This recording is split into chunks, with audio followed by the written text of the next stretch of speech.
The Lady by His Side, by Stephanie Lawrence. This book is read by Matthew Brenner. Chapter 1. Arthur's Gentlemen's Club, St. James's, London.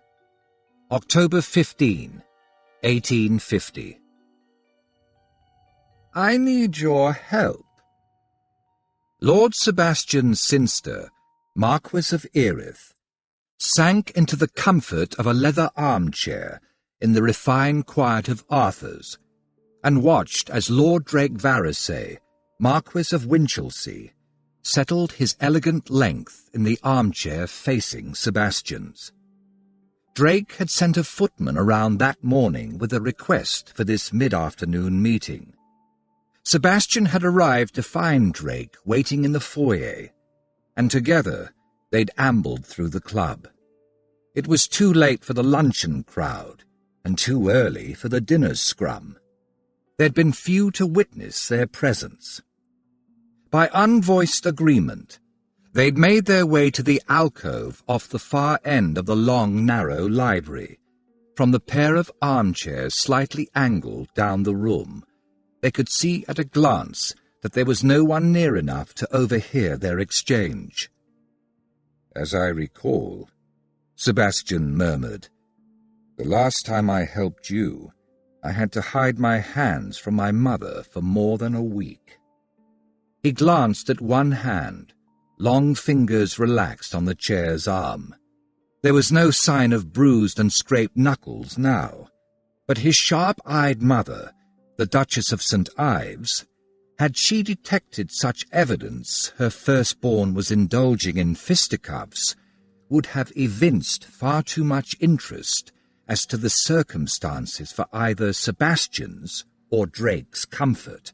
Sebastian's mother being a bosom beau of Drake's mother, the Duchess of Wolverston. "You enjoyed every minute of it," Drake replied. "And regardless, this is, I'm afraid, a matter of queen and country." Ah. Sebastian stilled.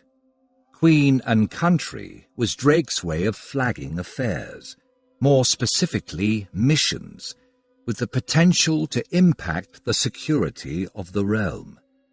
"Besides," Drake said, his dark brows arching, his golden hazel eyes, eagle's eyes, keen on Sebastian's face, "what other absorbing prospects can you possibly have to fill your hours at this time of year?" As it happened, Sebastian had a mission of his own that he was currently pursuing, but it wasn't something he had any intention of sharing with anyone, much less Drake. They were very alike, in many ways and on many planes. Drake was 2 years Sebastian's senior, and because of the friendship between their families, they'd known each other from their earliest years. As sons of the higher nobility, they'd attended Eton and Oxford, both at Balliol. Their paths had perforce crossed again and again at both institutions. Although they would never be mistaken for brothers, the physical similarities were nevertheless striking. Both were tall, several inches over 6 feet, broad-shouldered, long-limbed and lean, and moved with the inherent, somewhat predatory grace of powerful men comfortable in their own skins, men who were confident in their strengths, in their prowess, in their ability to meet whatever challenges the world sent their way. They were both dark-haired, although Sebastian's hair was a true blue-black, while Drake's was sable. Scions of the upper echelon that they were, their hair was fashionably cropped, worn just long enough to brush their collars, and they were elegantly attired, both favouring subdued colours and unobtrusively exceptional tailoring. Sebastian, with his pale green eyes, generally wore some combination of black and tan, while Drake, with his eagle's eyes, habitually wore midnight blue, teamed with lighter-hued golds and browns. Both shared the pale complexions of their Norman ancestors, together with the chiseled facial features and innately autocratic expressions of those progenitors.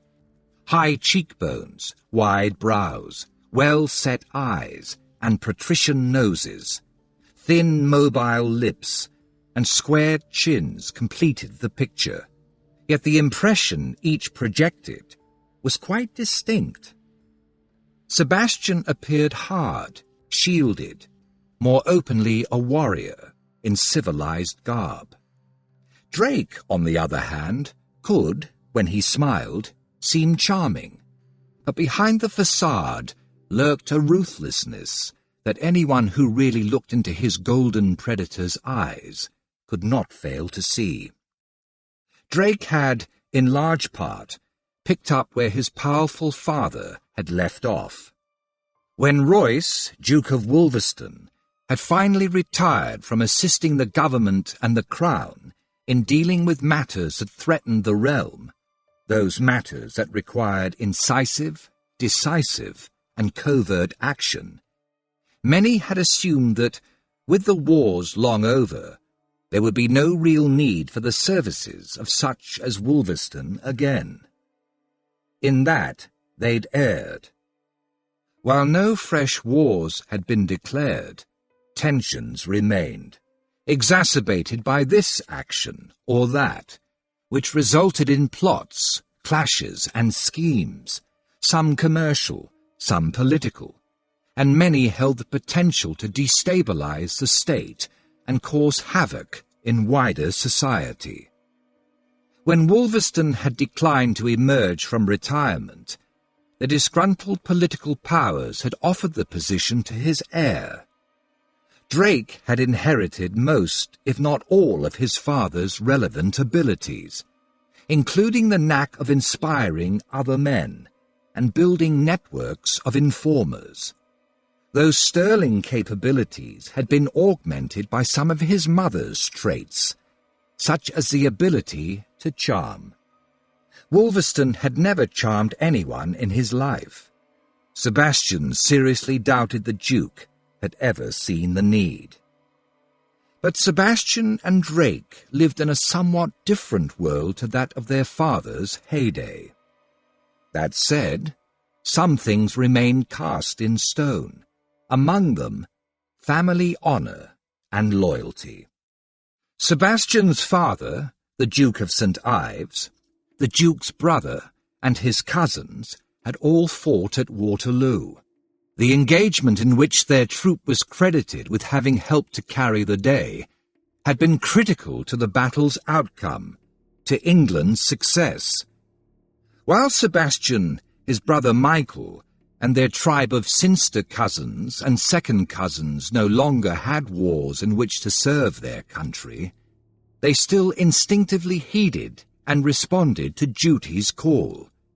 And Drake had uttered the magic words, Queen and country.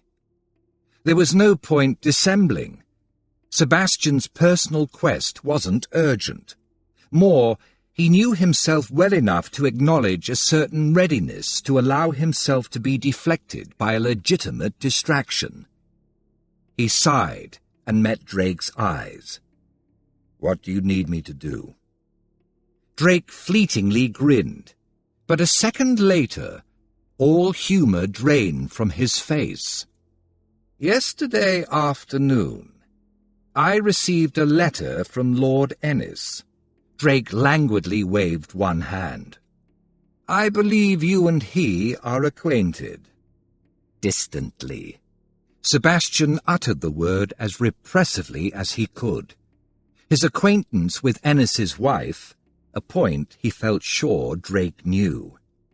"Ennis wrote asking me to call on him at his estate in Kent.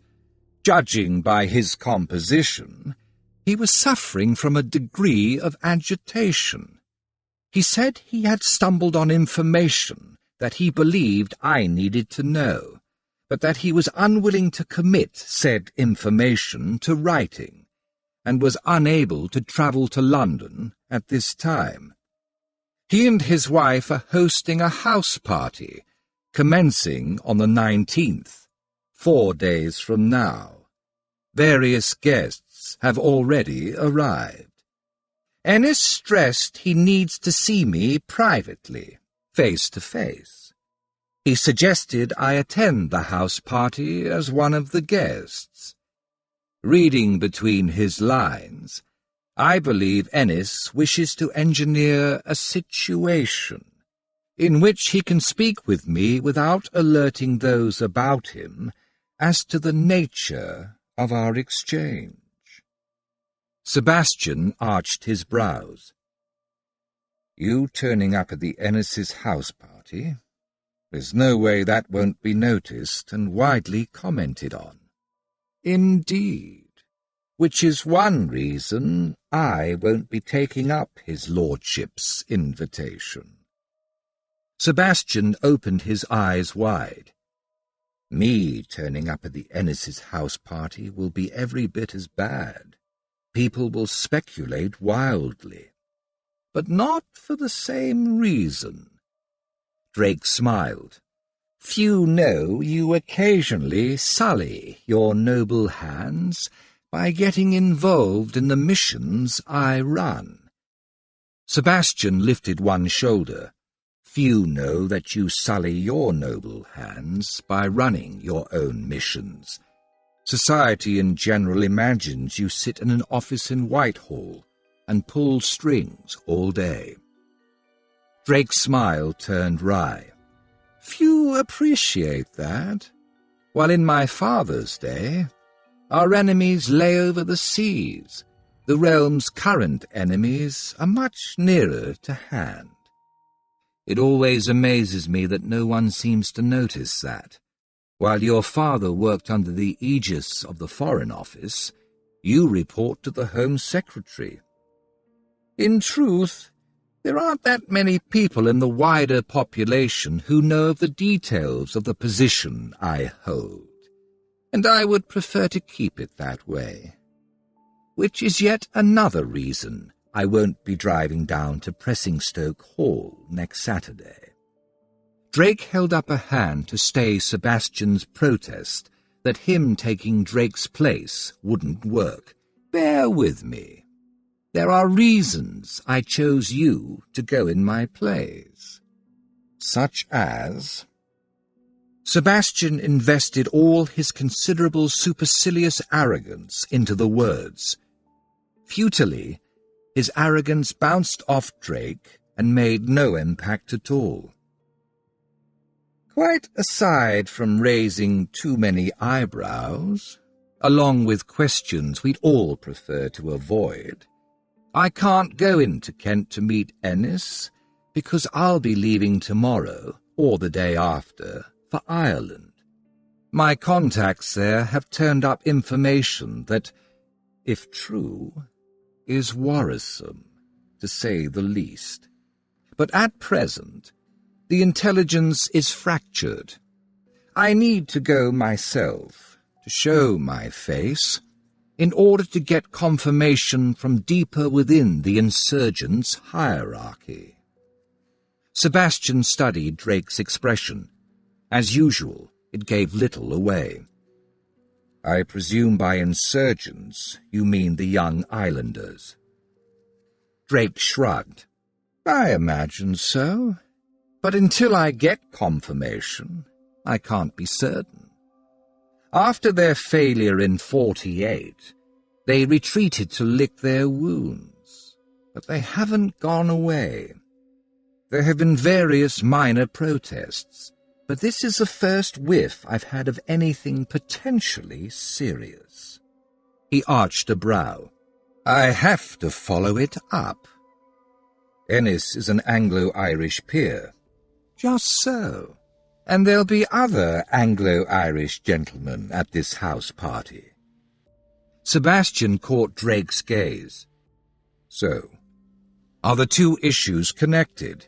What you're hearing from your Irish contacts, and Ennis's sudden wish to speak with you face to face? It's tempting to imagine so, but there's no way to tell at this point. I have to go to Ireland and see what I can winkle out, while you, my friend, need to stand in for me at Pressingstoke Hall." His eyes locked with Drake's. Sebastian considered, then faintly grimaced. "You said there were reasons, plural, why you selected me specifically to take your place. What are the others?" "Just one, really. Out of all those of our ilk I might call on to attend the Ennis's house party, you are the only one who can do so without appearing entirely out of place." In response to Sebastian's look of disbelief, he was heir to a wealthy and powerful dukedom as much as Drake was, Drake continued, "As you rightly pointed out, either one of us turning up at Pressingstoke Hall without some acceptable reason to excuse our presence is going to attract an inordinate amount of attention, which will fuel gossip and speculation. Precisely what Ennis wishes to avoid. But Ennis sent a guest list. As you're no doubt aware, Lady Ennis is something of a social climber. She invited an old friend, and encouraged said friend to invite her more exalted circle, which includes Antonia Rawlings, who will be attending." Drake sat back, raising his interlaced fingers to his chin. He smiled at Sebastian. "I suggest you use your persuasive talents and convince dear Antonia to allow you to accompany her into Kent. The association between your families is widely known. As Antonia's mother will not be accompanying her, no one will be all that surprised to see you acting as Antonia's escort."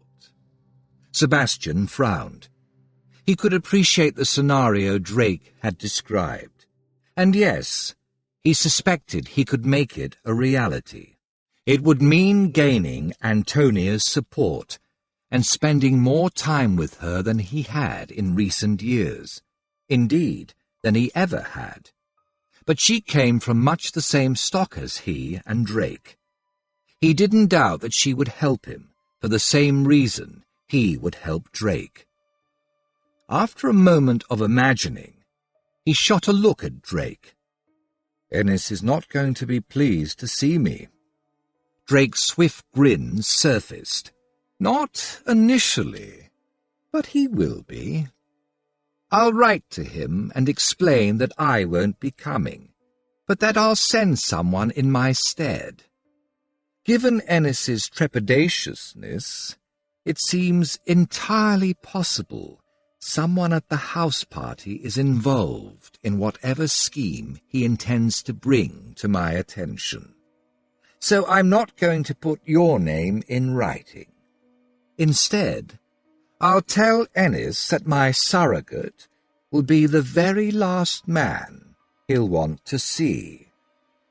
Sebastian groaned. "No, think about it.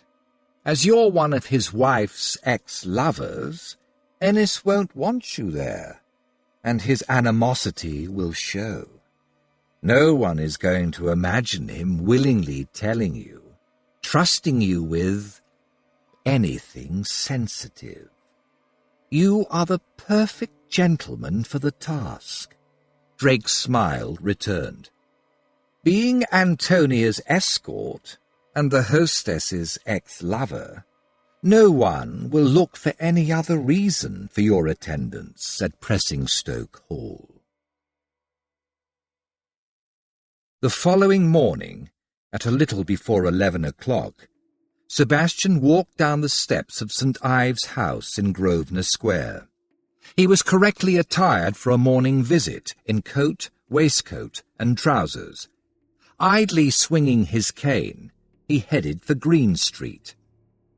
after his meeting with Drake, he dined with friends.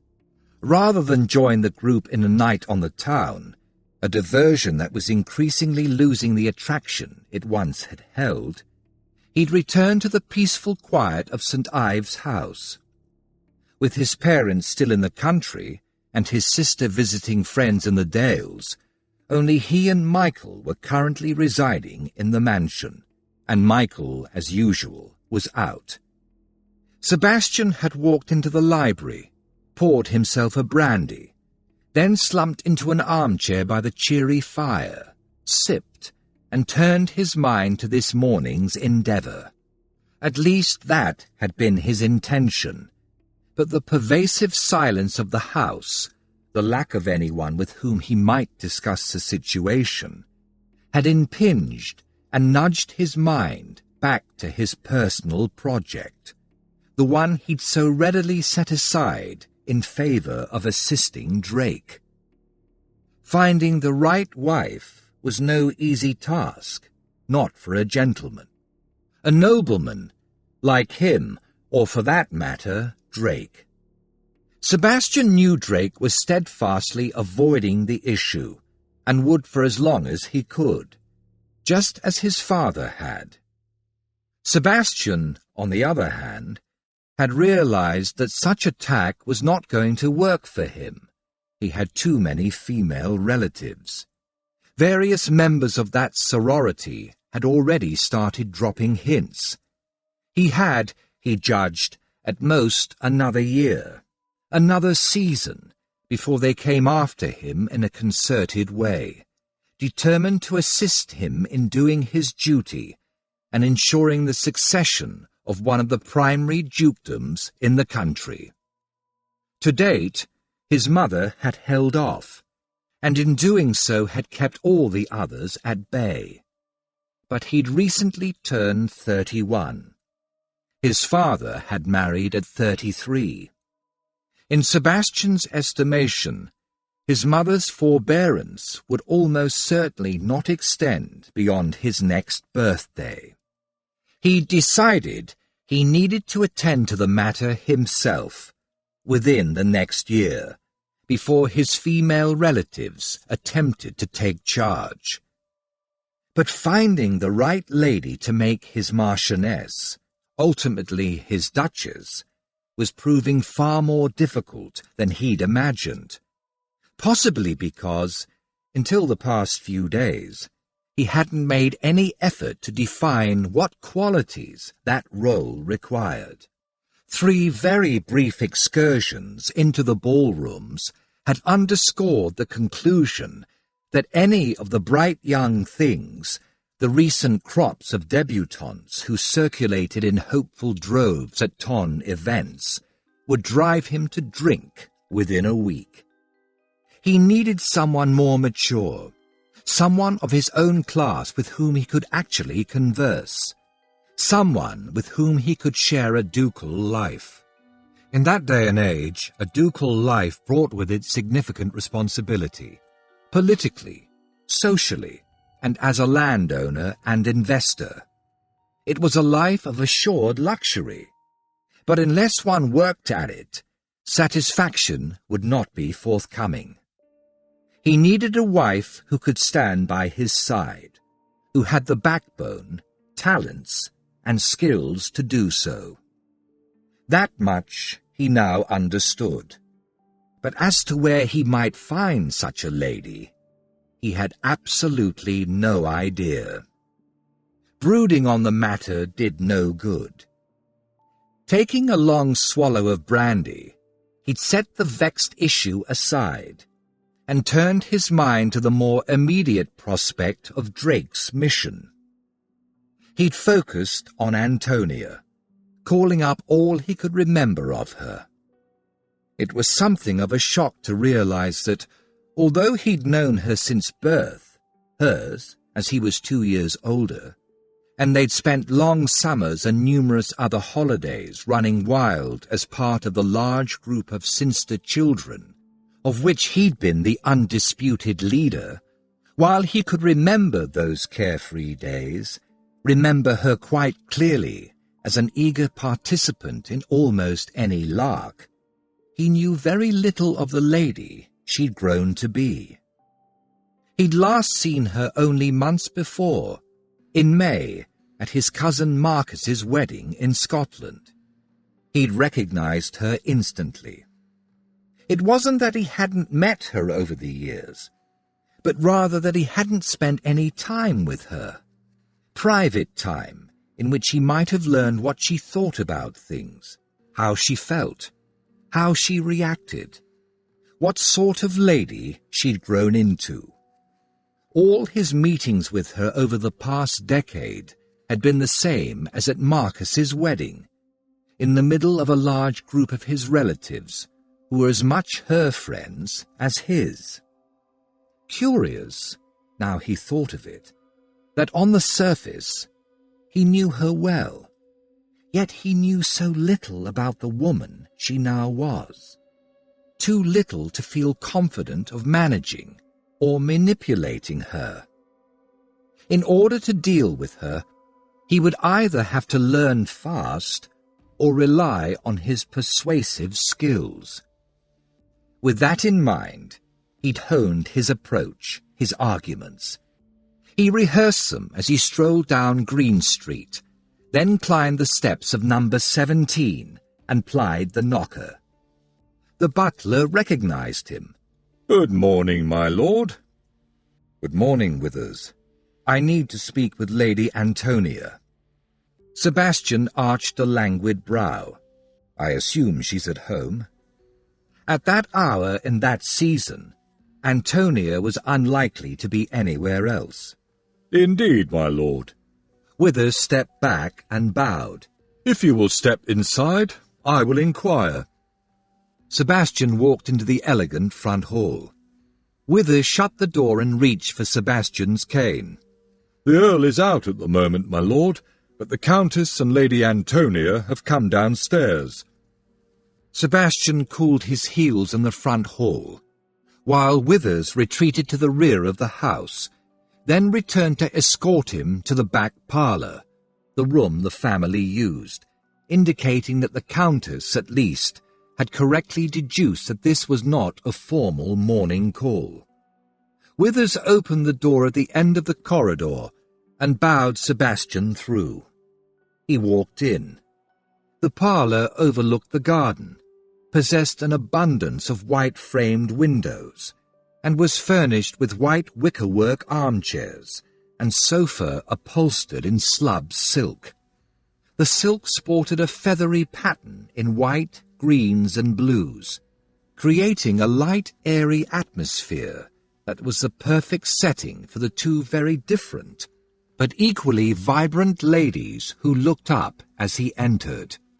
One pair of emerald green eyes and another of cool grey regarded him with interest and expectation.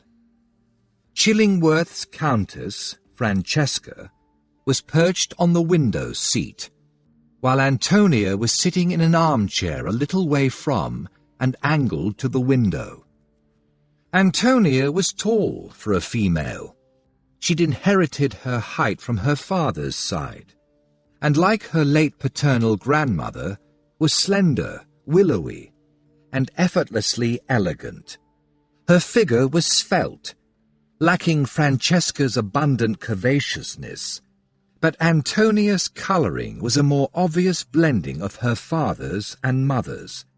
From Francesca came the lush, gleaming blackness of her long hair, presently up in a fashionable loose bun, while she'd inherited the fine skin and pale complexion of the females of her father's family.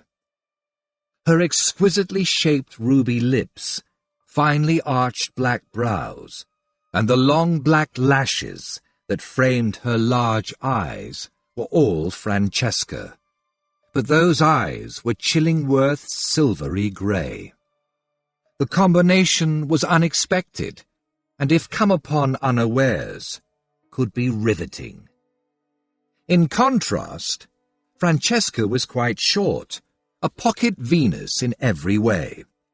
Despite her matronly status, The Countess retained an abundance of energy, along with her bounteous charms. Sebastian was pleased that none of Antonia's siblings were present, especially her nosy little sister, Helen. "Sebastian." Francesca had been reading a letter. She set it aside and held out her hand, as with an easy smile curving his lips, he strolled forward. He took her hand and bowed over her fingers. "Lady Francesca." Francesca made a rude sound at the formality and flicked her hand, directing him to Antonia. Her elegant daughter had been embroidering. She laid the frame in her lap, and her fine eyes quizzing him, gave him her hand. "Sebastian?" He grasped her fingers and half bowed. "Antonia?" As he straightened, she arched her brows. "No lady?" Those cool grey eyes were laughing at him. He missed only one heartbeat before replying. "You don't need the title." She smiled, a laughing, radiant smile that lit her face. Arrested, he stared. Beside them, Francesca chortled. "An excellent riposte. Who says you young ones know nothing of repartee?" Antonia glanced at her mother, releasing Sebastian and recalling him to his purpose. He freed her fingers. Francesca waved him to the chair facing Antonia's across the window seat. "Do sit down, Sebastian. Like Giles and your father, you are far too tall to stand and converse." As soon as he'd subsided into the armchair, Francesca brightly asked, "So what can we do for you? I take it you wish us to assist you with something." The Countess had spent her formative years in Italy. She had never seen the sense in British reserve, claiming it only wasted time. Sebastian recalled that now. He glanced at Antonia and saw her lips quirking and her eyes dancing in understanding and empathy. He cleared his throat and returned his gaze to Francesca, who was plainly waiting with mounting impatience. "I've been asked by Winchelsea to assist in a mission that may prove critical to the safety of the realm. However, to successfully conduct the mission, I need your—" Sebastian swung his gaze to Antonia, or more specifically, Antonia's help. Antonia widened her eyes at him. "That sounds serious." "It is." He had Ennis's letter to Drake and a copy of Drake's reply, both of which Drake had sent around that morning, in his pocket to prove that, if need be. He glanced at Francesca, realized she was frowning, and hurriedly added, "There'll be no danger involved. I merely have to act in Drake's stead and speak with someone. Drake is otherwise engaged, but he needs to learn what this person has to tell him." Francesca looked unconvinced. "Who is this person?" "Lord Ennis." Sebastian glanced at Antonia. She blinked, then stared at him. "You want to go to the Ennis's house party?" He nodded. "But I need a believable reason for attending. Drake suggested that, given our family's long association, and—" He looked at Francesca. "That you're not planning to attend, ma'am. That it wouldn't raise eyebrows were we to pretend that I was accompanying Antonia." He returned his gaze to her. "As her escort." Antonia's eyes started to narrow, her lips to compress, and her chin to set, all ominous signs. Purely pretense. Leaning forward, he clasped his hands between his thighs, fixed his eyes on her face, and spoke directly to her. We would know it was all a sham, but there would be no need to tell anyone else that. He knew how to get Francesca on his side. It was Antonia he needed to convince. Antonia regarded Sebastian with exceedingly mixed feelings. He had always had the ability to appear entirely sincere, and for all she knew, he might be sincere, might genuinely believe he could pretend to be her escort at a house party, and not react in his habitually overprotective, dictatorial and absolute fashion. Just the thought of enduring 5 whole days of him looming at her shoulder was enough to make her nerves cinch tight.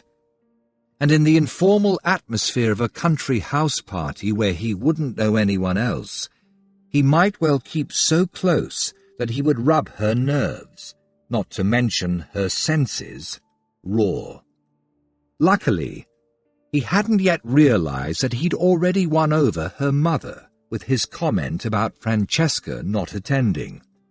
The Ennis' house party was to be Antonia's first, as a spinster, a lady out from under her mother's wing. Her parents had agreed to the arrangement only because 3 of her friends were also attending, 2, like her, as spinsters, along with the 4th member of their small circle, now the highly respectable, the Honourable Mrs. Hadley Fanshawe. Melissa Wainwright and Claire Savage, Antonia's unwed friends, were, like her, expecting to enjoy their first foray, free of maternal oversight. It wasn't that any of them expected to engage in any romance, but rather the lure of a sort of freedom none of them had ever enjoyed. For Antonia to then turn up with Sebastian in tow— She stared at him, nearly glared, and made no effort to hide her dislike of the entire idea. Trust Drake to have thought of it. The man was a menace. Just how important is this message Lord Ennis has for Drake? Important enough for Drake to not even contemplate putting Ennis off until Drake returns. He's had to go to Ireland. Ireland? Francesca glanced at Antonia, then looked back at Sebastian. Is there any possibility of some new threat from that direction? Sebastian debated for a second. Antonia saw that in his face. But then he evenly replied. The threat from the young islanders never went away, but these days they concentrate on protests in Ireland, and whatever Ennis wants to convey, it's all in words, a warning at most, or possibly merely background information. There is no immediate threat involved. Sebastian met Antonia's eyes. Neither Drake nor I would have contemplated involving you if there was. While she found that remark comforting on one level, Antonia felt a spurt of irritation at the way gentlemen, noblemen in particular, and she'd always understood the license the rank conferred, invariably shielded women such as her from any possible danger. As if ladies such as she were inherently too weak to stand with them, as if they, the males, were all-powerful, while she and her sisters had nothing to contribute, and more, was something of a liability. If there is no danger, why do you need to go at all? She opened her eyes wide. Why can't I approach Ennis and get the message for Drake? She knew the answer, but wanted to make Sebastian say it. His lips thinned to a line, but when he spoke, his tone remained even, patiently persuasive. Because, quite aside from us not knowing what action the message might necessitate, such as riding to Whitehall post-haste, Ennis is highly unlikely to entrust his message to a lady, no matter how highly placed and well-connected. When Sebastian shut his lips and declined to complete the answer, she added, "And it's possible, even likely, that having a lady sent as go-between instead of a gentleman such as yourself will put Ennis's back up. and he might decline to share his so important information at all. Sebastian's fleeting grimace was sign enough that she had that right too. Her reaction to what she viewed as a slight was almost intense enough to make her throw caution to the winds and agree to his and Drake's outrageous scheme. She could and would assist them, possibly in ways they hadn't dreamt of, but when it came to acting as escort for a lady like her, she knew Sebastian, apparently better than he knew himself. Rapidly, she considered how best to retain control, of herself at least. If I agree to this, you need to agree not to actually act as an escort would, that you will not at any time seek to constrain my behavior in any way, that you will not get in my way.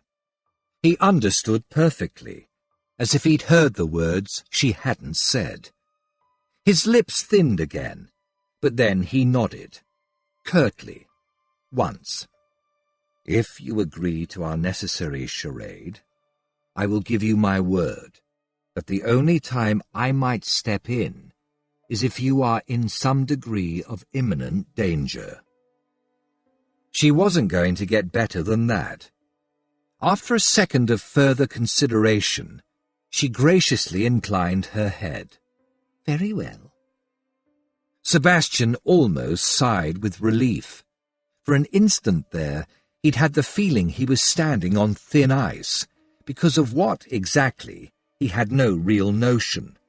But she'd agreed, and that was enough. Once she'd given her word, she wouldn't renege. I gather the party starts on Saturday. I'll drive us down.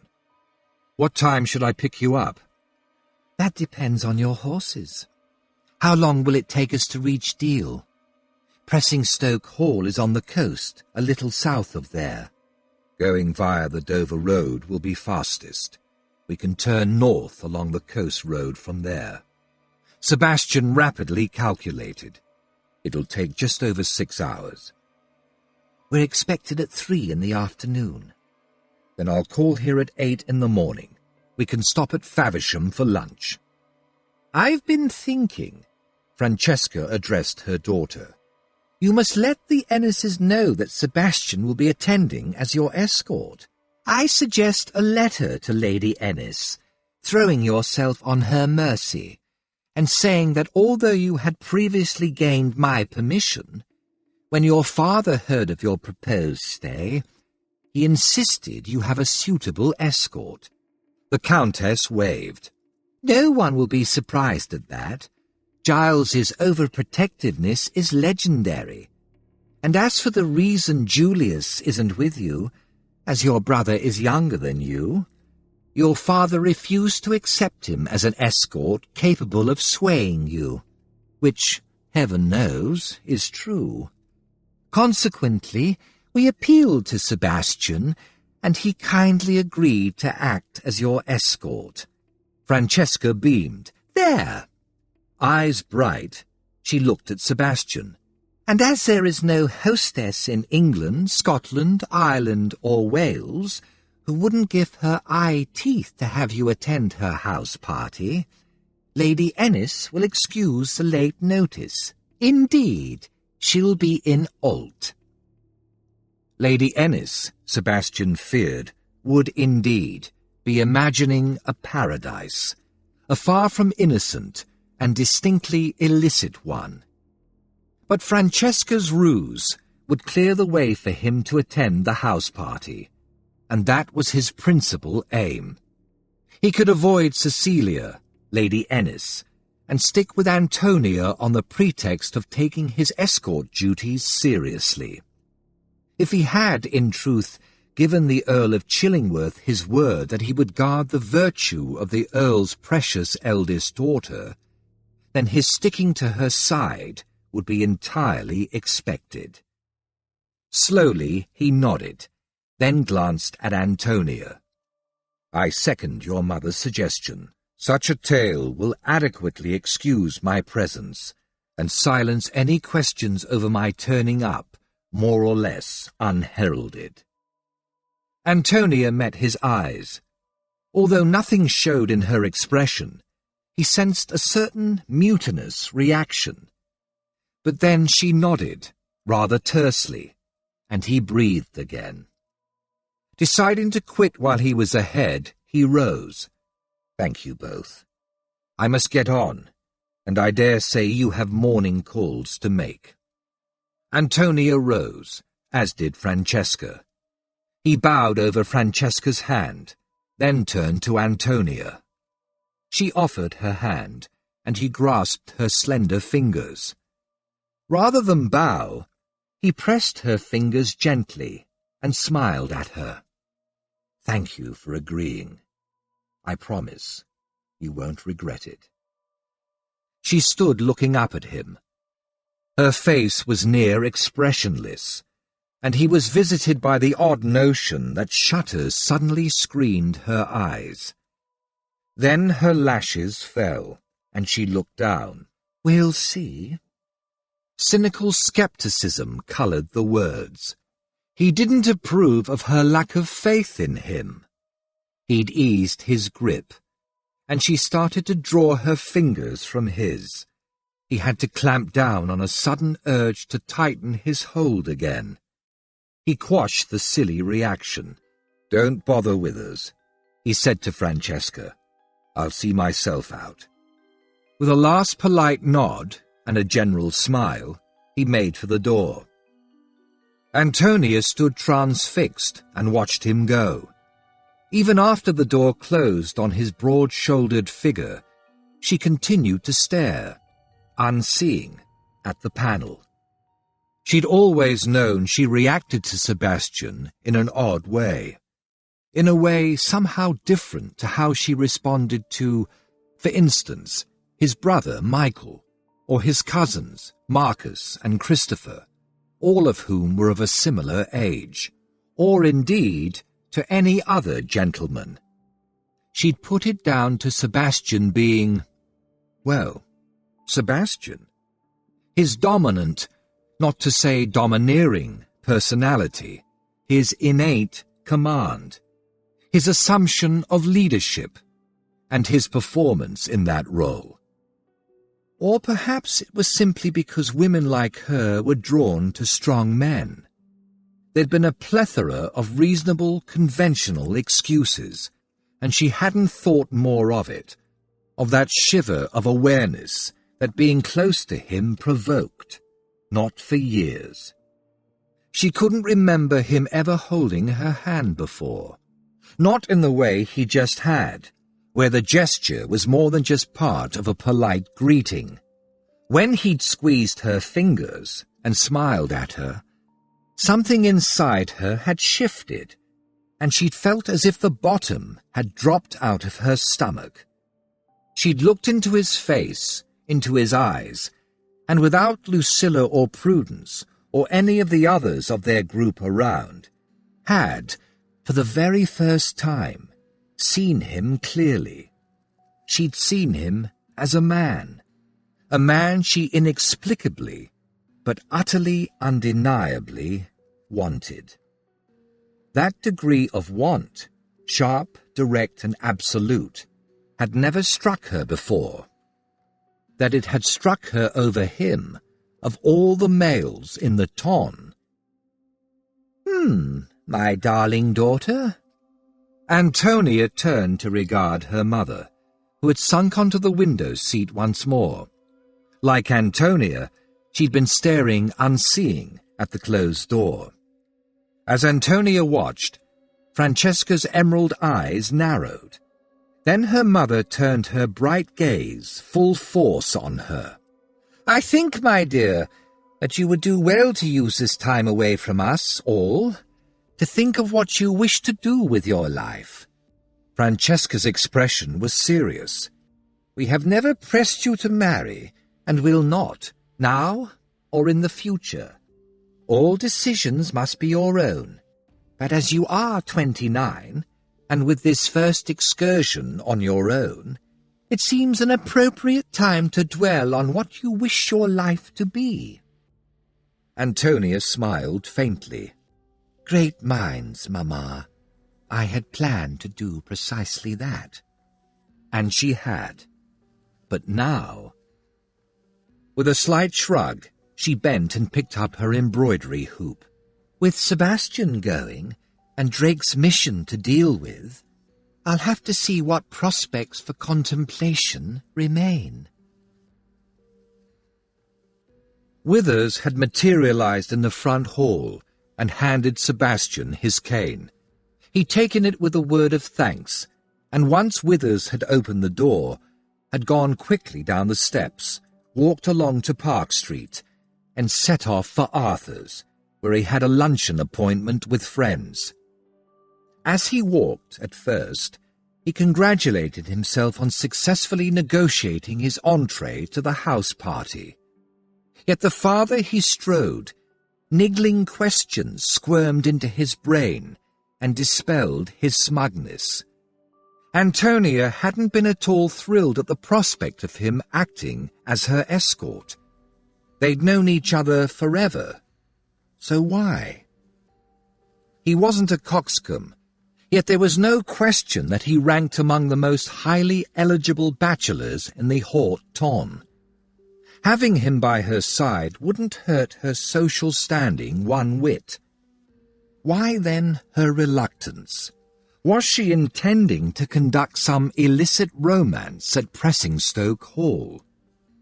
The idea stopped him in his tracks, until a gentleman who had been stumping along in his wake poked him in the back, and with a muttered apology, he started off again.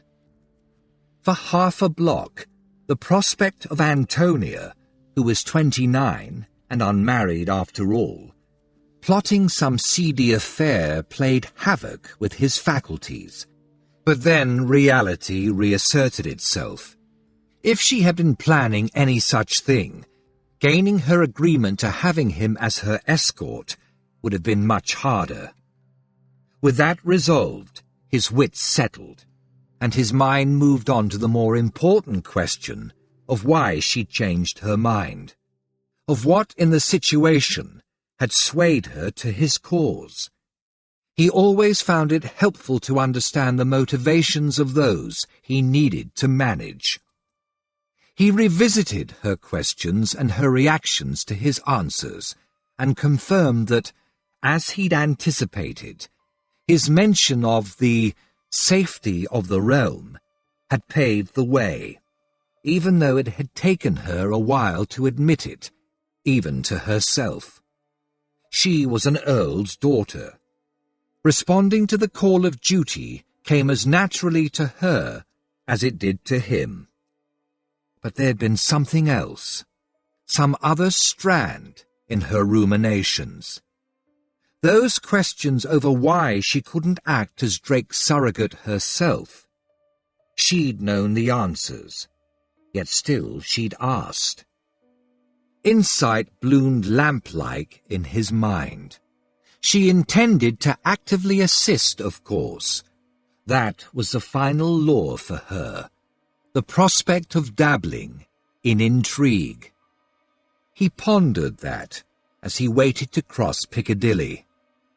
Once across the busy street and nearing Arthur's, he concluded that, while Antonia attempting to actively help him in what was really a very simple and straightforward mission, might prove a trifle annoying, if the prospect of engaging in an intrigue had cleared his way over attending the house party, then dealing with her efforts to involve herself was a small price to pay. He'd reached the pavement in front of Arthur's when, unbidden, the image of Antonia's face, as she'd smiled radiantly up at him, filled his mind. He halted as recollection poured through him. In that moment, he stood stock still on the pavement as understanding dawned. In that moment, he'd glimpsed the real Antonia, the woman behind the coolly composed social facade. And to him, to his senses, she'd been riveting. She was in truth a blend of her parents, Chillingworth's reserve for her haughtily assured outer shell. But inside, she was all Francesca, dramatically passionate and alluring. Something primitive and predatory in him stirred. But this was Antonia. Antonia, with whom he had just arranged to spend 5 entire days, for once free of the buffer of their usually ever-present families.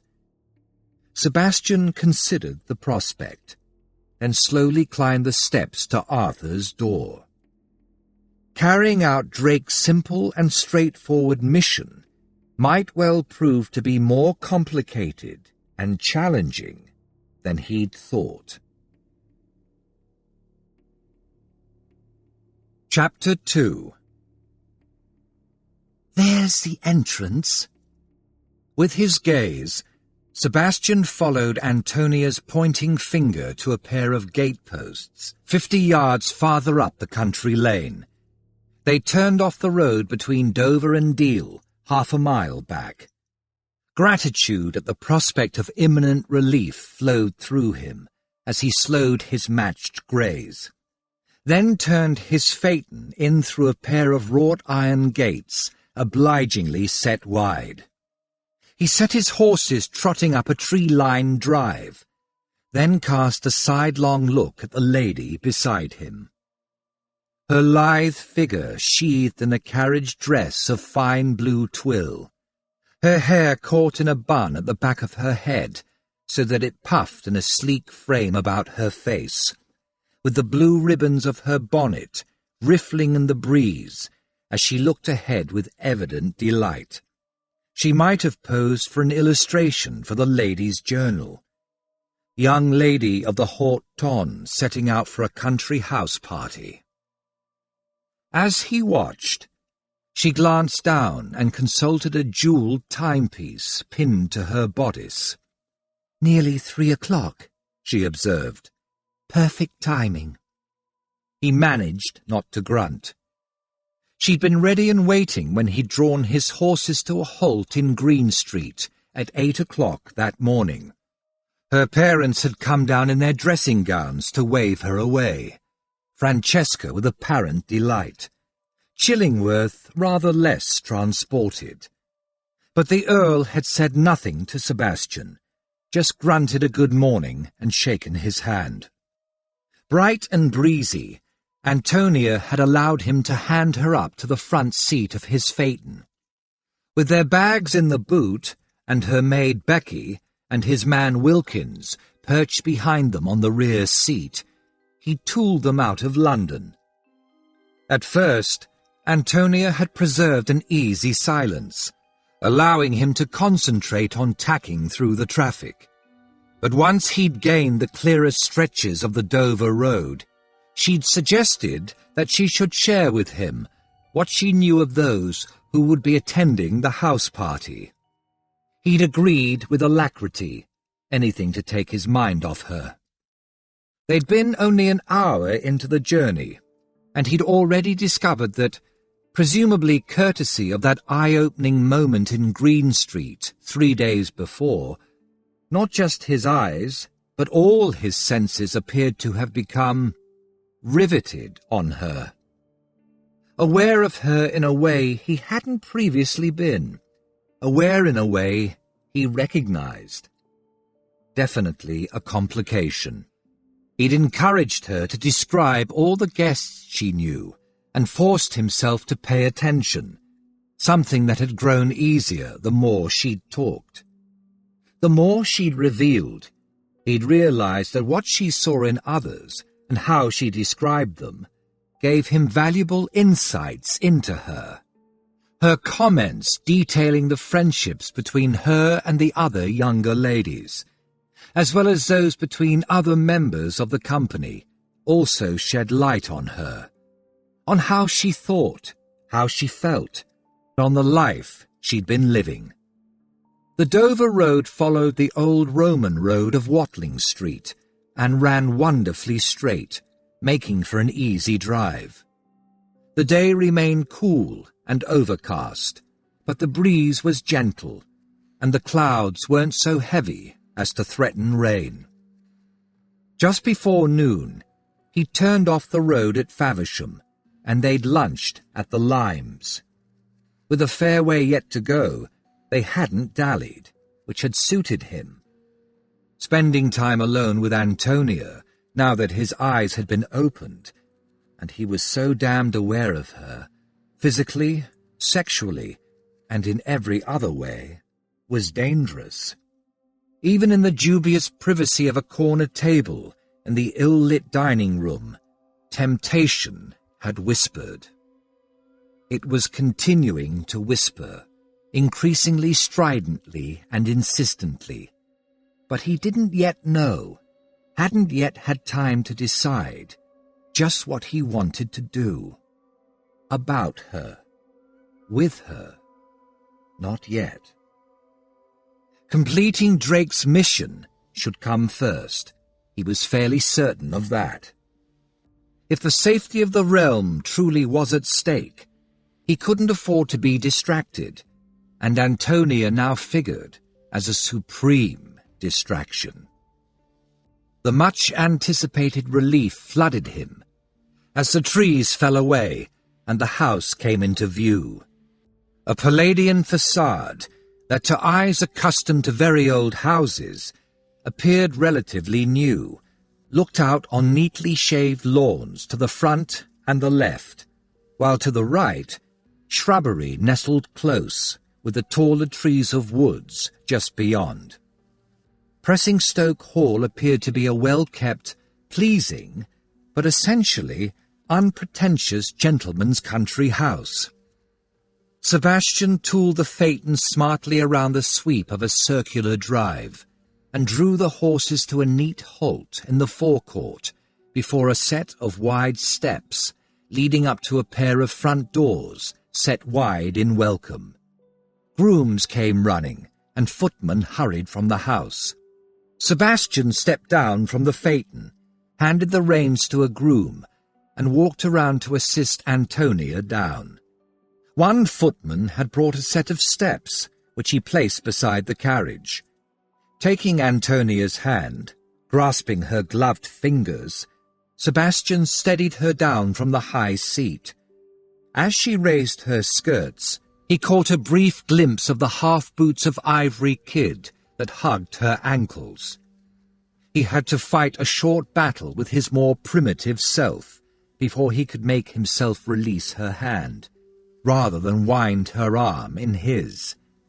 He was there as her escort, not her protector. There was a fine line between the two, and he knew where it lay. Glancing around, he strolled at Antonia's heels across the gravel and up the steps to the front door. A tall, white-haired butler bowed them over the threshold. "Welcome to Pressingstoke Hall, Lady Antonia, Lord Erith." As they moved inside, a cacophony of sound engulfed them. Apparently, a gaggle of guests had arrived just ahead of them, and much of the company had congregated, chatting and exclaiming, in the middle of the long front hall. The interior of the house confirmed Sebastian's assessment that the present structure was most likely less than 70 years old. The lines were simpler, more modern, without the heaviness of earlier ages. A large glazed cupola all but filled the ceiling above the front half of the hall, admitting sufficient illumination to make the hall feel light and airy. The butler raised his voice to be heard over the din. "I am Blanchard. The housekeeper is Mrs. Blanchard. Please call on us for anything you need." Antonia bestowed a smile and a thank you and moved down the hall. Sebastian nodded to the beleaguered butler and followed at her heels. Now for the moment that might just turn this exercise into a quagmire. He hadn't exchanged more than 2 words with Cecilia. Lady Ennis, since breaking off their liaison 6 years ago. As with all his dalliances, his affair with Cecilia had been exceedingly discreet, at least at the time. Later, he strongly suspected it had been Cecilia herself who had let that particular cat out of its bag. Still, she'd been selective, and not that many people knew of it. Drake did, but then Drake knew everyone's secrets. Ennis certainly did, and some of those at the house party might, but in general, that particular information was not widely known. Sebastian was perfectly certain it hadn't reached the more rarefied circles of the Haute Tonne, those inhabited by his parents and relatives, and Antonia, her parents, and her relatives. How the next few minutes went would depend very much on Cecilia and how she behaved. He really had no clue what he was walking into. As Antonia approached the other guests, the group rearranged itself into several knots, leaving Cecilia Boyne, Lady Ennis, a blonde a few inches shorter than Antonia and considerably more plump, to turn and greet Antonia. "Welcome, my dear." Cecilia clasped Antonia's fingers, and the pair touch-scented cheeks. "I'm so glad you managed to find a suitable escort and could join us. Thank you for being so understanding."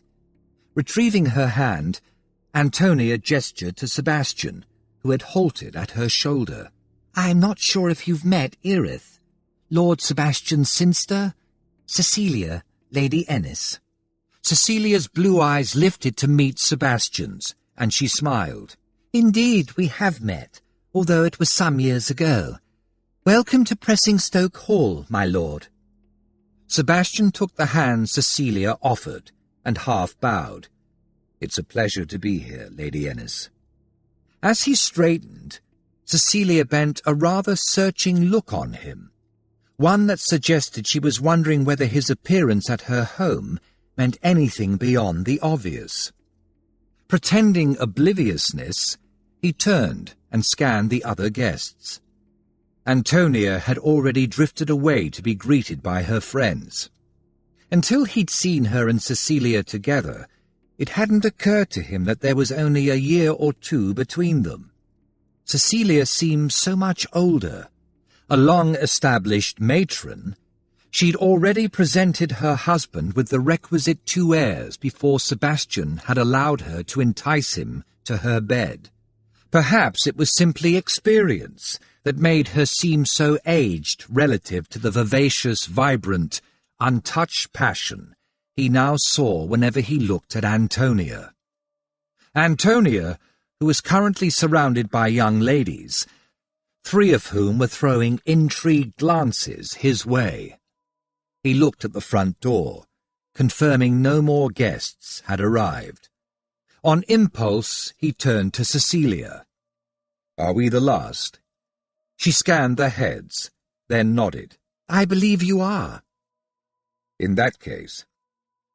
He wasn't sure inviting Cecilia's assistance in even a minor way was wise, but when it came to the other gentlemen present, he needed her insights rather than Antonia's.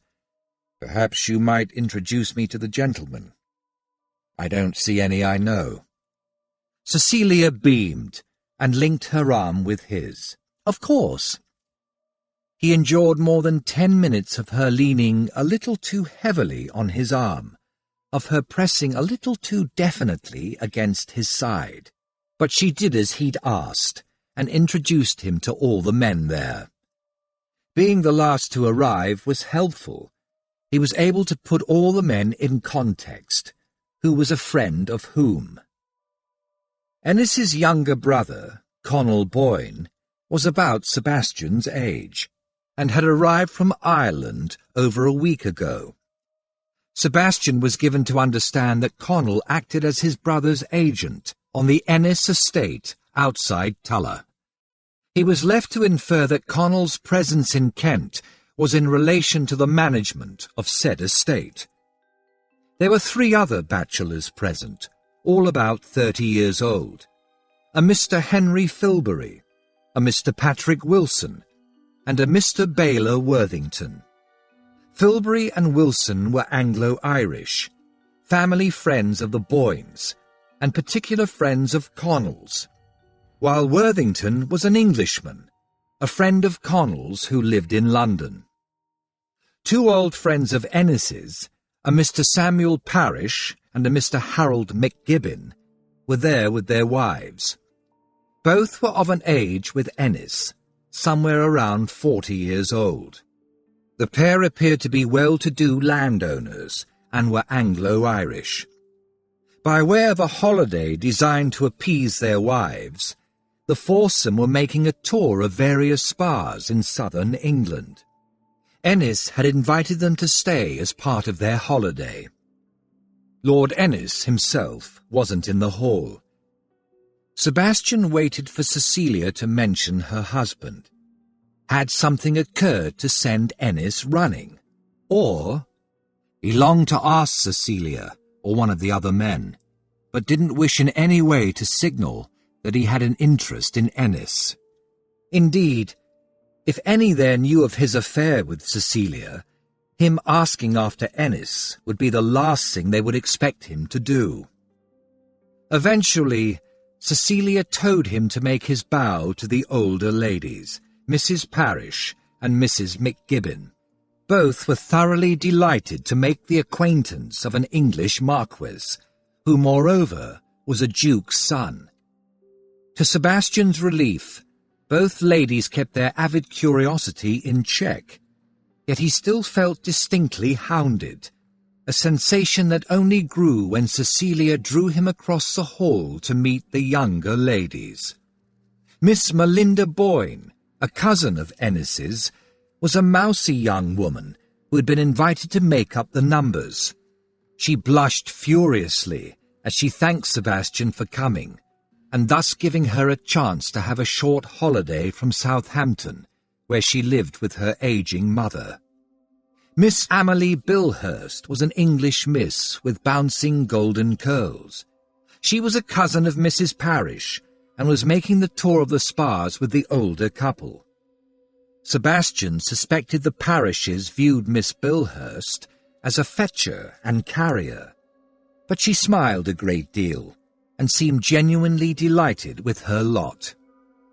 Finally, Cecilia introduced him to Antonia's coterie of friends, the Honourable Miss Melissa Wainwright, the Honourable Miss Claire Savage, both daughters of Viscounts, and Mrs. Georgia Fanshawe, a somewhat dashing young matron who was transparently attached to her husband, the Honourable Hadley Fanshawe, grandson of the Earl of Titchworth. The latter greeted Sebastian with patent relief. Although he gave no sign of it, Sebastian was very aware of the assessing glances Miss Wainwright and Miss Savage directed his way. It seemed Antonia had established his role as unwelcome escort foisted upon her by her overprotective father only too well. Then Cecilia was called away to deal with some query from the housekeeper. As her arm slid from his and she moved away, he very nearly exhaled in relief. Cecilia had placed herself next to Antonia. Now she'd vacated the space, he shifted closer to his supposed charge. She threw him a quick glance, but said nothing, nor did she edge away. "They're fussing about rooms," Miss Wainwright said. "I hope they sort things out soon. I'd like to unpack before tea." "I just want a cup of tea," Georgia Fanshawe said. "We left London in our carriage before 6 this morning." She turned an inquiring gaze on Antonia and Sebastian. "How did you two get here?" "Sebastian drove us down in his phaeton," Antonia replied. "It only took us just over 6 hours, so we left Green Street at the altogether decent hour of 8. "Lucky you!" Miss Savage smiled at Sebastian. "I came up from the New Forest, so had to stop overnight with friends in Brighton." Just over 6 hours. Hadley Fanshawe looked at Sebastian rather eagerly. "That must mean you used your own horses." Sebastian nodded. "I babied them along. We stopped at Faversham for lunch, so that gave them time to recover." "What are they?" Hadley asked. With a grin, Sebastian settled to discuss horseflesh with Hadley. Predictably, the ladies lost interest and started chattering about projected excursions and events with which they hoped to fill the following days. Eventually, the topic of carriage horses was exhausted, and Hadley was called to order via a question from his wife. Sebastian raised his head and scanned the company, but other than various staff, no one else had joined the gathering. Antonia noticed. She put a hand on Sebastian's arm. She'd intended purely to attract his attention, but the muscles under her fingers tensed to steel, and his head whipped around, and his gaze pinned her. Her heart leapt. Her pulse spiked. Pretending to be entirely unaware and unaffected, she coolly informed him. "If you're looking for Ennis, Cecilia said he was busy with unexpected estate matters and would join us later." He stared at her for a second. Then his chest rose as he drew in a breath, and he nodded and looked away. After a moment, she remembered and drew her hand from his sleeve. A second later he asked, "Is there any event or entertainment scheduled for today?" She resisted the impulse to blink in surprise. Was his naturally deep voice a touch deeper, rougher? "No, nothing tonight. Just tea at 4 o'clock, and then dinner at 8. "Drawing room at 7? She nodded. The usual." She'd had plenty of time during the journey into Kent to confirm that her sudden susceptibility to him hadn't faded, and subsequently to decide how best to cope with, and to hide, her unexpected sensitivity. But if the way he'd tensed, and the sheer potency of the look he'd bent on her when she'd entirely innocently laid her hand on his arm was any guide, she wasn't the only one battling a newfound susceptibility. That she hadn't factored into her deliberations at all. Indeed, that such a situation might exist had never entered her head. She needed to rethink, rather desperately, about him and her, but that required time alone, away from him. Yet she remained determined to participate in his mission and contribute to the outcome as and when she could. She'd wondered if, as soon as he was through the front door, he would quit her side. Playing the role of escort at a country house party didn't require him to loom at her shoulder every minute of every day.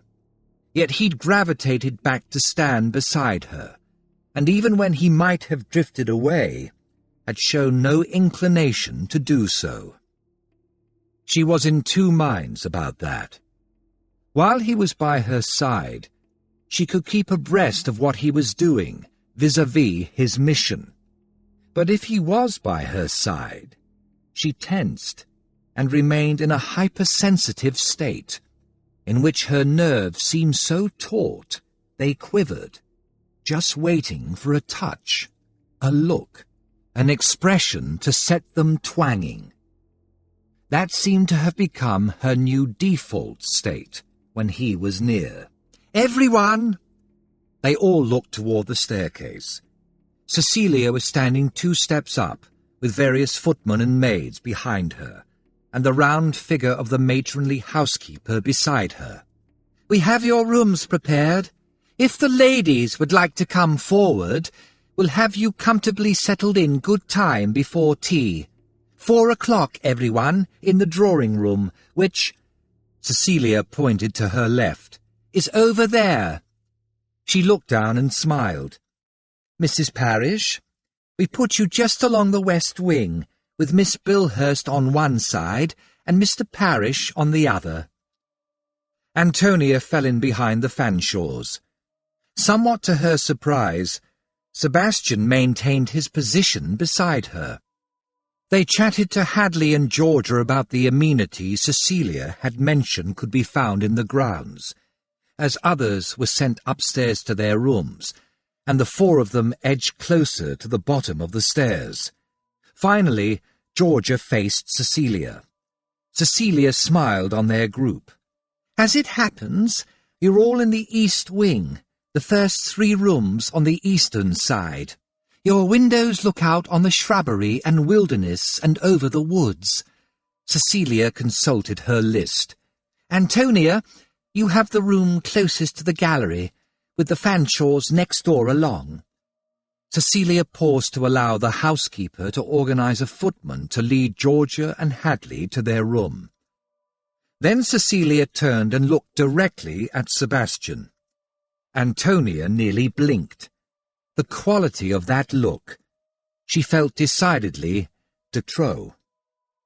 "Given you are Antonia's escort," Cecilia was saying to Sebastian, her tone husky, "I've placed you in the same wing, 2 doors down, beyond the Fanshaws." The housekeeper faced Antonia and bobbed a curtsy. "If you'll follow me, my lady, I'll show you to your room. Your maid's already there unpacking your things." "Thank you." Antonia raised her skirts, and without looking at Sebastian or Cecilia, what was going on there, she started to follow the housekeeper up the stairs. She'd taken only 1 step when Sebastian's long fingers closed like a vice about her elbow. "As my room is 2 doors from yours, I'll see you to your door." Seared by his touch, and equally surprised by his hard tone, she glanced back. His face was set in uncompromising lines. She also saw the hand Cecilia reached out to him that he adroitly sidestepped, leaving Cecilia to turn the surreptitious attempt at a caress into a vague gesture. Facing forward, Antonia continued up the stairs. Sebastian's grip eased, then his fingers fell away. She gave no sign she'd noticed anything, but once they'd reached the gallery, temporarily deserted, she slowed until the housekeeper was sufficiently far ahead, then halted and looked at Sebastian. "What's between you and Cecilia?" She'd have to be a ninny hammer to have missed the implication. He halted close beside her, but he'd been looking over the gallery balustrade at Cecilia below. Antonia resisted the impulse to fold her arms and tap her toe, and simply waited. Eventually, his lips twisted in a faint grimace. "We had an affair 6 years ago. I broke it off. I've barely seen her since." Antonia blew out a breath.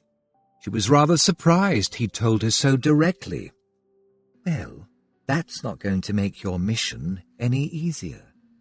Then she realized and frowned. "I assume Drake knew. He always knows everything. So why?" She raised her gaze to Sebastian's face in time to see a rueful smile tug at his lips. "Believe it or not," he murmured, "Drake considered it an advantage." He met her eyes. "He didn't want to write my name to Ennis, to identify me as his surrogate, but the connection, which Ennis knows of, allowed Drake to describe me as the man Ennis would least want to see." Antonia made a rude sound. She turned and walked on to where the housekeeper stood, not so patiently waiting at the archway leading to the east wing. "I've noticed that Drake has a warped sense of humor." Sebastian said nothing, just followed her to her room. As she passed through the door Mrs. Blanchard had opened, Antonia heard him confirming with the housekeeper that the room he'd been assigned was actually 4 doors down the wing, there being 2 dressing rooms in between. Antonia shut the door and discovered a smile was teasing her lips.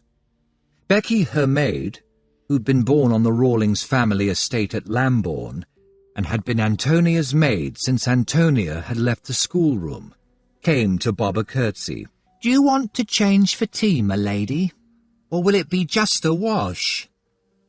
Antonia handed Becky the bonnet she'd been carrying by its ribbons. "Just a wash, and I want to redo my hair. I'll wear the grey-watered silk for dinner. I'll lay it out while you're downstairs." Becky followed Antonia to the dressing-table. After Antonia sat, Becky started to pull pins from her heavy hair. "Nice place?" Antonia asked. "Fair enough," Becky replied. "They're friendly, and everything seems to be run as it should be. More than one iron, and that's a blessing." Antonia smiled. Becky unravelled her long hair, then plied the brush.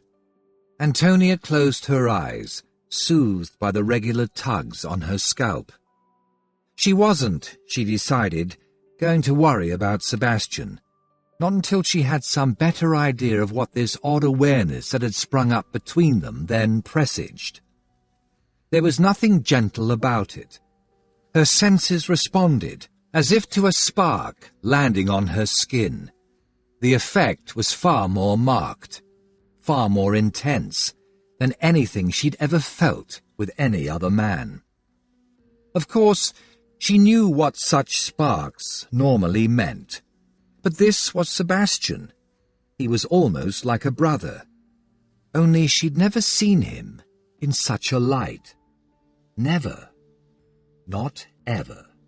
He'd always simply been him, in a class of his own, at least in her eyes. What his particular class was, that was what she now needed to decide. Then another thought impinged. He was pretending to be her escort, supposedly there to protect her, to defend her virtue. Yet when Cecilia had approached him, he'd seized her arm, as if, in reality, she was protecting him. Her eyes still closed, Antonia grinned.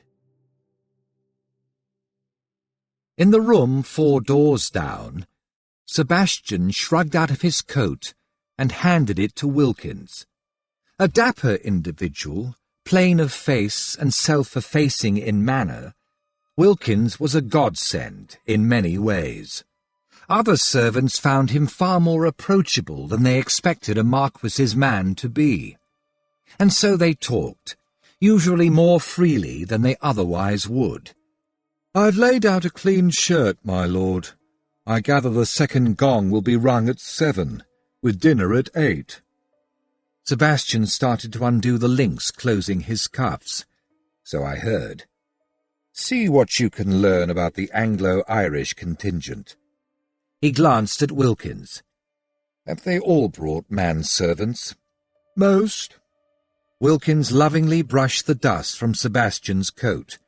Mr. Filbury and Mr. Wilson are making do with one of the footmen, and Mr. Connell Boyne is sharing the services of his brother's man, which is causing something of a strain as, apparently, Lord Ennis is very particular about his dress.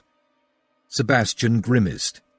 In that case, concentrate on Parish and Mick Gibbon, and you may as well see what you can learn about Mr. Worthington as well. Indeed, my lord, I will endeavour. As he stripped off his shirt and reached for the fresh one Wilkins had laid on the bed, Sebastian found his mind wandering, not to the Anglo-Irish, not to what he might, if he put his mind to it, learn from Cecilia Boyne, but to the tantalizing conundrum of the lady in the room, 4 doors up the wing. Sebastian walked into the drawing-room at 10 minutes past 4 o'clock. He was pleased to note that all the other guests were already there, most standing or sitting in groups, holding cups of tea and sipping while they chatted. His gaze came to rest on Antonia's dark head. She was standing before the windows with Miss Wainwright and Miss Boyne. He accepted a cup and saucer from a little maid, who popped up beside him, and before anyone could accost him, strolled across the room to Antonia's side. A cool glance as he halted beside her was all the reaction she evinced. He sipped and pretended to listen to Miss Boyne's assertion that there was little by way of society around about while he planned his next move.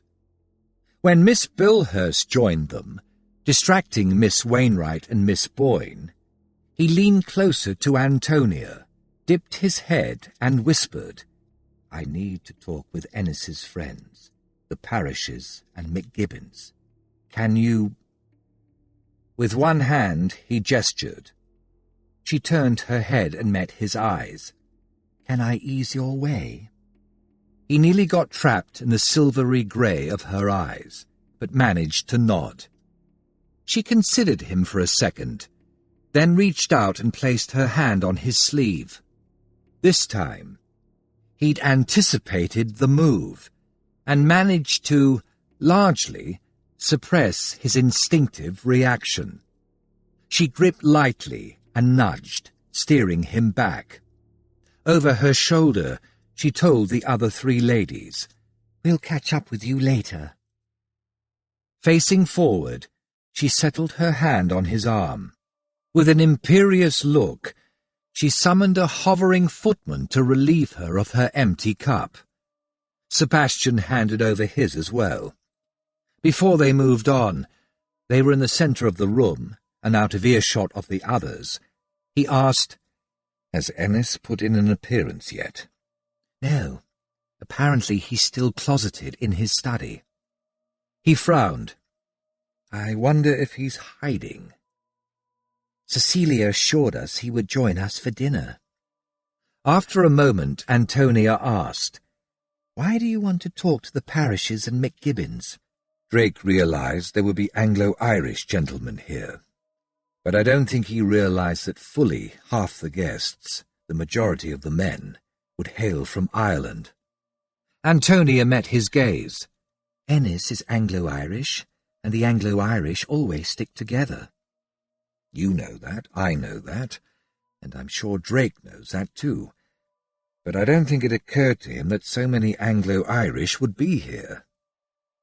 "You mean that some of those here, attending the house party, might be connected with whatever urgent message Ennis wants to convey to Drake?" Exactly. And as Ennis appears to be avoiding his guests...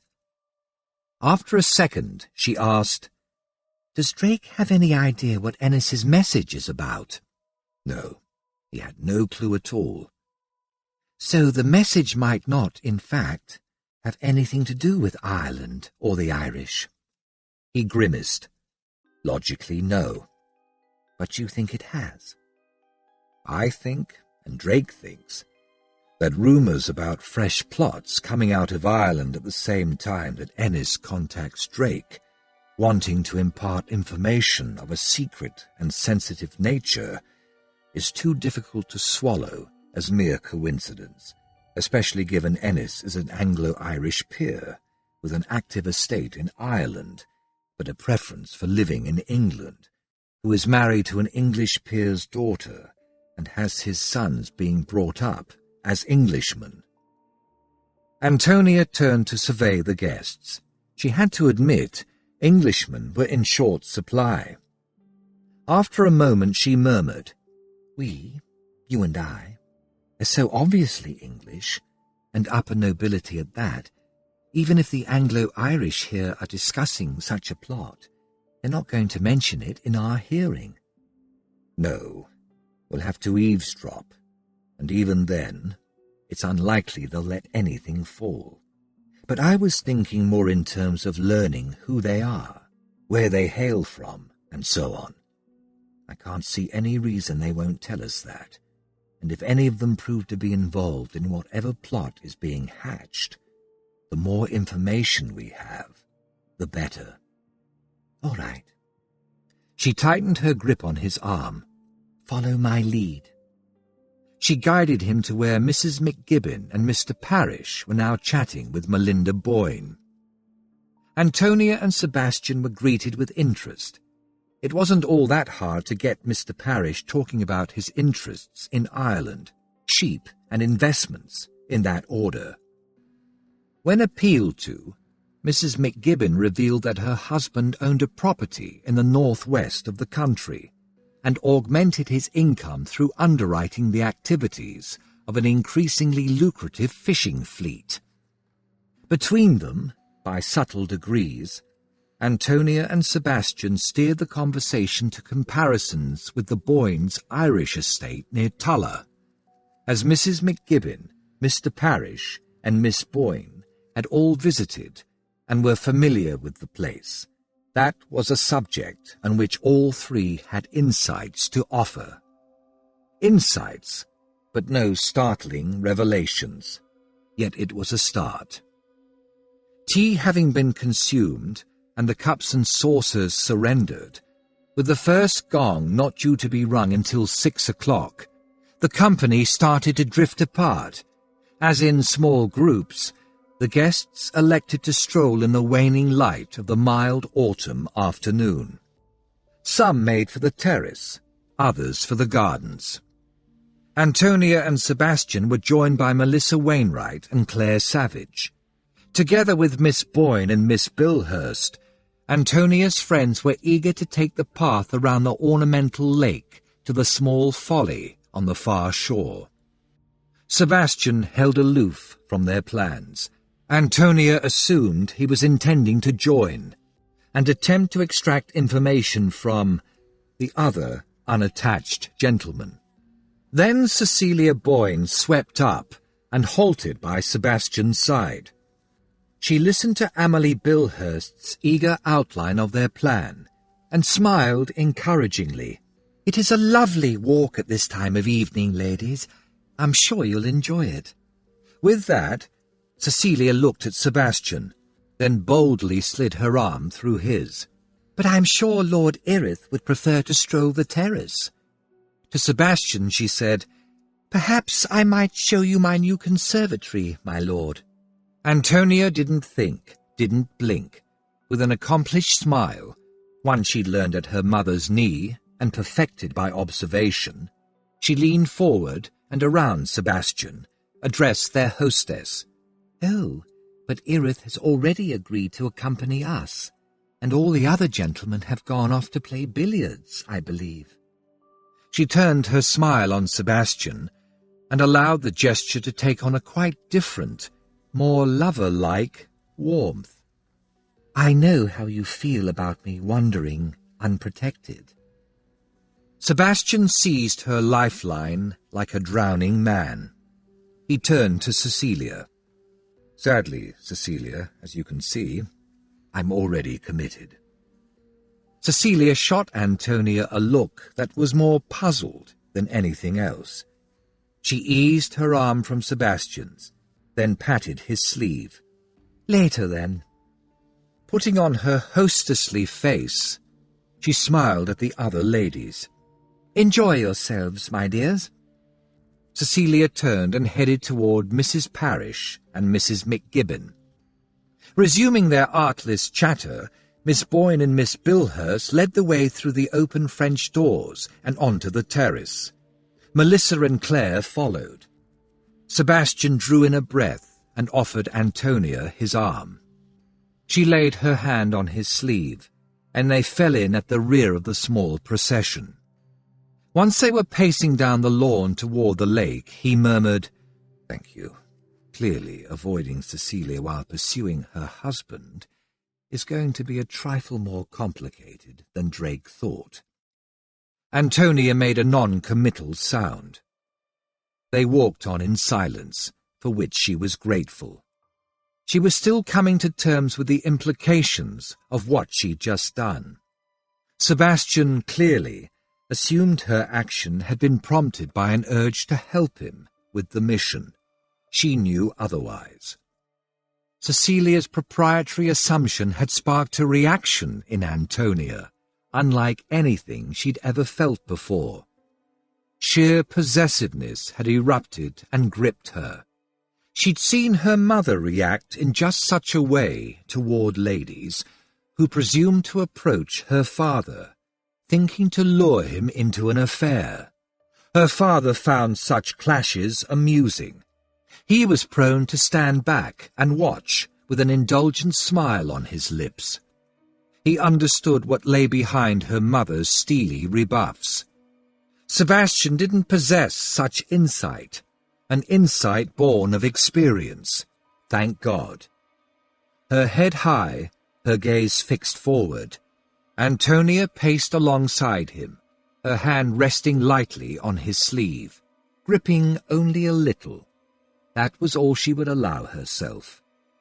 Beneath her outwardly composed exterior, she was metaphorically taking in great gulps of air and trying to calm the whirlpool of swirling emotions inside her. She'd wondered what Sebastian meant to her, how the passionate, fiery woman who lived inside her truly saw him. Now she knew. That woman, who was her true self, saw Lord Sebastian Cynster, Marquis of Erith, as quite simply hers. Chapter 3. Sebastian walked into the drawing-room just after the clocks had chimed 7 o'clock. The first man he saw, standing before the fireplace and chatting with McGibbon and Parish, was Lord Ennis. About 40 years old, Ennis was shorter and stockier than Sebastian, and his black hair, gleaming under the gaslight, clustered in thick curls about his pale face. Unhurriedly, Sebastian crossed the room to the group before the hearth, transparently intent on exchanging greetings with his host, as any guest would. McGibbon and Parish welcomed him with smiles, but Ennis had stiffened fractionally when he saw Sebastian approaching, and his expression had grown distant and a touch chilly. His own expression easy and relaxed, after nodding to the other two, Sebastian politely inclined his head to Ennis and offered his hand. "My lord, it's a pleasure to have the opportunity of visiting Pressingstoke Hall." Ennis briefly gripped his hand. "Erith, Lady Ennis mentioned that you would be here. I hope you find your stay entertaining." The words were stiff and stilted, contrasting sharply with Sebastian's assured drawl. It was clear Ennis wanted nothing to do with Sebastian, but he'd expected that. And with McGibbon and Parish hovering, now was not the time to mention a private meeting. Actually, turning, Sebastian scanned the guests. "Given I'm here as a favour to the Chillingworths, I expect my appreciation of my stay will largely depend on Lady Antonia." Indeed, Ennis's rejoinder was clipped. Sebastian barely registered it. He'd located Antonia's glossy dark head and discovered that she, and Miss Wainwright and Miss Savage, were surrounded by Connell Boyne, Filbury, Wilson, and Worthington. The four gentlemen were patently putting themselves out to please, although none of the ladies as yet seemed won over. Worthington laughed and edged closer to Antonia, leaning near as if to whisper something in her ear. Antonia shifted, easing back. The impulse to march across and insert himself between Antonia and Worthington was powerful enough to make Sebastian sway. He wasn't going to accomplish anything with Ennis at the moment, and if he wanted to keep up the facade of being Antonia's escort, adopting a world-weary air, Sebastian turned to Ennis, McGibbon, and Parish. "If you'll excuse me, gentlemen, I believe my role of escort demands my presence elsewhere." McGibbon and Parish were amused. Ennis was relieved. They parted with nods, his gaze fixing on the group gathered before the long windows overlooking the terrace. Sebastian strolled nonchalantly past the other guests to fetch up beside Antonia.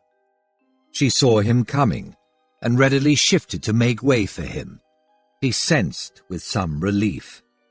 Worthington looked somewhat taken aback to find Sebastian suddenly beside him, but soldiered gamely on with the story he was telling. In less than a minute, Sebastian realized that the only threat Worthington posed was that of boring his listeners to madness. But his three friends, Filbury, Wilson, and Connell Boyne, were of a quite different stripe. All three struck Sebastian as minor jackals, gentlemen scavengers on the lookout for a fortune to make their own. They didn't rank among the more dangerous of the breed, but all three had enough nous to realize that, of the unmarried ladies at Pressingstoke Hall, Antonia was the juiciest plum. While Worthington rattled on, apparently oblivious to the implications of Sebastian's sudden appearance, the other three eyed him assessingly. Sebastian stood beside Antonia, and one by one met Filbury's, then Wilson's, then Boyne's eyes. He didn't actually do anything, just let his threat infuse his gaze, his stance, the very air between them. All three got his message, loud and clear. They dropped their gazes, and a certain tension, the intentness of hunters assessing prey, that had tightened the atmosphere, evaporated. Antonia exchanged resigned looks with Melissa and Claire. On her part, those looks were also placating. She'd insisted to her friends that Sebastian was merely a family friend, sent to fill the role of escort, that he was nothing more to her and she was nothing more to him. That was what she'd believed at the time. But she and her friends were more than experienced enough to recognize precisely what he had just done. And such heavy-handed intervention didn't fit the script he was supposed to be following. But her friend's confusion was the least of the problems plaguing her. The manner in which Sebastian had done what he'd done had set warning bells ringing in her brain. He'd acted with arrogant, invincible authority, with an air of absolute, inalienable right. She knew him, knew men like him. She knew the difference between an escort stepping in to protect his charge and the aura Sebastian had projected, which had been several orders of magnitude more extreme. There was no way any of the three other gentlemen would approach her now, other than in the most innocent of contexts. Not that she wanted them to approach her in any non-innocent circumstances, but still. In just a few short minutes, without uttering a single word, Sebastian had declared that she was his.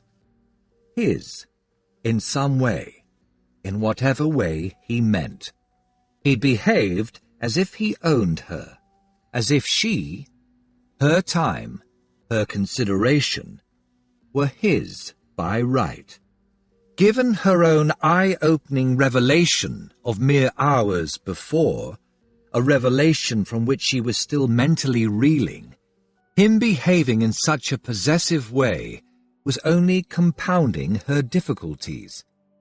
Apparently satisfied with the result he'd achieved, his expression once more politely mild, he glanced down at her. She caught his eye, narrowed hers fractionally, and with a deceptively sweet smile curving her lips, looped her arm in his and murmured, "Walk with me." She directed her smile around the circle. "If you'll excuse us?" It wasn't a question. Melissa and Claire inclined their heads with clear relief. They didn't want Sebastian destroying all their fun. The other gentleman brightened and replied, "Of course," and "Until later." Maintaining an expression of unimpaired calm, Antonia steered Sebastian toward an unoccupied corner of the room. He didn't resist. From the look in his eyes, he assumed she had something to impart regarding the mission. Doing her best not to grit her teeth, could his obliviousness over what he'd just done be any more obvious? She halted, and seized the moment of him turning to face her, and her drawing her arm from his, to jab a finger into his side. That got his undivided attention. She glared into his eyes. "Behave." His pale green eyes searched hers, even as his brows lowered, and bafflement overwhelmed his arrogance. What? He truly had no idea. She resisted the urge to wave her arms. "You can't just go around." She gave in and waved one hand. "Intimidating people." His features set in intimidating lines. Why not? "Because we're here, supposedly, to enjoy ourselves as a group." But they were behaving exactly as anyone would expect. She couldn't put her hands on her hips. "You appear to have forgotten that I, and Melissa and Claire, are 29. We knew perfectly well what those three, indeed even Mr. Worthington, teddy bear though he is, were thinking. For all of their belief in their own sophistication, they are boringly predictable, and nothing we haven't dealt with before. But they can be entertaining. If you're imagining we're three innocent misses who require a nursemaid, you are a long way off the mark." "I'm hardly a nursemaid." He stared frowningly down at her for several seconds. She glared belligerently back. Eventually he grated, "So what am I supposed to do? Just let those jackals sniff about your skirts?" "Unless I signal otherwise, yes." Sebastian's jaw clenched even more tightly. He wasn't sure he could do as she asked. Just the thought set his hackles rising. But her eyes were flashing more silver than grey, and she appeared very set on him backing off. He consulted his inner self, and inwardly acknowledged that him backing off wasn't going to happen. But he had to say something to appease her. He forced himself to nod, an exceedingly small nod. "Very well. We'll see how matters progress." She wasn't convinced she'd got what she wanted. She searched his face. Then she appeared to accept she'd done enough for the moment. The passion left her eyes to be replaced with her usual cool hauteur. She shifted to his side and turned to view the gathering. "Have you spoken with Ennis yet?" "Only to greet him. He's surrounded by others, and this is hardly an appropriate venue." He studied their host, still standing before the fireplace. "I'll need to watch and seize a moment to make it clear that I'm Drake's surrogate. That he and I will need to meet privately, and I assume he'll want to keep that meeting secret." "Well, we've a few minutes yet before dinner will be announced." She slipped her hand into the crook of his arm. "Come with me, and let's see if I can engineer your moment." He let her guide him to the group about Ennis, but although they joined it, there were too many others in the company, likewise intent on spending a few moments with their host. Despite Antonia's best efforts, no opportunity arose for Sebastian to exchange even a few private words with Ennis. Blanchard appeared and announced that dinner was served. Courtesy of their ranks, Sebastian and Antonia were separated by the full length of the table. As the highest-ranking lady, she was seated on Ennis's right, while Sebastian, as the highest-ranking male, led Cecilia into dinner and sat at her right. As course followed course, Sebastian found his frustration mounting.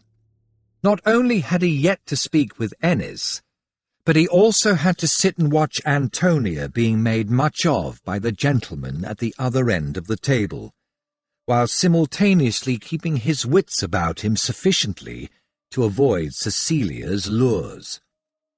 Despite all evidence that he was uninterested in reanimating an affair long dead, she continued to eye him with open speculation, as if she remained hopeful that his escorting Antonia was merely a convenient excuse he'd seized in order to return to her, Cecilia's, orbit. Sebastian was quite sure that, despite his usual perspicacity, Drake hadn't foreseen the mounting complications evolving from what Drake had considered a fortuitous set of circumstances. Not only was Sebastian juggling the mission itself, but he also had to contend with Ennis's understandable reluctance to have anything to do with him, with an unexpected company of Anglo-Irish all around, plus his increasingly unsettling and potentially highly charged interactions with Antonia. And on top of it all, he needed to douse Cecilia's increasingly transparent expectations. Very much aware that Ennis was directing occasional dark looks down the table at him, Sebastian made every effort to keep the conversation general and otherwise direct his attention to Mrs. Parish, seated on his right. While at the dinner table, he could do nothing about his mission, or about Antonia, so he devoted his energies to avoiding Cecilia and ignoring her thankfully subtle encouragements. Nevertheless, he'd rarely been so grateful to see the end of a meal.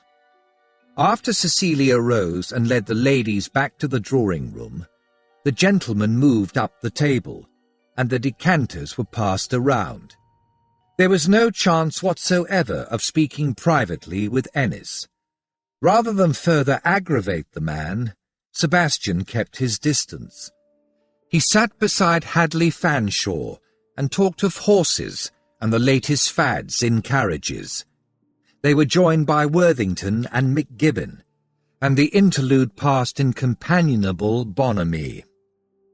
Sebastian perked up when, by general consensus, the men decided not to join the ladies, but instead to retreat to the billiards room. But he was destined for disappointment, as even Parish and McGibbon elected to eschew the ladies' company and crowd into the billiards room. There was no chance to approach Ennis, even to simply drop a quiet word in his ear. It was increasingly obvious that any such word would have to be exchanged in relative privacy, at the very least, in a situation where Sebastian could overcome Ennis's unwillingness to interact with him, without alerting anyone else to the exchange being in any way notable. Sebastian played 2 rounds of billiards, one with Hadley, Wilson and Filbury, the other with Connell Boyne, Worthington and Parish, who, despite his age and girth, proved a dab hand at the game. Ennis didn't play, but circulated among his guests, stopping here and there to chat and replenish the glasses of brandy or whiskey most held. Ennis gave Sebastian a wide berth, but not so obviously that any but Sebastian would notice. Stepping back from the table, and ostensibly chalking his cue while he waited for Parish to line up his shot, Sebastian surreptitiously studied Ennis. He took in the way Ennis moved around the room, the quality of his actions, his stride, listened to his rather forced laugh. Ennis was nervous, anxious. The longer Sebastian watched, the more he was sure of it. Ennis had been hiding earlier. He'd wanted to limit the time he spent with his guests. And now Ennis was watching certain of those guests closely. All the Anglo-Irish men, and also Worthington. Damn! His lips compressing, Sebastian looked away. Drake had been too clever. Ennis had misinterpreted Drake's message. If Ennis's thoughts were fixated on an Irish plot, then the man Ennis would least want to see wasn't Sebastian, but someone Ennis thought was connected with whatever plot he had word of, and was presumably planning to betray. Ennis would never like Sebastian, but he wouldn't care that much about a long-ago affair. But Ennis cared, deeply, about whatever was going on, or he would never have contacted Drake. Ennis thought Drake's messenger was one of his Anglo-Irish compatriots. He thought Drake had a man buried in the group, and given Drake's reputation, that wasn't any great stretch of the imagination. So Ennis was waiting for that man to give him a sign. But Drake didn't have a contact among this lot. He'd sent Sebastian instead. Sebastian felt like hanging his head. In the next instant, he was visited by an urge to put down his cue, march across, and put Ennis out of his misery by simply telling him that he, Sebastian, was Drake's surrogate. But if Ennis was nervous, presumably he had reason to be, presumably at least one of the men there, and more likely more than one, might, at least in Ennis's eyes, have some connection to the plot. Or was Ennis's nervousness due to something else entirely? Sebastian finished the game, playing largely by rote. He'd been playing billiards since he was tall enough to see over the table. He smiled, laughed, and accepted the congratulations of the others, then handed his cue to the next would-be player. He glanced around, but Ennis was still circulating. As host, he was unlikely to retire until at least Parrish and McGibbon did, and neither looked ready to call it a night. Even when they did, Ennis would still avoid Sebastian, and even if he didn't retire with his friends, but remained, too many others would still be present for Sebastian to force a confrontation. "I'm for bed." Hadley Fanshawe halted beside Sebastian. "We have another 4 days and nights in which to knock balls around." Sebastian nodded. "I'll go up with you." They called a general farewell, and left the others still playing and talking. As Sebastian and Hadley climbed the stairs, Sebastian asked, "Have you heard anything of the plans for tomorrow?" "No, but I'm sure Georgia will know. It always seems it's the ladies who make the plans at this sort of thing." Speaking of the ladies, Sebastian glanced back at the front hall and the now open door of the drawing-room. "It appears they've already retired." "Ah, well, no excitement for them, given we all hid in the billiards room." Hadley grinned. The clocks struck 12 as they reached the gallery. Sebastian walked with Hadley into the corridor running down the east wing. Hadley halted at his door, and they exchanged quiet good-nights. Then Sebastian ambled on to his room. He opened the door and walked in. One step, and his gaze fixed on the shadowy figure sitting on his bed. And he froze. Lust roared through him, powerful enough, violent enough to rock him.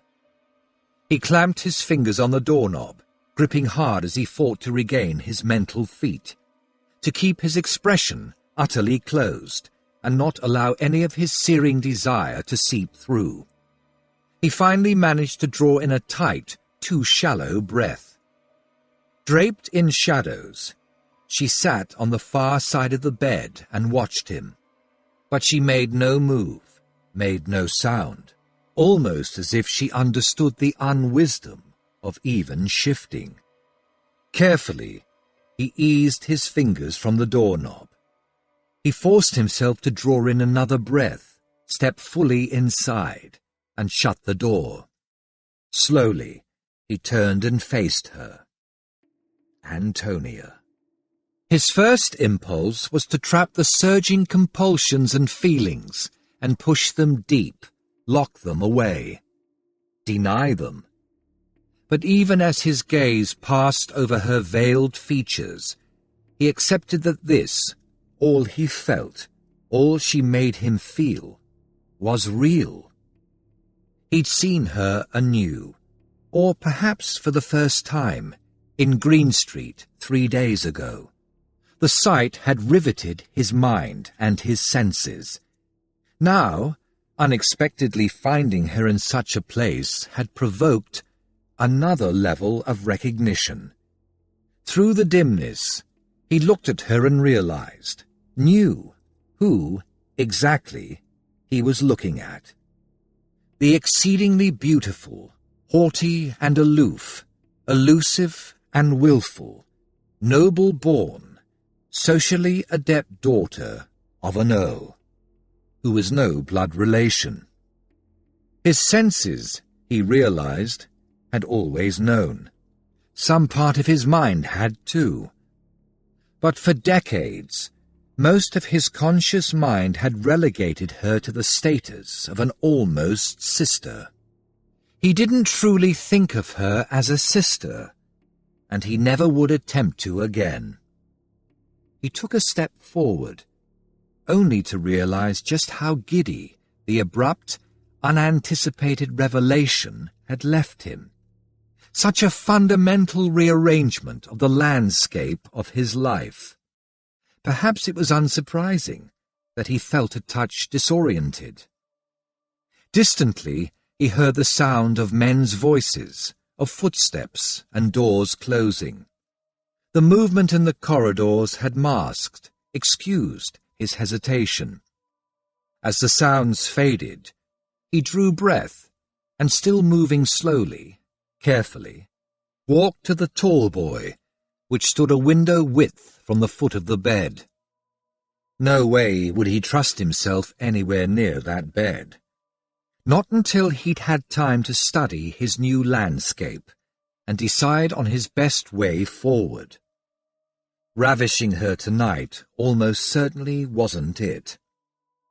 To account for his direction, he drew out his watch and chain, detached the latter, and set them and his purse on the top of the tall boy. She finally broke the silence. "Did you succeed in speaking with Ennis?" She kept her voice low, the husky tones feathered across his senses. No. He turned. Leaning against the tall boy, he shoved his hands in his pockets and faced her, and ruthlessly refocused his mind on his mission. He's avoiding me. Hardly surprising, but it's not only that. He's distracted. I think he's looking for Drake's man among his Anglo-Irish friends. Antonia pulled her face. "I had wondered if Drake's peculiar message might backfire." She was stunned to hear how calm and collected she sounded. Inside, she felt as if she was teetering on the edge of some dangerously high precipice, her nerves taut as a bowstring, one twist away from snapping. Her lungs felt locked. She was so tense, she thought she might be quivering. She kept her eyes locked on Sebastian's shadowy figure. The curtains on the window between them had been left open, and faint moonlight streamed in, strong enough to see shapes, but not to make out expressions. But he stood outside the shaft of light, and she sat outside it as well. That left them searching with and relying on their other senses as much as, if not more than, their eyes. In the instant he'd walked in, and his gaze had fallen on her, she'd felt a jerk of awareness, a visceral tug unlike anything she'd ever experienced. Some part of her mind was still reeling from that. The rest of it understood all too well that, entirely unwittingly, she'd placed herself in a predator's lair. On his bed. She'd always known, instinctively had known, what manner of man he was.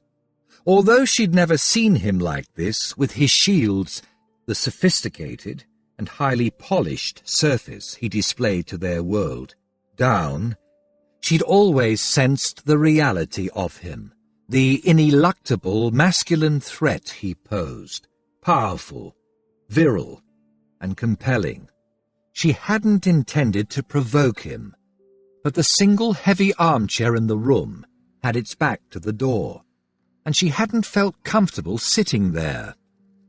As she watched, Sebastian pushed away from the tall boy.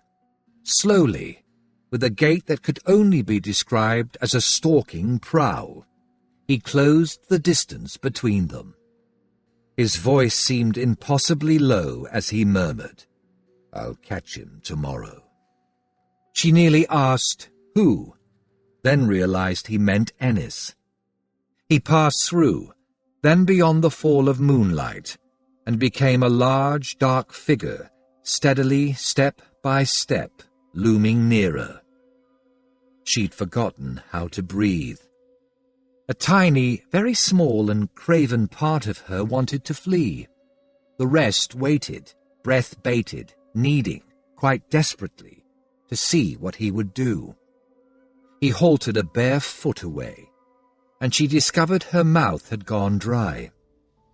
She looked up at the pale oval of his face, and knew beyond question that something fundamental between them had changed, literally, in the blink of an eye, and they would never go back to the way they'd been. A shiver, one of sheer reckless anticipation, slithered down her spine. The atmosphere felt so charged. She was surprised she saw no sparks. Then he raised one hand, slowly, to her face, and his long fingers touched, then traced the curve of her cheek. He lowered his hand.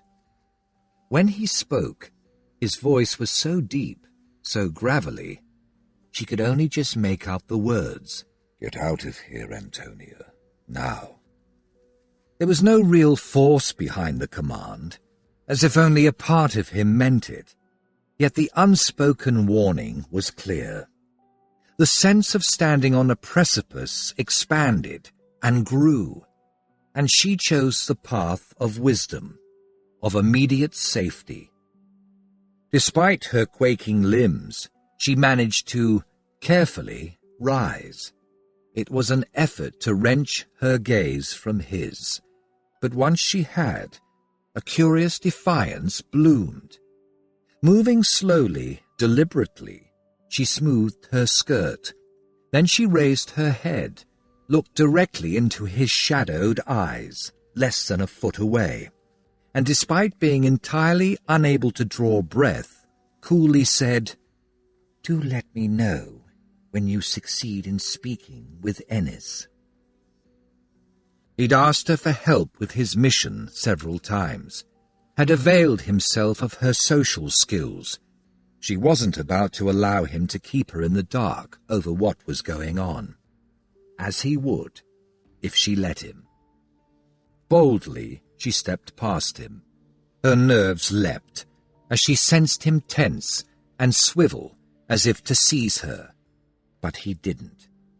Exhaling silently, head high, she walked toward the door. "Good night." She opened the door and stepped outside. Without looking back into the unlit room, she started to draw the door closed behind her, and heard from within a dark murmur, "Good night." She shut the door, released the doorknob, then paused, for one instant, savoring the thrill of having played, just for a moment, with fire. Of having faced such a challenge, unknown and dangerous, at least to her, and survived the encounter. Then she realized a silly, far too smug for her own good smile had curved her lips. She forced them straight, shook her head at her delusions. Dealing further with Sebastian was not going to be so easy, and walked slowly up the dim corridor. To reach the door to her room, she had to pass the archway to the gallery. As she did, from the corner of her eye, she glimpsed a dim figure lurking in the shadows on the other side of the archway. From the hairstyle, she instantly recognized Cecilia. Antonia gave no sign of having seen their hostess hovering in the dark. She reached her door, opened it, then paused and frowned. There'd been something about the way Cecilia had been standing, dithering. That was it. She'd intended to visit Sebastian, but had seen Antonia come out of his room and had drawn back, uncertain. Antonia glanced along the corridor. She didn't think Sebastian was expecting Cecilia. If he had been, he would have got rid of her much more quickly and with much less tension. Still, she waited and watched. After a minute or more had ticked past, her straining senses picked up the soft swish of silk skirts, but Cecilia didn't step into the corridor. Antonia debated, then quit her door and crept silently back to the archway. Peering into the gallery, she saw Cecilia retreating. Then Cecilia opened a door, went through, and shut the door behind her. Antonia drew back. Proprietorial satisfaction bloomed again. "Good," she murmured. Then she smiled and headed for her bed. Things had changed, or perhaps evolved, between her and Sebastian. She reacted as if he was hers, and he did the same over her. Well and good. As for the tension, the visceral connection that had erupted between them in the dark of his room, she wasn't entirely sure exactly what that presaged, but she was ready and distinctly eager to find out. Chapter 4. Sebastian bided his time through the morning, through an extended breakfast in the breakfast room. Then, as the day was once again fine, he followed the other guests outside. The younger ladies set off for the folly from which they planned to sketch the views. After exchanging a coolly challenging glance with him, Antonia joined their ranks. Colonel Boyne and his friends went out onto the rear lawn to smoke cheroots. After strolling the rear terrace and evaluating their options, the older men retreated to the library. Hadley Fanshawe and Sebastian trailed behind. Sebastian and Hadley settled in comfortable chairs at one end of the library. Ennis, Parrish, and McGibbon appeared to be discussing business of sorts at the other end. The table between Sebastian's and Hadley's chairs held a stack of gentlemen's sporting journals. They spent a quiet half-hour flicking pages and trading the occasional remark. Then Filbury looked in. "Connell suggested a croquet tournament. Who's in?" As it transpired, all the men were gripped by competitive zeal. The entire male half of the company duly gathered on the croquet lawn, where Connell and Worthington had already set out the hoops. Mallets were passed around, and various structures for a tournament were discussed before a series of games was decided, and they settled to play in rotating groups of 3. Knowing that playing croquet in groups was as much about arguing line and tactics, and that such a game never progressed quickly, but rather with long pauses for evaluation and dissection, Sebastian saw the perfect opportunity for speaking privately with Ennis looming. Although he had to wait for more than an hour, eventually he and Ennis were playing against each other, with Hadley as the third of their group. Hadley had proved a past master at taking forever to line up his shots. That left Sebastian and Ennis standing to one side of the green, watching. Sebastian waited until they were at one end of the oval-shaped course. After taking his shot, He walked to the edge of the clipped expanse to allow Hadley to essay his. Sebastian halted alongside Ennis, who shifted, as if to move away, but then, as if realizing how that would appear, settled again. Indeed, Sebastian murmured, his gaze on Hadley. "I am most assuredly the last man you would want to see." He turned his head and met Ennis's widening eyes. "You?" Ennis looked stunned. Sebastian nodded and looked away. "Winchelsea is a good friend." He paused, then went on. "I feel I should apologize for his inappropriate sense of humor. It was his idea to label me thus, but I realize, in the circumstances, the words might have led you to suppose his stand-in was someone else." "Just so." Ennis sounded aggrieved. Sebastian glanced sharply at him. "You haven't spoken of this to anyone else by mistake?" No. Ennis put a hand to his neckcloth, as if it was suddenly too tight. "Look here. I can't talk to you here. What I have to tell Winchelsea is too complicated to be conveyed in a few words." His gaze once more on Hadley's antics, Sebastian slowly nodded. "Very well. When and where?" "Tonight, in my study." Ennis paused, then added, "I'll meet you there at 10 o'clock. "Yes." Sebastian raised his voice. "Look at that, straight through both hoops." Walking to Hadley, Sebastian clapped him on the shoulder, then glanced at Ennis. "Your turn." They continued their game.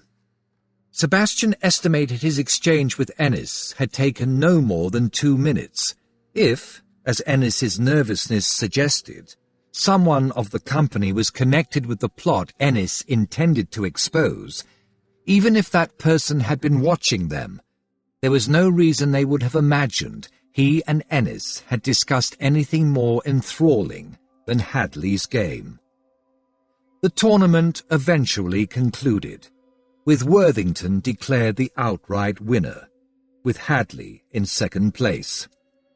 The younger ladies returned from the Folly, and Cecilia, Mrs. Parish, and Mrs. McGibbon returned from their exploration of the rose garden, just as Blanchard appeared on the rear terrace to strike the gong, summoning the party to luncheon. Antonia appeared by Sebastian's side and boldly wound her arm with his.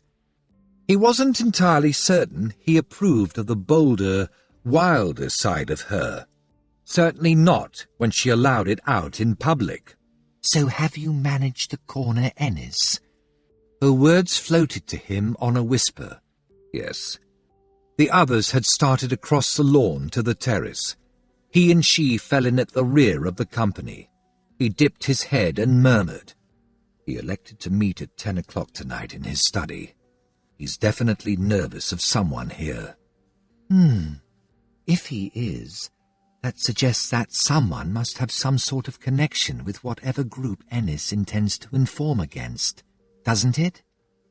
So one would infer. He paused, then said, "While we're whiling away the day waiting for this meeting, we should see what more we can learn about the other Anglo-Irish here." She nodded. "You'll be largely restricted to the men. I'll see what I can extract from the women." They joined the other guests in the dining room. As the seating at breakfast and luncheon was informal, and they were the last to reach the table, they perforce had to take the 2 remaining seats, the pair in the middle of the table on either side. That left Sebastian to entertain Miss Bilhurst and Miss Boyne, while Antonia was left to the dubious delights of Worthington, still crowing about his croquet win, on one side, and Wilson on the other. As it happened, that suited Sebastian and Antonia. They diligently applied themselves to their joint undertaking, and the meal passed off more quickly and satisfactorily than either had expected. When the company rose, Antonia left Sebastian to his own devices and concentrated on cultivating Mrs. McGibbon, who was as Irish as her husband, unlike Mrs. Parish, who was English through and through.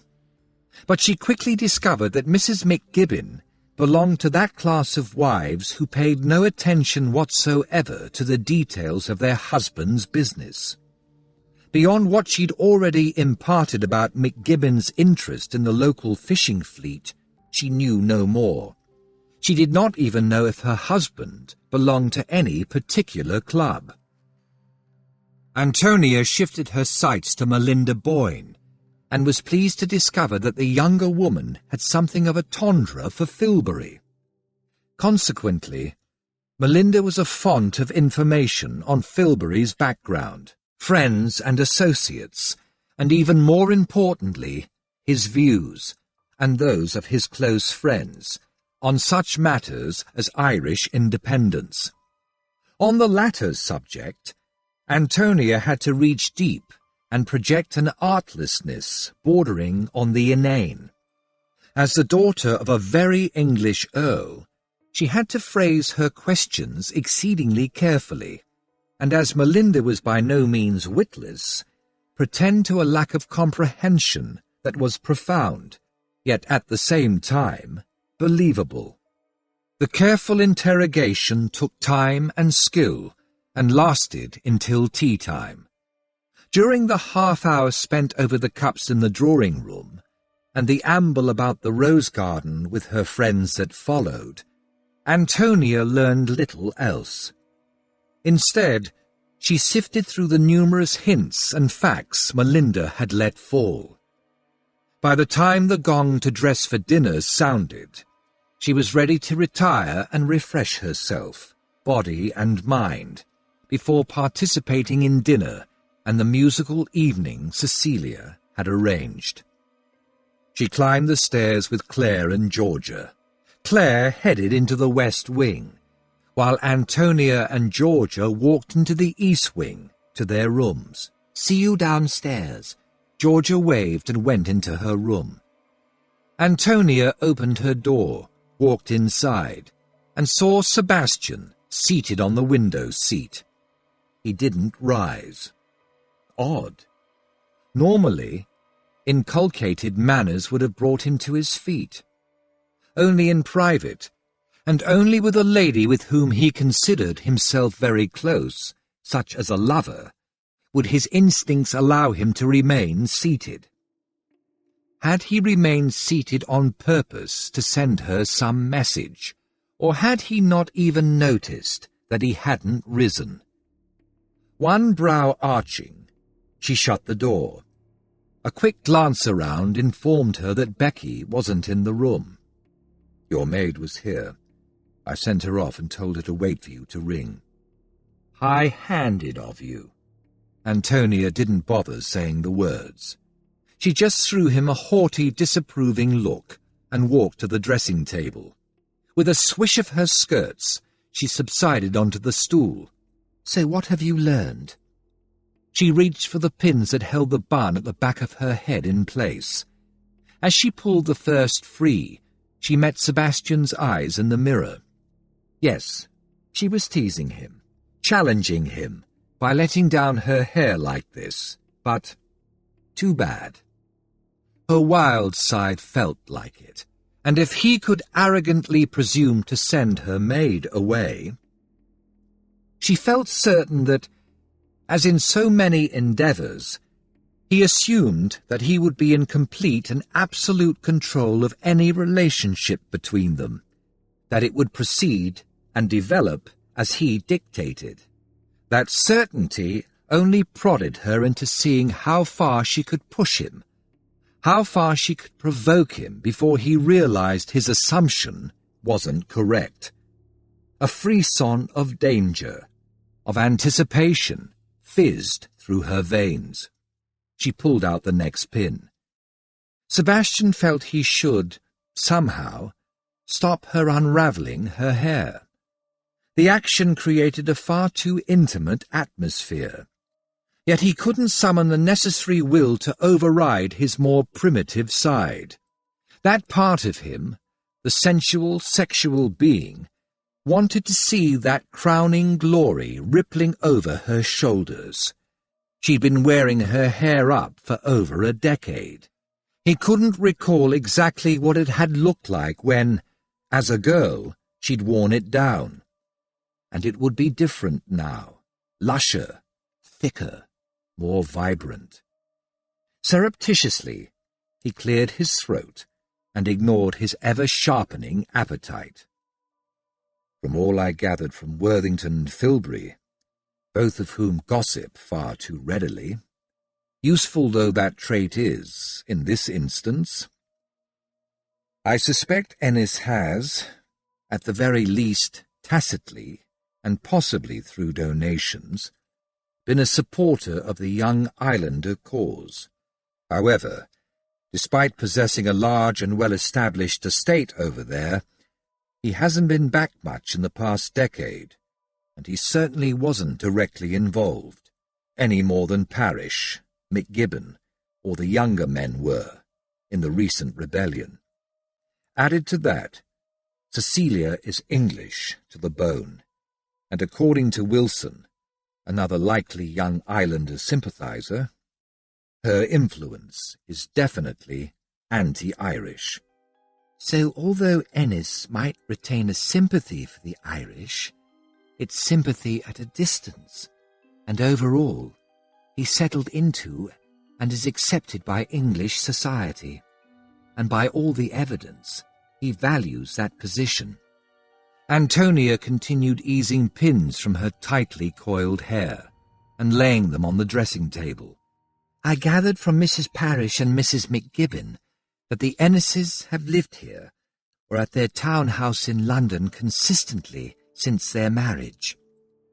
He nodded.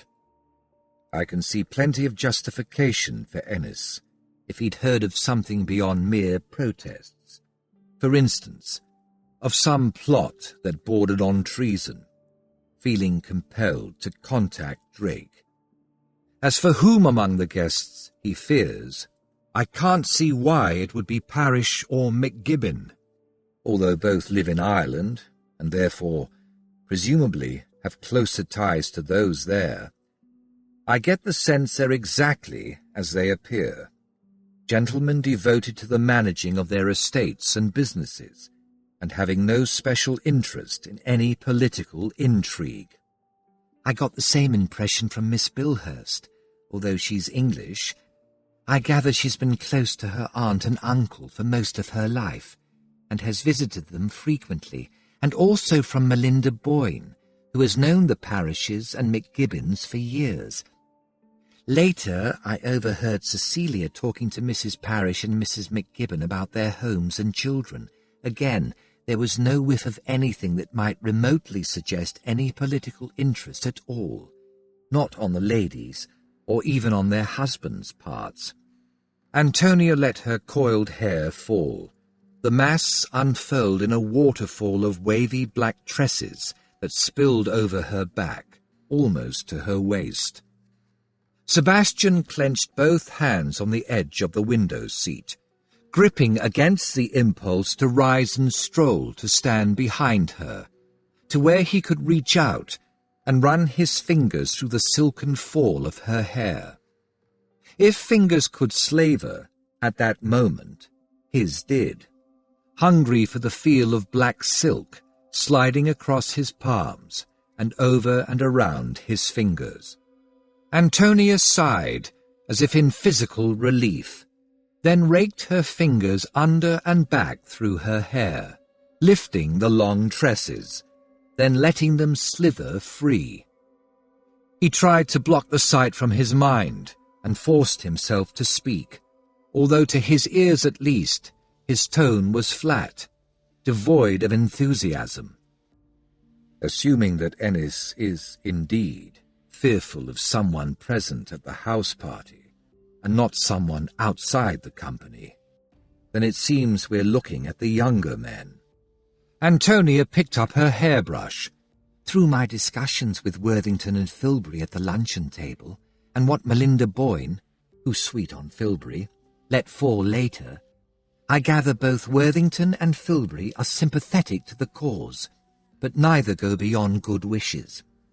I seriously doubt either of them would be actively involved in any plot, but they might be informants to those who are." She set the brush to her hair and started plying it, running down each long strand from her scalp to the wavy ends. From what Cecilia let fall, she doesn't approve of any of the four. She tolerates Connell because he's Ennis's brother, and it's a family tradition that this house party is held to coincide with his annual visit to report to Ennis about the Irish harvest. Because Cecilia wanted to invite us, me, Melissa and Claire, as well as Georgia and Hadley, she needed to make up the numbers, so to keep peace with Ennis, she invited Filbury, Wilson and Worthington. She paused, busily brushing, then went on. "That said, Cecilia's attitude to the four younger men is dismissive rather than condemnatory, more because she doesn't consider them up to snuff socially than because she imagines they're up to no good." The sight of her steadily, rhythmically running the brush through her hair was literally mesmerizing.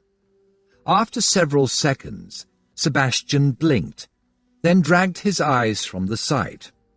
He focused on the floor. After a moment, he frowned. "Ennis is anxious, even fearful of someone. But it's possible the reason for that has nothing to do with his message for Drake." Another coincidence? He looked up and in the mirror met her eyes, took in her cynically disbelieving expression. He felt his jaws set. Quite. He hesitated, then took the bit between his teeth and did what he'd come there to do. "Tonight, after dinner, don't go anywhere near Ennis. Especially don't go near his study." In the glass she held his gaze. Then she arched a coolly imperious brow. "I promise I'll come and tell you what he says afterward." He told her of the meeting and would tell her of its outcome for one simple reason.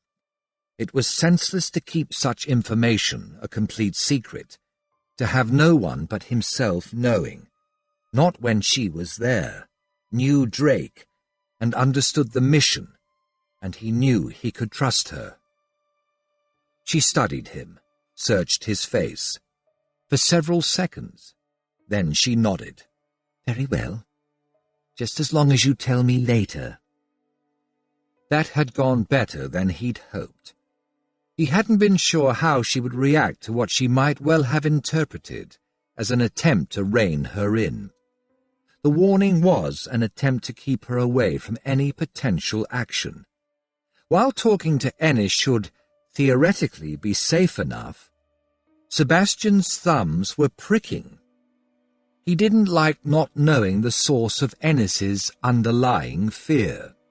But he'd accomplished what he'd come there to do. He'd learned what she'd found out about the other guests and had ensured she would keep her distance that evening. His gaze had drifted and was once more transfixed on her brush, travelling languidly through the thick fall of her hair. He inwardly shook himself free of the distraction and rose. "I'll see you in the drawing-room." She met his gaze, then pointed to the bell pull. "You can ring for Becky before you leave." He hid a grin at her tone. She hadn't liked him dismissing her maid. So he dutifully tugged the bell pull, then opened the door and slipped out, closing the door quietly behind him. Antonia paused in her brushing and stared at the closed door for several seconds. Ennis was frightened of someone or something. Frightened people were unpredictable. Then again, she'd never known Sebastian not to be able to take care of himself. Turning back to the mirror, she set down her brush and reached up to remove her earrings. At 2 minutes to 10 o'clock that evening, Sebastian pushed away from the balustrade at the east end of the terrace that ran along the front of the house and ambled back toward the front door. Half an hour earlier, after they'd finished with the port and brandy, Ennis had been the first to rise from the dining table. He'd excused himself on the grounds of having some urgent estate matter to deal with, and had gone off, presumably to his study. After a day spent in each other's company, the guests had grown more relaxed with each other. The other men had drifted from the table in twos and threes. Sebastian had retreated to the front terrace, deserted at that time, to avoid being roped into another billiards game, or some conversation. He didn't want to have to make his excuses at 10 o'clock, thereby calling attention to a meeting. He opened the heavy front door, stepped inside, and let the door quietly close behind him. His shoes made little sound as he walked slowly down the long front hall. He halted just short of the archway giving onto the corridor leading to Ennis's study. Earlier, he'd asked a footman where it was. From the sound of feminine voices and the tinkling of a piano, it seemed the ladies had remained in the music room, whither they'd retreated on rising from the table. The green baize covered door at the rear of the hall swung open, and Blanchard appeared, pushing the tea trolley. He saw Sebastian and inclined his head, then turned the trolley toward the music room. Sebastian stirred and walked forward. He turned into the corridor leading toward the study, just as, with a series of whirs and muted clangs, the clocks in the house geared up for the hour, then bonged and chimed in unison. As the 10th bong resonated through the house, he reached the intersection where the corridor he was in met another to the left. The intersecting corridor led to Ennis's study, and ultimately to the billiards room. The door to the study lay 3 paces along the corridor. Somewhat to Sebastian's surprise, the door stood slightly ajar. He halted outside the door and rapped on the panel. He heard nothing from inside. No sound at all bar the clink of billiard balls coming from the end of the corridor. Increasingly wary, he pushed the study door further open. Ennis's desk, a large polished mahogany affair, stood at one side of the room, set square and facing across the width, with the chair behind pushed back against a wall of shelves. Sebastian stepped over the threshold and looked around the door, but there was no one sitting in the armchairs angled before the hearth. A fire crackled cheerily in the grate. On the opposite side of the room, the lamp on Ennis's desk was lit, shedding a steady glow over several letters and papers left strewn across the blotter, as if Ennis had been there, but had just stepped out. Then a gust of cooler air drew Sebastian's gaze to the long window directly opposite the door. The curtains were pushed aside, and the sash was raised. Curious, given it was cold and misty outside. Sebastian hesitated, yet it was 10 o'clock. He reached back, returned the door to its almost closed position, then strolled toward the desk and put out a hand to draw back one of the pair of chairs angled before it. The chair behind the desk was pushed hard, jammed against the shelves, almost as if... Swallowing an oath, Sebastian strode around the desk and looked down at Lord Ennis. Ennis was lying on his back, one arm outflung, his other hand pressed to a wound on his left side from which blood was steadily pouring. Sebastian leapt to the bell pull and yanked hard 3 times. Then he lifted the heavy chair, set it aside, and crouched in its place beside Ennis, Even from his first rushed glance, Sebastian knew Ennis was done for. His lordship's eyes were closed, but this close, Sebastian could just hear the man's shallow breathing. Ennis? Who did this? Surely the most important question. At the sound of his voice, Ennis rallied. He opened his eyes, then fractionally shook his head. He shifted his outflung arm, raised that hand, and gripped Sebastian's wrist. Ennis tensed, plainly fighting for breath. Sebastian leaned nearer. Ennis's mouth worked. His lips moved. Gunpowder. The word was a thready gasp. Ennis gripped Sebastian's wrist as if to draw strength from him, and forced out, "Here." The effort was too much. Ennis's eyes lost focus, then his lids fell, and all tension left his body. At the last, his fingers relaxed, and his hand fell limply from Sebastian's wrist to the floor. Sebastian closed his eyes. He hung his head for a moment. Then slowly, he rose. A sudden rush of footsteps sounded in the corridor. Blanchard pushed the door wide and raced in. He saw Sebastian and pulled up short. "My lord!" Blanchard glanced around, clearly expecting to see his master. His face, like stone, Sebastian gestured to the figure at his feet. "I was to meet with Lord Ennis at 10 o'clock. I arrived to find the door ajar and your master—" Sebastian looked at the body on the floor. Blanchard came around the desk. The butler's eyes grew huge. "Oh, my good lord!" "Indeed. I found his lordship lying there dead, murdered." Sebastian glanced at Blanchard, who was now chalk white. "Who was the local magistrate?" Without looking away from the body, Blanchard answered, "Sir Humphrey Rattle, my lord." Sebastian drew in a not quite steady breath. "I suggest you leave a footman on guard in this room. Put another at the door to keep everyone away, and send for Sir Humphrey immediately." Blanchard drew in a deep breath and straightened. He nodded. "Indeed, my lord." Then Blanchard looked suspiciously at Sebastian. "And you, my lord?" "I," said Sebastian most unwillingly, "will break the news to the others."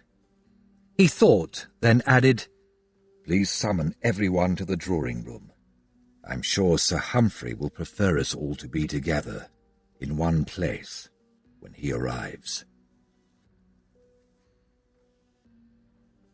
Chapter 5. Shock was never a pleasant experience. Sebastian had seen dead men, even murdered men, before. He'd killed 3 himself in the furtherance of one or other of Drake's missions, but they'd been villains and not men he knew. Finding Ennis dying, stabbed in his own study, had been an experience of a different caliber. Despite having drunk a cup of tea followed by a large brandy, he still felt chilled, and was grateful for Antonia's soft warmth close beside him as they sat on one of the smaller sofas in the drawing-room. The members of the house party had dutifully congregated, summoned by Blanchard and the footman with the message that there was some serious news Sebastian had to impart to them. Once they'd all been assembled, he'd told them of Ennis's death. For Cecilia's sake, he'd been as gentle and as vague as possible. Cecilia now sat huddled between Mrs. Parish and Mrs. McGibbon, weeping quietly. Sebastian judged her to be shocked and truly grieving. He could see no reason for Cecilia to have murdered her husband. Despite her affairs, and Ennis's, they'd been sincerely attached in the way of couples who rub along well enough together, and who had made a life, and had children together. Although desire might have waned, affection had remained. The other guests sat in small groups around the room. Most still looked stunned. He told them the magistrate had been sent for, and that it would be best for them to await Sir Humphrey's arrival, rather than retire. Blanchard had advised that Sir Humphrey lived less than 15 minutes away, and would most likely ride to the hall. Over the soft sound of Cecilia's weeping, the guests exchanged comments in hushed tones. Sebastian scanned the faces, wondering which of them, if any, was the murderer. Despite the apparent message of the open window, he was disinclined to believe that the murderer came from outside the house, not with the way Ennis had been behaving. Someone presently under Ennis's roof had murdered his lordship. Why wasn't quite so clear. Sebastian glanced at Antonia. Other than an initial, "Oh no," she'd said nothing, just sat beside him and offered wordless support. He studied her face. Her complexion was paler than usual, but her eyes were clear as they moved from face to face around the company. He reached out and took her hand. Immediately she glanced at him, but didn't draw her fingers from his. He lifted her hand across so that he could cradle it between both of his. Just the simple fact of feeling her fingers under his soothed some part of him and cleared some of the fog from his mind. Looking at the other guests again, under his breath he murmured, "I need you to do something for me." "What?" she murmured back. Instantly, without the slightest hesitation. He would have grinned if the matter wasn't so serious. "Should anything occur to delay me, like the magistrate insisting on taking me off somewhere for questioning, I need you to return to London and tell Drake, or if he's not back, then his masters in Whitehall, what Ennis said." There was a second's silence, then she breathed, "What he said?" Until then, he hadn't mentioned Ennis's last words, not to anyone. "When I found him," he continued, his words a bare whisper, "he was still alive. I asked who had stabbed him, but instead of answering that, he used the last of his strength to say 2 words. Gunpowder, here." She too appeared to be looking idly across the room. She stiffened, then drew a slow, shallow breath and murmured, "Good Lord." Indeed, he clearly believed those 2 words were more important than naming his murderer. Antonia shifted her hand in his hold and gripped his fingers as he was gripping hers. Her mind darted this way, then that, evaluating, imagining. Despite the scarifying implication of Ennis's last words, she didn't like the notion of leaving Sebastian to his fate.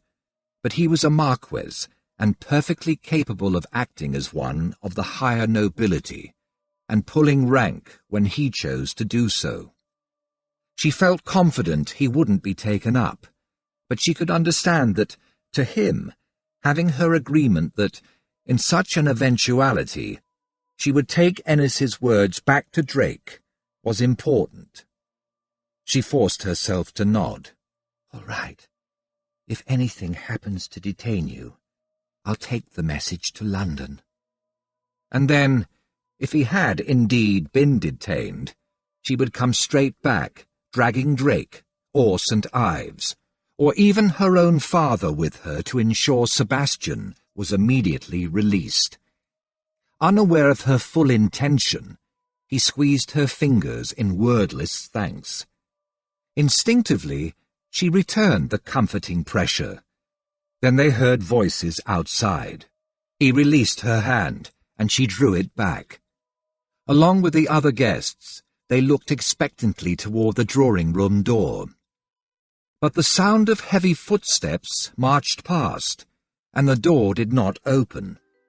"The magistrate will have gone to examine the body," Sebastian stated, his gaze resting on Cecilia, who gulped and tried valiantly to contain her sobs. 5 minutes later, they again heard footsteps approaching. This time, the door opened to admit a robust gentleman of above middle years, yet still hale and hearty. His face looked the sort that would normally be graced with a genial expression. But tonight, Sir Humphrey Rattle looked grave. After one swift survey of the room, with a brisk gesture, Sir Humphrey directed a constable to wait unobtrusively beside the door. Then he walked forward and bowed before Cecilia, who with an effort managed to give him her hand. "Dreadful business, my dear." Sir Humphrey patted Cecilia's hand, then released it. "You stay where you are. I'm sure your guests and I can introduce ourselves." Sir Humphrey proceeded to circle the room. He didn't shake hands, but attentively noted every name, asking the obvious questions that allowed him to link this one with that.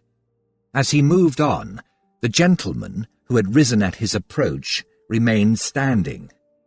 Eventually Sir Humphrey reached Sebastian, who, like the others, rose to face him.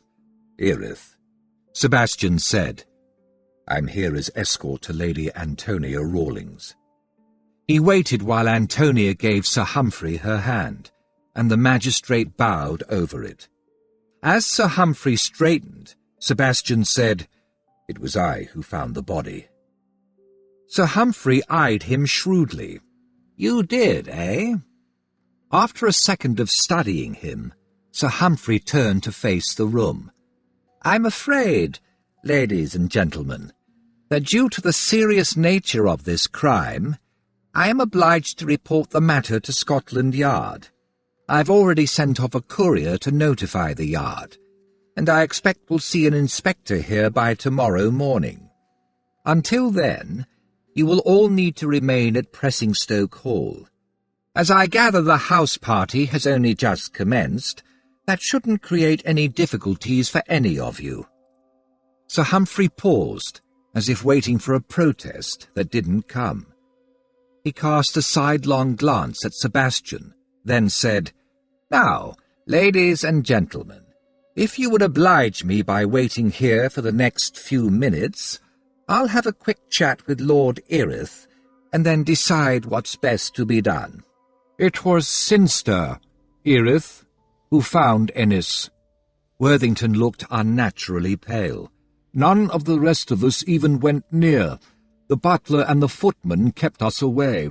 Can't see what good keeping us cooped up here will do."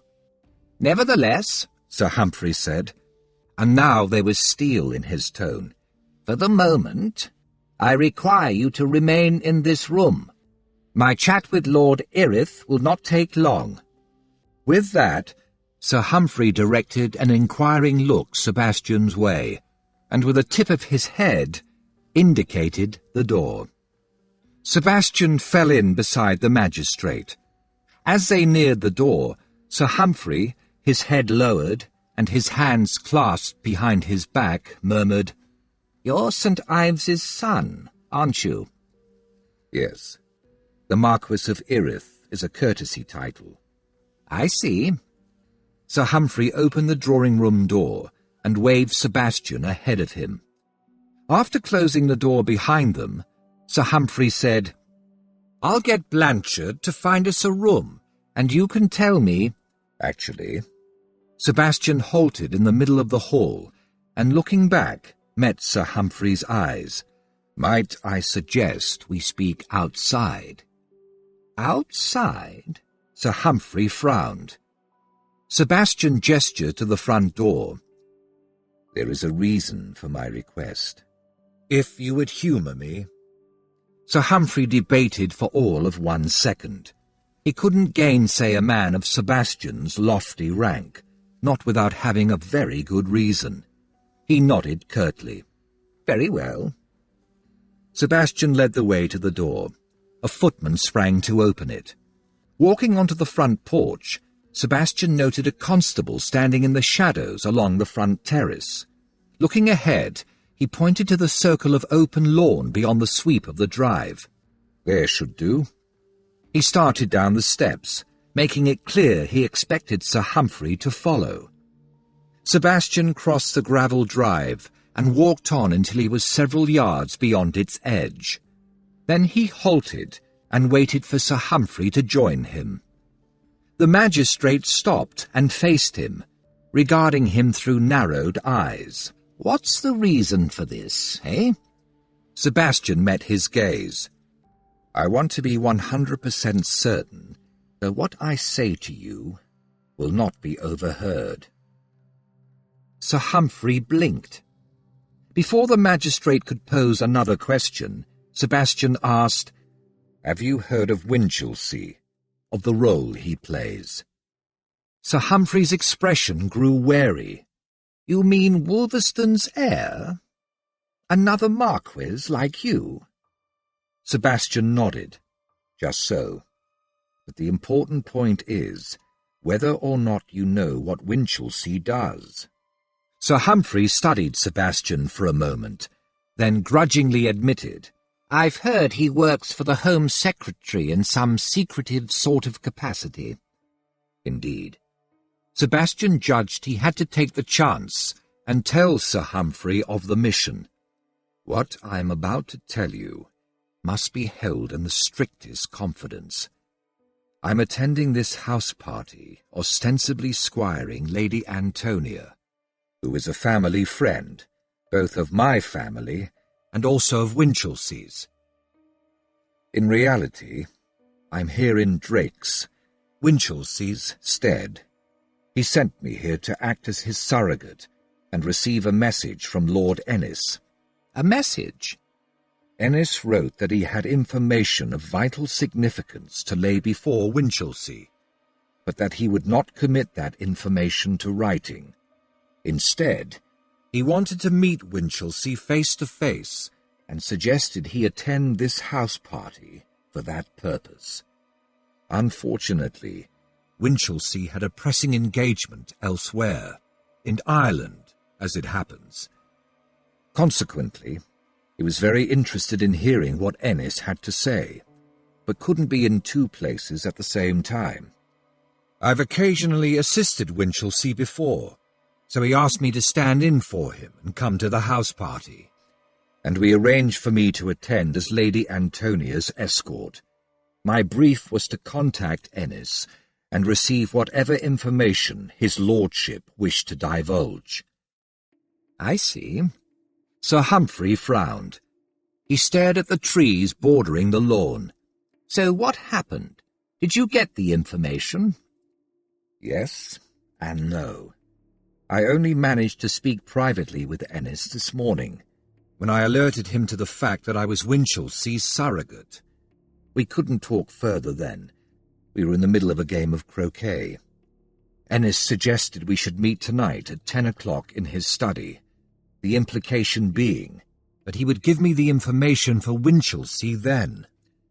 I arrived outside the study door just after the clock struck 10 and found the door ajar. I went in and, subsequently, found Ennis stabbed and dying.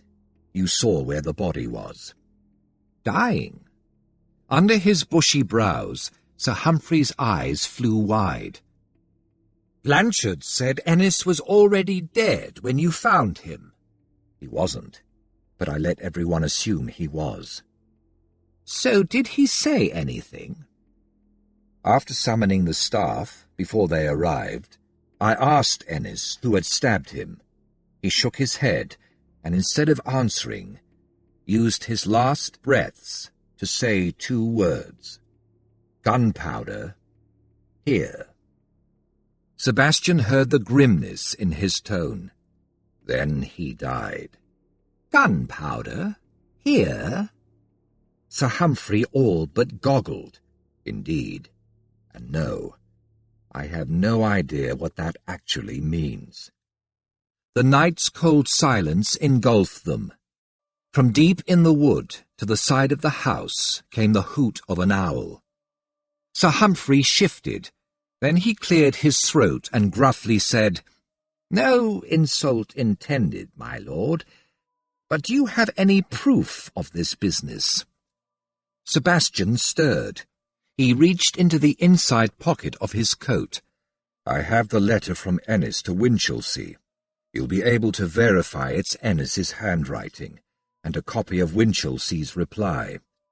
He offered the folded sheets to the magistrate. Sir Humphrey took the letters, walked back to stand beside one of the lanterns lighting the edge of the drive, and silently read both. Sebastian followed. Facing the house, he halted beside the magistrate and waited. Then Sir Humphrey frowned, and shot him a look from under his shaggy brows. "Why call you the last man Ennis would want to see?" Sebastian sighed. That was Drake's misplaced sense of humour. 6 years ago, Lady Ennis and I were, for a short time, lovers. Ennis was aware of that.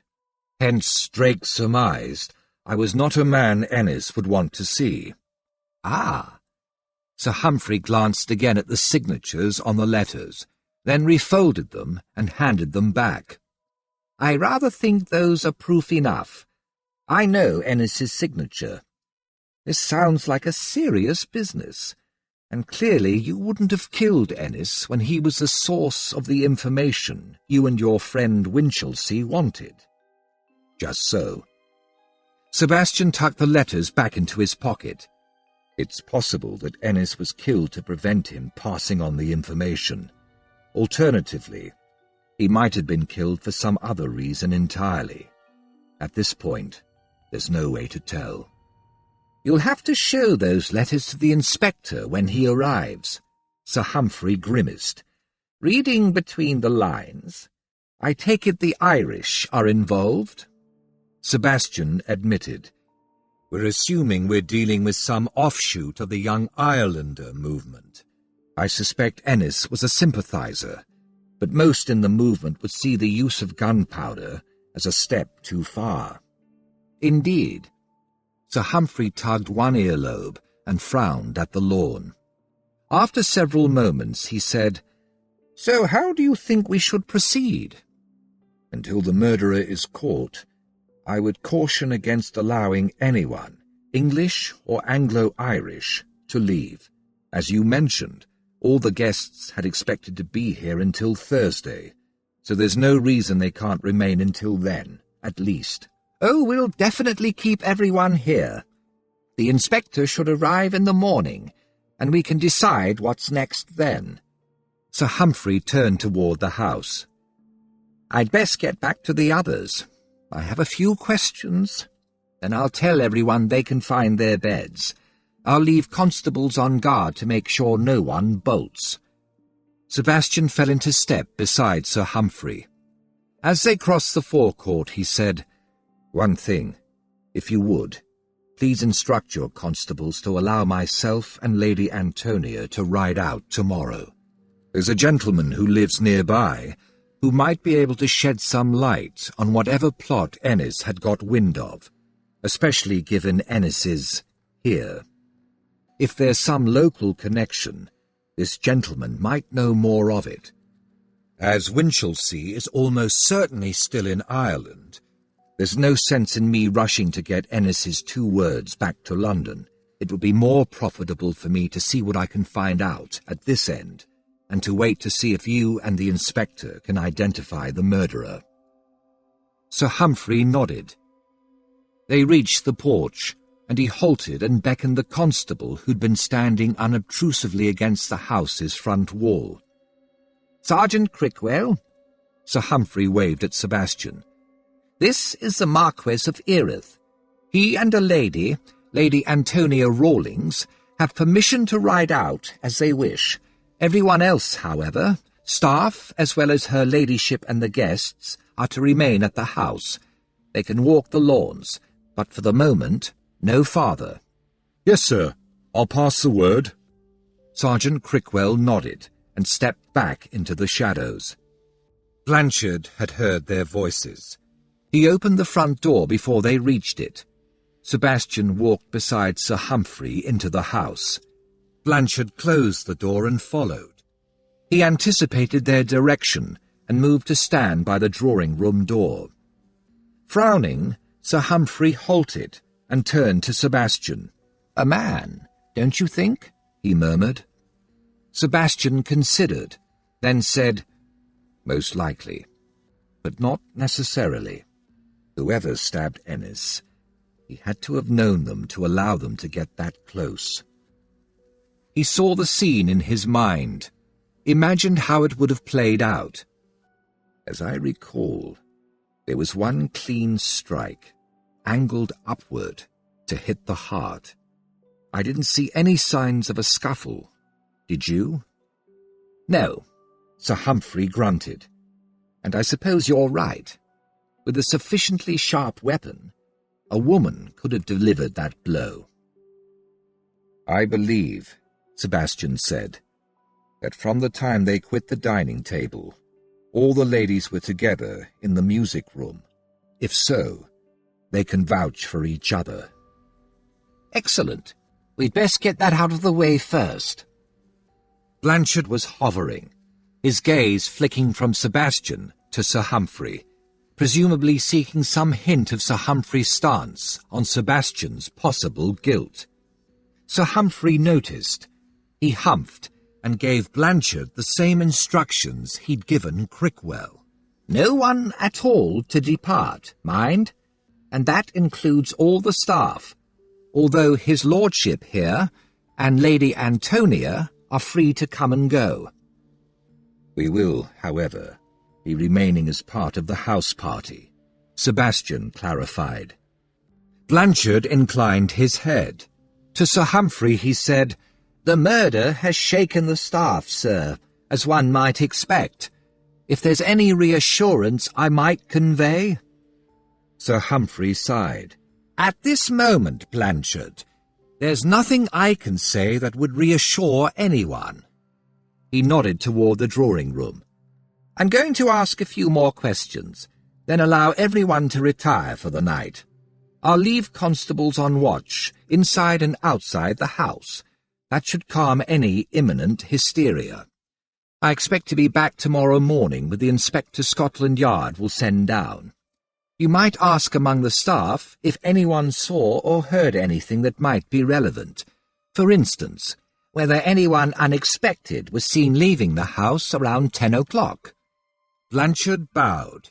"Very good, sir. I will inquire." He moved to open the drawing-room door. Sir Humphrey led the way in. Sebastian followed. As the door closed behind him, he surveyed the company spread around the room. Everyone had looked up, but most gazes flitted over him and fixed on Sir Humphrey as the magistrate walked forward. Only Antonia continued looking at Sebastian, incipient concern in her eyes. He met her gaze, infinitesimally shook his head, and strolled to reclaim his position on the sofa beside her. Sir Humphrey, meanwhile, took up a stance at the end of the rug, directly opposite the fireplace, and faced the assembled company. "Now, if you will bear with me, I have a few simple questions, and then you may retire. I understand that on rising from the dinner table, the ladies gathered in the music room, which from memory is toward the rear corner of the ground floor, beyond the breakfast room. At what time did you rise from the dinner table?" The ladies exchanged glances. Then Cecilia mumbled something around the handkerchief pressed to her lips, and Mrs. Parish beside her spoke up. "It was about 20 minutes past 9 o'clock. A murmur of agreement came from various female throats, and some of the men nodded as well. "Excellent. So the ladies gathered in the music room. Did you all go there directly?" "I believe so." Mrs. Parish looked at the other ladies for confirmation. Antonia's clear voice cut across the resulting chatter. "Miss Wainwright and I were the last of the ladies to reach the music room. As I recollect, all the other ladies walked ahead of us, and all of us went directly into the music room." Melissa Wainwright nodded. "That's correct. We brought up the rear, and all the others were ahead of us. No one went anywhere else." "And you all remained in the music room until the murder was discovered?" "Yes, and "Definitely," came from all sides. Then Miss Bilhurst said, "I was at the piano for most of the time, until we heard the alarm. I was playing, and from the stool I could see all the ladies and the door. No one was rude enough to leave, I noticed. Everyone was still there when we heard." She waved vaguely. "Thank you." Satisfied, Sir Humphrey cast his gaze over the gentleman. "So the ladies left at 20 minutes past 9. I assume the gentlemen remained to pass the decanters?" Most of the men nodded. Sebastian stated, "As I recall, all the gentlemen remained in the dining room, at the table, for only a relatively short time. About 10 minutes after the ladies left, Ennis excused himself on the grounds of having some pressing matter of business to deal with." Sir Humphrey glanced around, and a number of men murmured agreement. "So," Sir Humphrey concluded, "the critical question for all the gentlemen will be where each of you were between 9:30 and 10 o'clock, when Lord Erith found Ennis dead." There was silence for a moment. Then Mrs. McGibbon exclaimed, "Great heavens, sir! You can't possibly think that any of those here stabbed his lordship." She sounded faintly incredulous, and genuinely shocked. "I gather the study window was open," Hadley Fanshawe said. "Surely Ennis came upon some vagrant, rifling his desk, and the miscreant stabbed him and escaped." Sir Humphrey inclined his head. "We are pursuing that notion." "Good Lord!" Mrs. Parish had paled. "A murdering vagrant on the loose. Why, any of us might be murdered in our beds." Antonia uttered a muted but plainly derisive sound. With his hands, Sir Humphrey gestured for calm. "There's no cause for panic. I will be leaving constables on watch inside the house and around about. You needn't fear any villain will get in. However, I must insist that, until the inspector arrives and gives you leave, you must all remain at the house." The announcement elicited various mumbled comments, and several grumbling ones, but in the face of Cecilia's grief, her guests refrained from making any more strident complaint. "So can we go to our rooms, then?" Melinda Boyne asked somewhat plaintively. "Yes, indeed." Sir Humphrey gave a short bow. "Thank you for your forbearance. I will return in the morning with the inspector, and we'll evaluate where we are then." The company didn't wait for further encouragement. Most rose and made for the door in 2s and 3s. Sir Humphrey walked to where Cecilia sat, exchanged a few quiet words, then with a last general nod, headed for the door. Antonia looked at Sebastian. When he met her eyes, she murmured, "We can't talk here. Let's go up." Together, they rose and fell in behind Mrs. Parish and Mrs. McGibbon, who between them were supporting Cecilia upstairs. Considering Cecilia, considering the depth of shock he'd glimpsed in her eyes, Sebastian wondered if she'd known anything of Ennis's fears. He did not for a moment imagine she was in any way complicit in her husband's murder.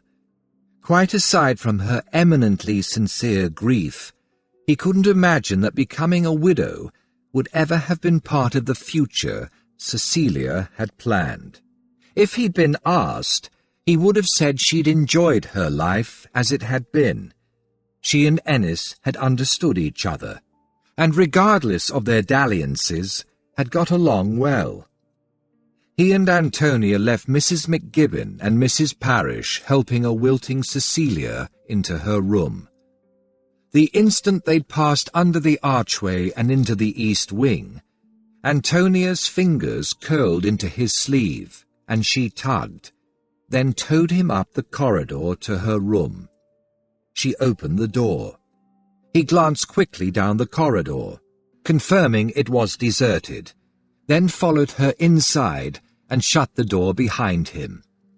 Antonia lit the lamp that stood on a side table by the armchair near the fireplace. She adjusted the wick until the lamp shed a golden circle of light over the area before the hearth. Then she straightened and looked at Sebastian. He'd followed her and had halted before the hearth, and now stood gazing into the fire. "What on earth did Ennis mean?" she asked. "Gunpowder here. Here? Where?" Lit principally by the firelight, Sebastian's features appeared chiselled and harsh. His lips thinned, precisely. Here meaning England, here meaning south-east England, including London, here meaning Kent, or this stretch of coast, or here meaning this estate, or even just the house. She folded her arms and gripped her elbows. She felt chilled, as if the proximity of violent death had cast an icy pall over her. "He could have meant any of those, as far as I can see." She started to pace back and forth, a yard before the hearth and parallel to it, driven by restlessness more than anything else. Sebastian straightened his shoulders, then glanced at her and saw her pacing.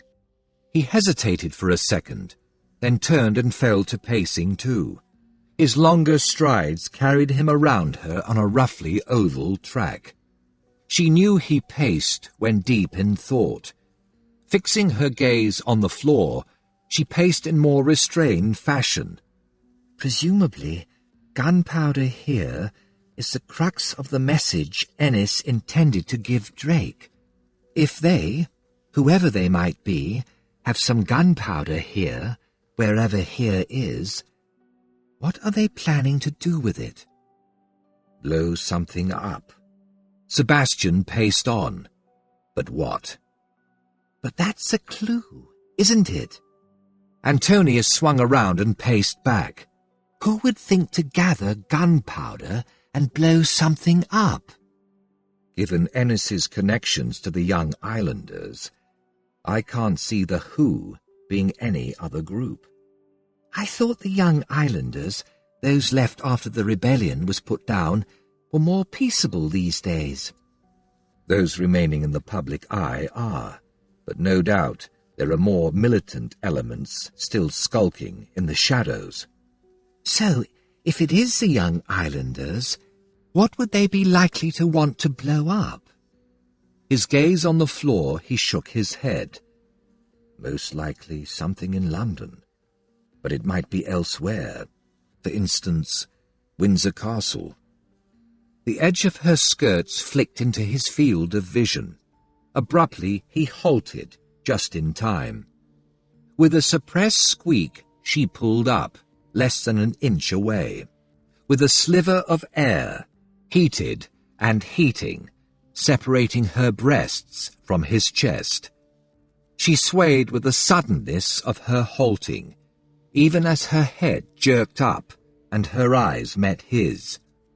Wide grey eyes, roiling with surging heat, with passion, with desire, with hunger. In that instant, he saw it all, and was seized with a powerful, nearly overwhelming urge to reach out and take, to raise his hands, close them about her waist, and jerk her the last inch to him. And what then? His mind reeled. He felt himself teetering at a metaphorical fork in his path. This way or that? But the decision was irreversible. Antonia stared into pale green eyes, warlock's eyes, with the power to mesmerize. She couldn't breathe. She couldn't think. But she could feel temptation, rich, alluring, compelling, slide across her skin. It whispered to her senses, stroked them beguilingly, enticed her. Her lips felt fuller, the lower throbbed. As if he knew, his gaze fell to fasten on her mouth.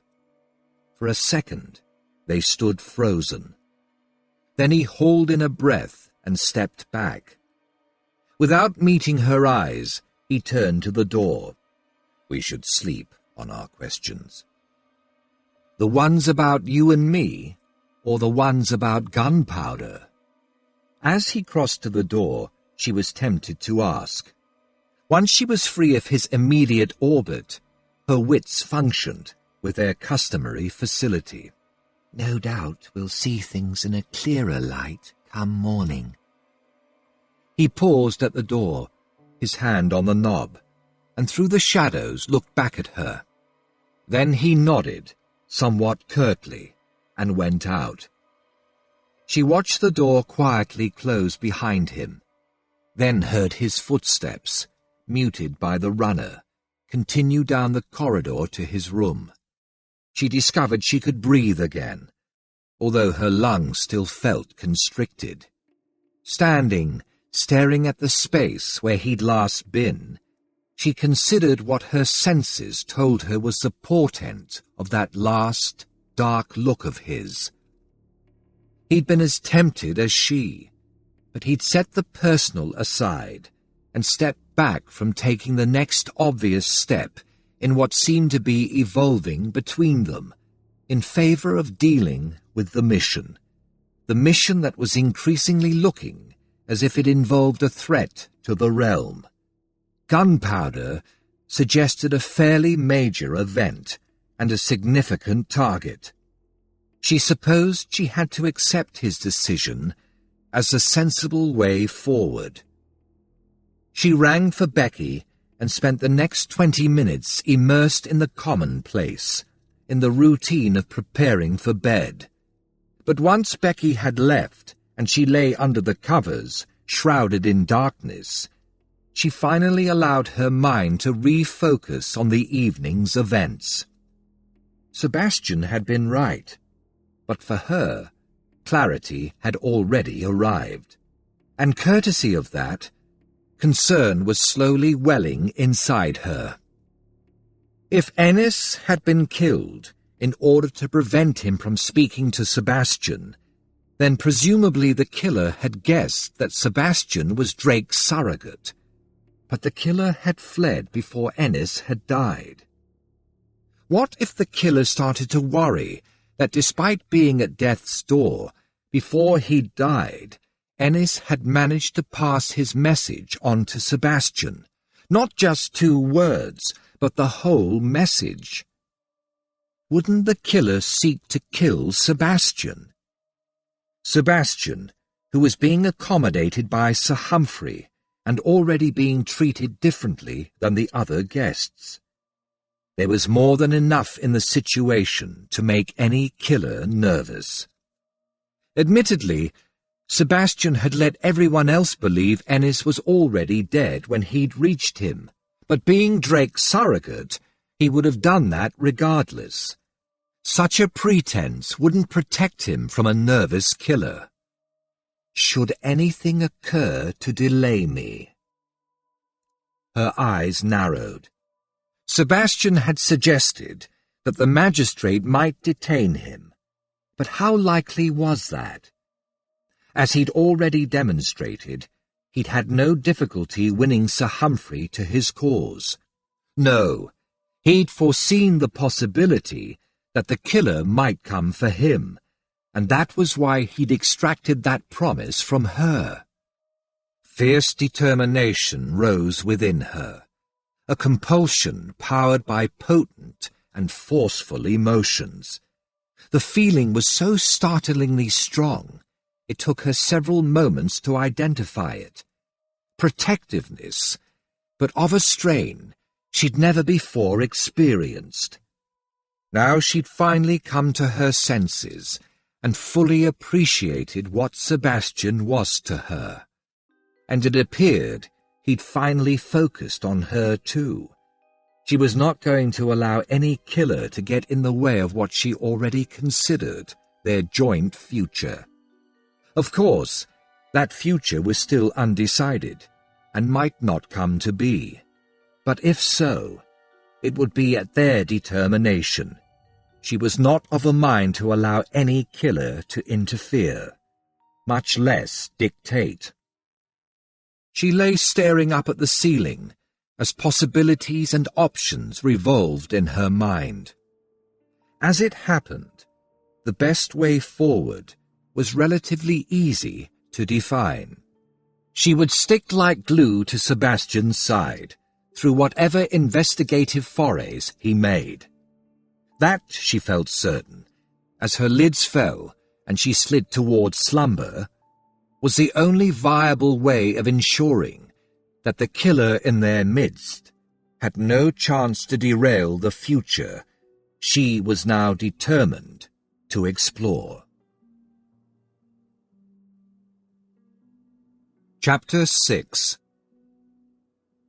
The following morning, feeling decidedly grim, Sebastian walked along the gallery and started down the stairs. He'd spent far too many hours over the past night thinking of Antonia and that fraught moment in her room. If he had the time again, he was almost certain he would react differently, that he would give in to the urgent compulsion that had gripped him, if only to see where it led. Anything would be better, less aggravating, than all the hours he'd spent tossing in his bed. Yet despite the lust that hovered like a combustible cloud between them, a cloud he knew very well would grow only more dense, more intense, the longer they refrained from igniting it and letting it burn, despite the fact that the scales had now fallen from his eyes regarding her, and if he was any judge, had fallen from her eyes regarding him as well. Now was not the time to pursue such a connection. Not with a murderer under the same roof, and God alone knew what danger hovering. Gunpowder. Here. Ennis's words haunted him, constantly replaying in his mind. Duty and Drake's mission came first. Antonia and whatever might come of their new level of interaction could safely wait until later. That said, he'd already realized that he wouldn't be able to concentrate on the mission, on figuring out which here Ennis had meant, if he, the less civilized male inside him, wasn't assured of Antonia's safety. With a murderer in the company, the only way to ensure she was safe was to keep her with him. Given her typical feminine curiosity and her predilection for involving herself in whatever was going on, he felt confident keeping her by his side wouldn't require any great effort. Thus resolved, he stepped onto the tiles of the front hall, turned left, and entered the breakfast room. Somewhat to his surprise, he discovered he was the last of the company to approach the sideboard. Knowing that due to the distance from London, the inspector, and therefore Sir Humphrey, wasn't likely to arrive at the house until after 9 o'clock, he'd slept late.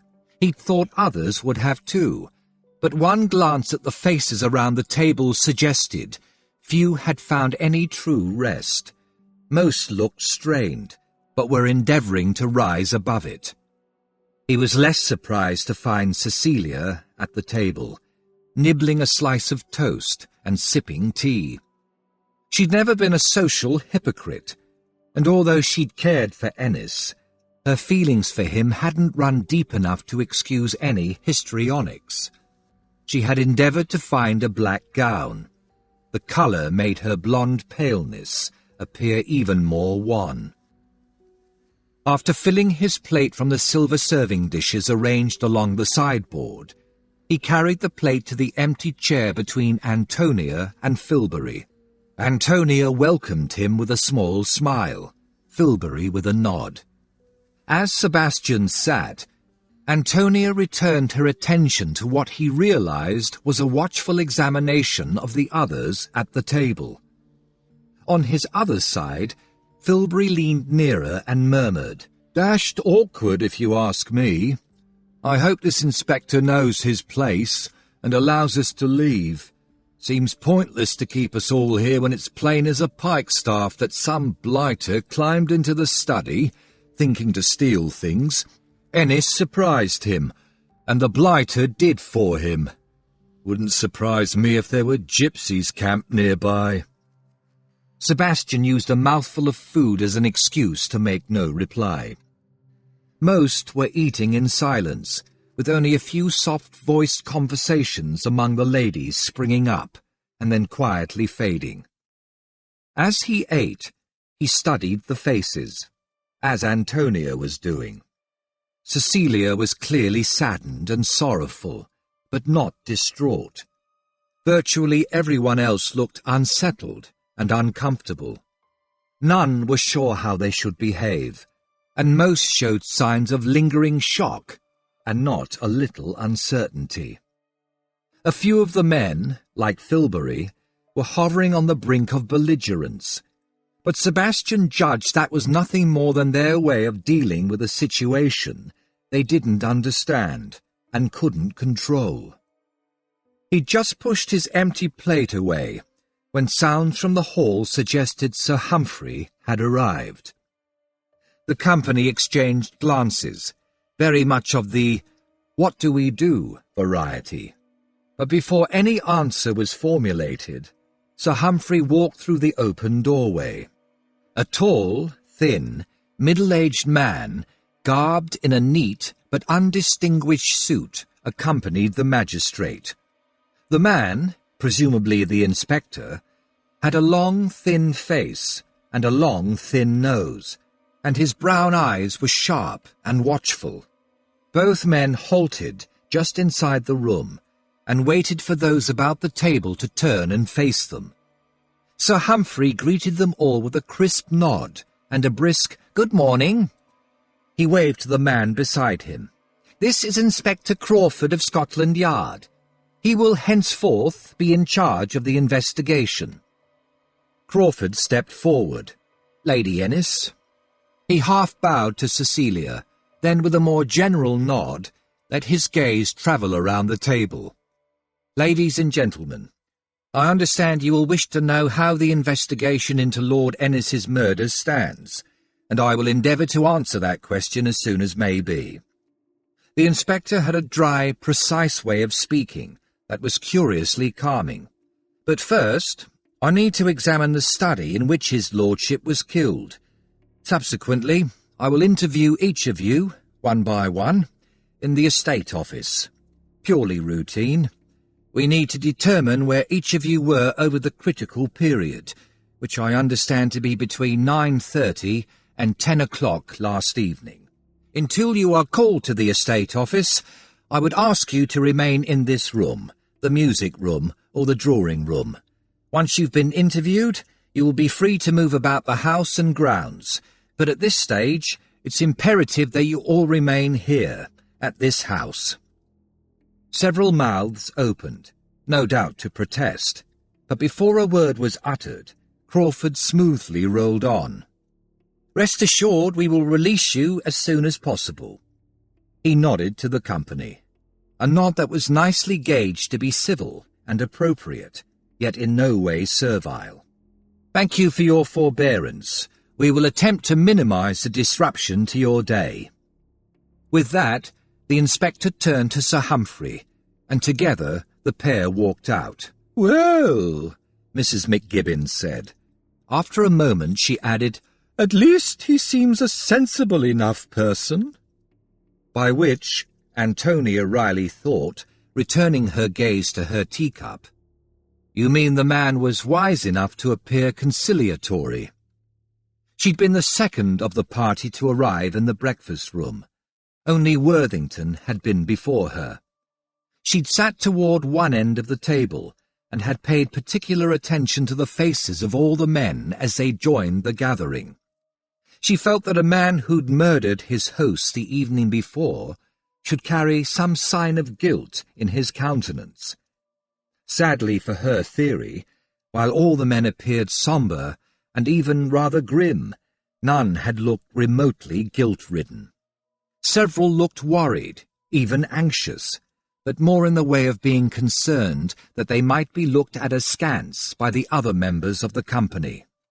All of the men seemed to have realized that suspicion might, at some point, focus on them, and they were all watching each other closely, searching, as she was, for some hint of who was the guilty party. No one stood out. There was nothing to distinguish one from the other. Now that the inspector had made his appearance, several members of the group eased back their chairs, preparing to rise. Before anyone did, Cecilia cleared her throat and raised her head. In a voice made husky and scratchy by weeping, she said, "I fear I must apologize. Such a dreadful business to engulf us all." Instantly there was a chorus of disavowals and assurances that no one could possibly blame her, not at all. Cecilia smiled weakly. "Thank you, my friends, not just for your understanding, but also your support." She smiled at Mrs. Parrish and Mrs. McGibbon in particular. Seated beside Cecilia, Mrs. Parrish patted Cecilia's hand. "There's no need to worry your head over us, my dear. I'm sure we'll all cope." Several hear-hears supported that assertion. "I'm sure that's so," Cecilia allowed. "But as the inspector has decreed that we are all to remain here for the time being, I wish to assure you that, while our planned excursions beyond the estate cannot now proceed, the amenities of the house and grounds will continue to be available for your use as previously. And while I'm sure you will understand if I retreat somewhat from your company, I would encourage you to make use of the avenues the house affords to divert your minds from this distressing situation." Everyone, Antonia included, approved of their hostess's speech. In Antonia's opinion, it hit just the right note. Cecilia rose and excused herself. She dissuaded the other ladies from accompanying her, stating she intended to rest quietly in her room. Once she had left, pausing only to speak briefly with Blanchard in the doorway, the others of the company, apparently feeling rather better over disporting themselves while their host lay dead, started making plans for the day. On the ladies' part, the plans were restrained, but as Antonia listened, she realized that, as the shock wore off, the younger ladies, Melissa, Claire, Georgia, and Melinda Boyne and Amelie Bilhurst, were rather titillated by the drama. None of them had known Ennis well, and his murder was, she supposed, more excitement than they'd previously encountered in their conventional lives. Most of the ladies had made some attempt to find dark colours to wear. Being black-haired, Antonia rarely wore darker hues, but she had brought a navy blue walking dress with her and had donned that this morning. Casting her gaze over the men of the company, she noted that, unlike the ladies, they seemed much more hesitant over committing themselves to any particular diversion in any other man's company. All appeared to be keeping their distance, mentally at least, from each other, even Mr. Parrish and Mr. McGibbon, who, if she'd understood correctly, were old friends. Before she could decide what the gentleman's behaviour meant, Blanchard materialized between her chair and Sebastian's. "My lord, Inspector Crawford and Sir Humphrey have requested your and Lady Antonia's presence. If you and her ladyship will follow me, I will show you to the estate office." An immediate and distinctly avid silence fell. Yes, of course. Sebastian pushed back his chair and got to his feet. He waved the footman back and drew out Antonia's chair. She rose and smoothed down her skirts. She met Sebastian's gaze. He smiled faintly and offered his arm, and she placed her hand on his sleeve. Utterly ignoring all the fascinated watchers, Sebastian turned her toward the door. "Lead on, Blanchard." Leaving a pregnant silence reigning in the breakfast room, they followed Blanchard across the hall to the first door in the corridor, leading to Ennis's study. Blanchard opened the door and announced them. Sebastian steered Antonia before him into the office. It was a decent-sized room, with a large desk placed before the far wall, on which a detailed map of the estate was displayed. Pigeonholes and cabinets lined one side wall, with bookshelves covering the other. The shelves were packed with ledgers, all neatly arrayed spine out. The room drew light from high windows in the wall it shared with the front hall, itself well supplied with natural light, courtesy of the cupola in its ceiling. The inspector and Sir Humphrey rose from chairs behind the large desk. The inspector nodded politely. "Good morning, my lord, my lady." He waved to two comfortable chairs angled before the polished expanse. "If you would be seated." He looked past them at the constable standing at his ease inside the door. "Wait outside, please, constable, and make sure no one disturbs us." "Yes, sir." Sebastian guided Antonia to the chair on the right, then sat in the other chair, directly in front of the inspector. Antonia settled her skirts, then clasped her hands in her lap and fixed her grey gaze on the inspector, but said nothing. Sebastian took pity on the man. "I take it Sir Humphrey has explained the background to my presence here." "Indeed, my lord." Crawford studied Sebastian for several seconds, then leaned forward, placing his forearms on the desk and clasping his hands. He fixed a level look on Sebastian's face. "I'll be frank, my lord. On the one hand, I'm not at all thrilled to discover that this murder might be connected with some political intrigue in which Whitehall's agents are involved. On the other hand, I have to admit to a certain curiosity. Not every murder has wider implications." "I should think that was just as well, at least from your perspective. However, that is the hand fate has dealt us in this instance." Sebastian hesitated, then said, "It might help to mention that both myself and Lady Antonia are acquainted with your Chief Inspector Stokes, and even more with Mr. Barnaby Adair. We therefore appreciate the restrictions and requirements, and indeed the limitations of your position." Crawford pursed his lips, then his features relaxed somewhat, and he nodded. "I believe we understand each other, my lord, my lady. So if you would tell me all you know of Lord Ennis, up to the point of finding him dead." Antonia listened as Sebastian concisely explained what had brought him to Pressingstoke Hall, then described their arrival and the various events that had occurred since.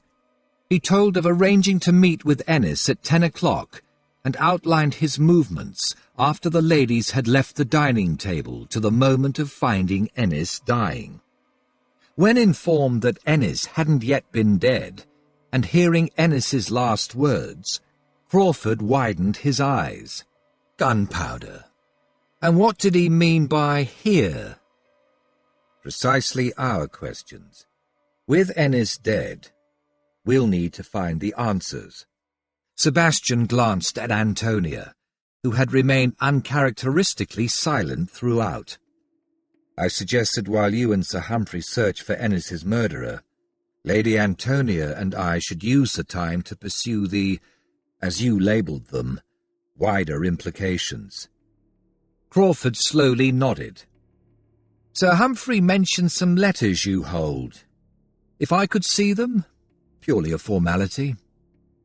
Sebastian gave him the letters. He kept them on him at all times. After perusing the second, Crawford glanced sharply at him. "Why are you the last man Lord Ennis would want to see?" Sebastian inwardly sighed and explained. He could almost see the obvious suspicion rise in Crawford's mind. But then the inspector glanced at Antonia, then looked at Sir Humphrey, both of whom appeared bored and transparently saw nothing of concern in a long-ago liaison. Sebastian sensed Crawford's bubble of suspicion deflating. With that issue dealt with, the inspector humphed, glanced at the letters again, then refolded both and handed them back. I agree that the best way forward is for us to work in parallel. It's entirely possible, even likely, that someone here, almost certainly one of the guests, learned that Ennis was about to reveal something of vital importance regarding their efforts to you, to Winchelsea, and so killed Ennis before he could. Sebastian nodded. If I'd found him a minute later, the killer would have succeeded, and we wouldn't have learned anything.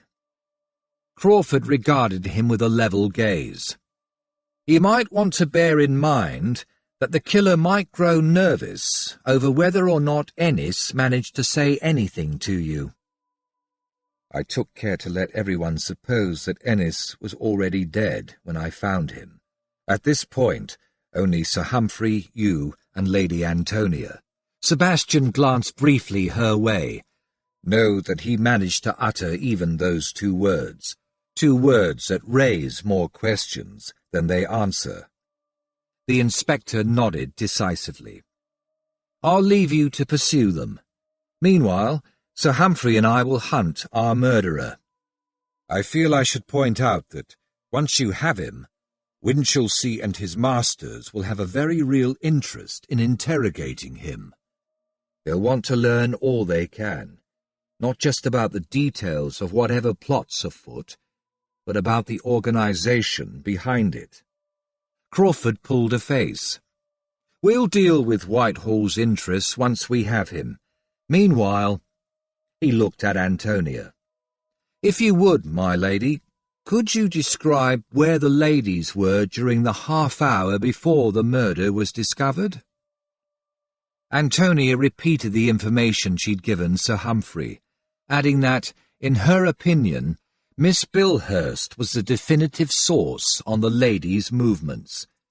She was at the piano the entire time, and had a clear view of the room and the door.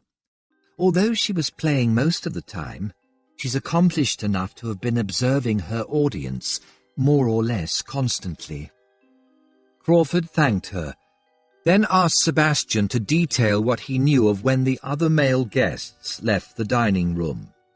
Sebastian obliged. When he fell silent, Crawford looked over the notes he'd jotted down. So Ennis left the dining room first, followed a short time later by Mick Gibbon, Worthington, Filbury, Wilson, and Boyne.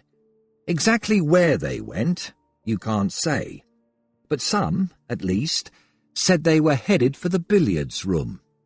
A bit after that, you left and walked onto the front terrace, leaving Parrish and Fanshawe still seated at the table, talking. The inspector looked up and met Sebastian's eyes. Is that correct? Sebastian nodded. And when I came in from the terrace a few minutes before the hour and walked to the study, I didn't see any of the others on the way. Crawford humphed. I believe, he said, glancing at Antonia, that we can discount the ladies, at least for the role of murderer. He looked at Sebastian, then returned his gaze to Antonia. I have one more question for both of you.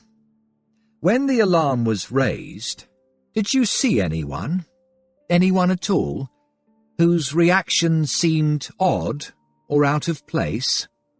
Did anyone behave in a way you wouldn't have expected? Antonia exchanged a glance with Sebastian, then looked at the inspector and shook her head. No, I saw no one behaving in any way oddly. Sebastian grimaced. I didn't actually see any of the guests, just Blanchard and 2 footmen, all of whom were shocked and aghast, as one might expect. I didn't see anyone else until later, and by then everyone simply appeared shocked. Crawford slowly nodded as he scribbled another note in his book. Then he looked up, his gaze once more sharp and incisive. "I understand from Sir Humphrey that you wish to ride somewhere." "There's an old gentleman who, during autumn, usually rusticates nearby. He knows a great deal about politics and plots, and I'm hoping he might have some insight to offer into how best to respond to Ennis's warning. I also need to get a message to Whitehall regarding Ennis's death and his last words, preferably faster and with greater security than via the Royal Mail." "And this gentleman can arrange that?" Crawford looked sceptical. Sebastian smiled. "If he's in residence." He uncrossed his legs and rose. "I propose to ride out with Lady Antonia and find out. His house is quite close. We should be back for luncheon." The inspector glanced at Sir Humphrey. Sir Humphrey nodded. "Any help in this matter is to be welcomed." The magistrate got to his feet as Antonia rose. Crawford hurriedly stood and half-bowed to her. "Lady Antonia?" Then he looked at Sebastian. "If you learn anything that sheds light on who the murderer might be, we will bring it to your attention without delay." With a faintly ruthless smile curving his lips, Sebastian inclined his head to Crawford.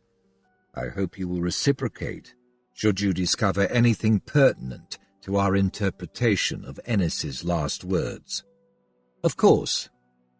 Antonia saw Sebastian hold the inspector's gaze for a second. Then he stepped back and waved her to the door.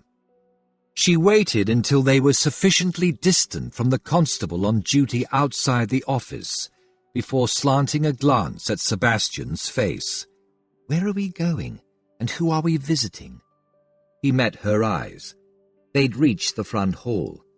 He halted before the stairs. She halted beside him and noted the way his gaze swept their surroundings before returning to her face.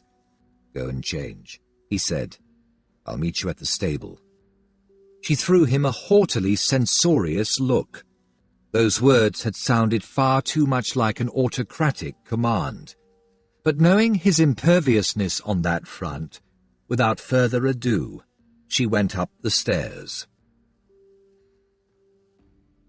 By the time Antonia had changed into her dark grey velvet riding habit, pulled on her boots, settled her riding cap at the correct angle on her piled hair, swiped up her gloves and crop, and started down the stairs, her mind had had time to sort through the morning's exchanges, and once again, concern floated at the forefront of her brain.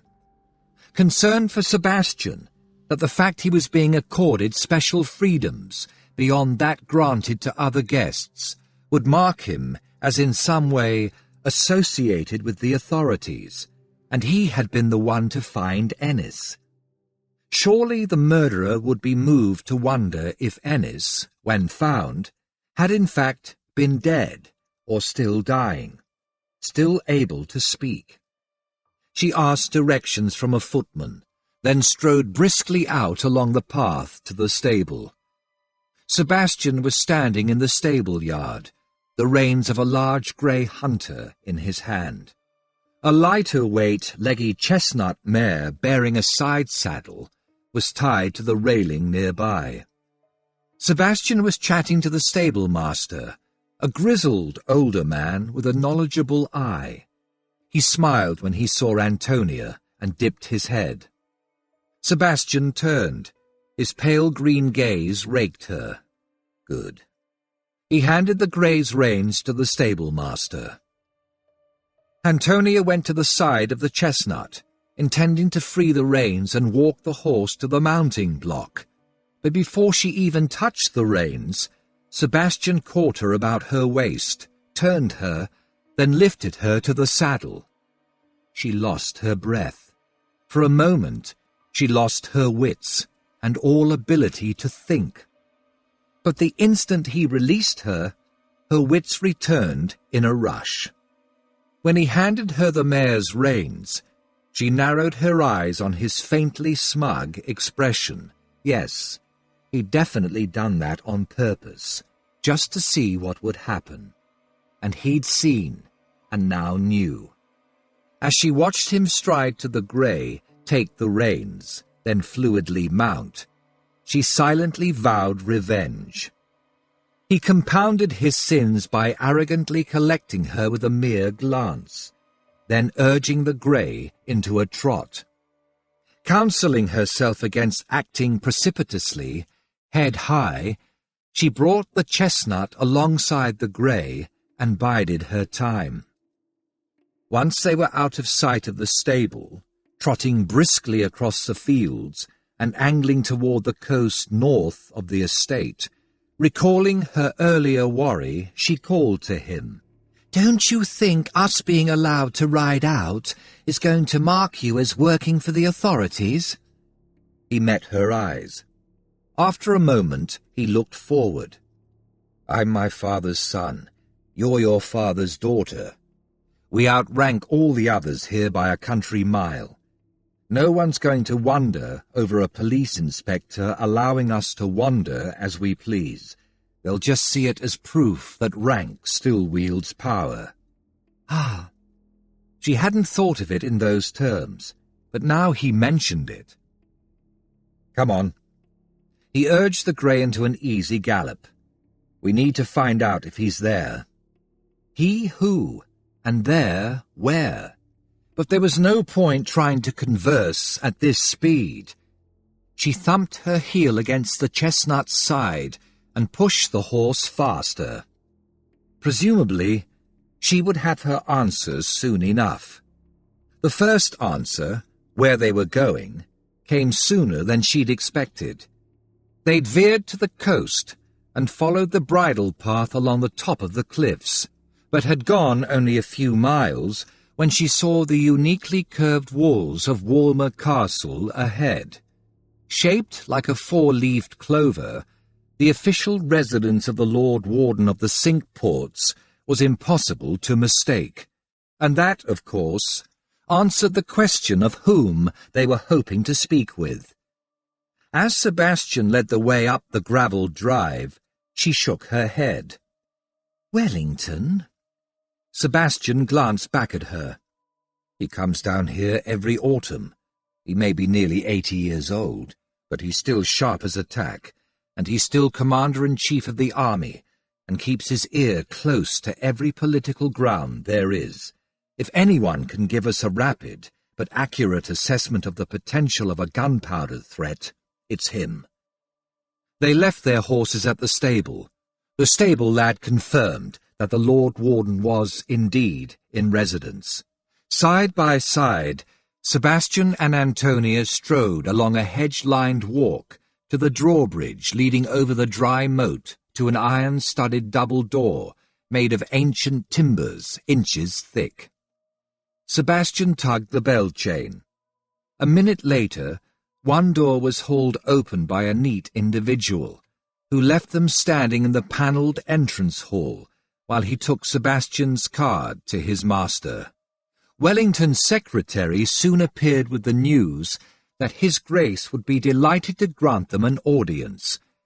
Antonia hid a grin and followed the secretary, a dapper little man, along a corridor and up a curving stair to a large room in one of the towers.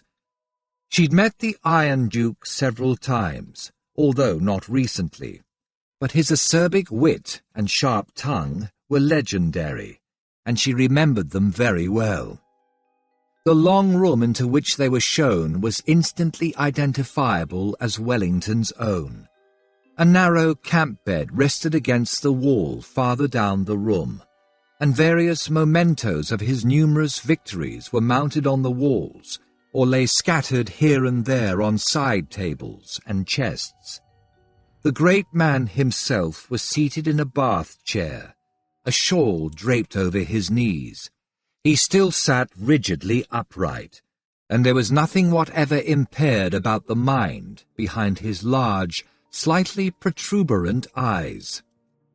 As they entered, he set aside the clutch of papers he'd been perusing, and with a smile waved them to the chaise at his left. With an answering smile, Antonia curtsied, then rose and went forward. "My dear Antonia." Wellington held out his hand, fingers waving for her to give him her hand. "This is an unexpected pleasure." Taking her fingers, he gallantly raised them to his lips, then gently squeezed them and released her. "I hope you will forgive an old man for not rising. The manners are willing, but the flesh, I fear, has grown frail." "Of course, Your Grace. I'm delighted you were able to receive us." She glanced at Sebastian. "I had no idea we would be calling on you, or I would have brought a gift." "Ah." Wellington's still incisive gaze shifted to Sebastian. "Playing his cards close to his chest, is he? I wonder why."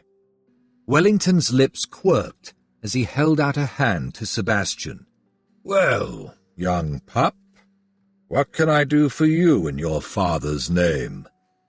Sebastian smiled and shook the Duke's hand. "Not in my father's name this time. As it happens, he doesn't yet know about this. I'm here, staying at Pressingstoke Hall, at Winchelsea's behest." "Aha! Another of our more promising youngsters." Folding his hands in his lap, Wellington waited until Sebastian settled on the chaise beside Antonia, then commanded, "Start at the beginning. Go through to the end, and don't leave anything out."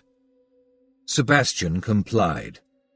Wellington might be already at an age that, in others, would be regarded as their dotage, but there were few in England with a clearer grasp of all matters political and military, and Sebastian had enormous respect for the Duke's unique combination of experience and acuity.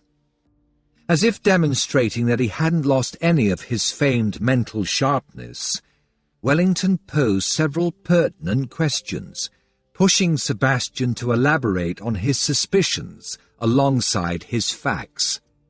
He concluded his recitation of events with his and Antonia's recent meeting with Inspector Crawford and Sir Humphrey. "The most urgent issue on my plate, as of this moment, is to get a letter to Whitehall detailing Ennis's warning, such as it is." Wellington nodded. "Yes, that must go, and with all speed. Winchelsea is unlikely to be back from Ireland, but regardless, the Home Secretary needs to know of this, early days though it is. One never knows with matters such as this what snippet of information will connect with another and give warning of something major. Have you written this missive yet?" "Yes." From his pocket, Sebastian drew the letter he'd prepared during the restless watches of the night. "Good man." Wellington pointed to the bell-pull. "Ring for Morton." His secretary answered the summons, and after scrawling his name across one corner of the envelope, Wellington consigned the letter into Morton's care with explicit instructions it be sent off by courier immediately. When the door closed behind Morton, Wellington returned his attention to Sebastian. "Now, as to this plot." Wellington paused. Then he sat back, once more folding his hands in his lap. "What are your thoughts on it?" Understanding that his grasp of the situation was about to be tested, Sebastian marshalled his wits. The two words Ennis uttered, the way he said them, was distinct. The first word was gunpowder, and that itself was the point. It stood alone. To me, It seemed that Ennis saw the fact that gunpowder was involved was the most critical point he needed to convey. Wellington nodded. Indeed. Impending death, I have often observed, sharpens the mind wonderfully.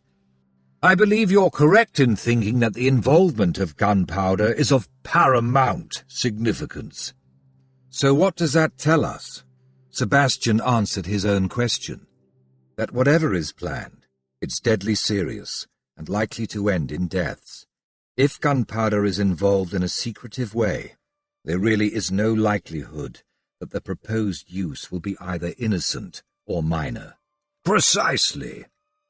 His gaze locked on Sebastian's face. Wellington continued.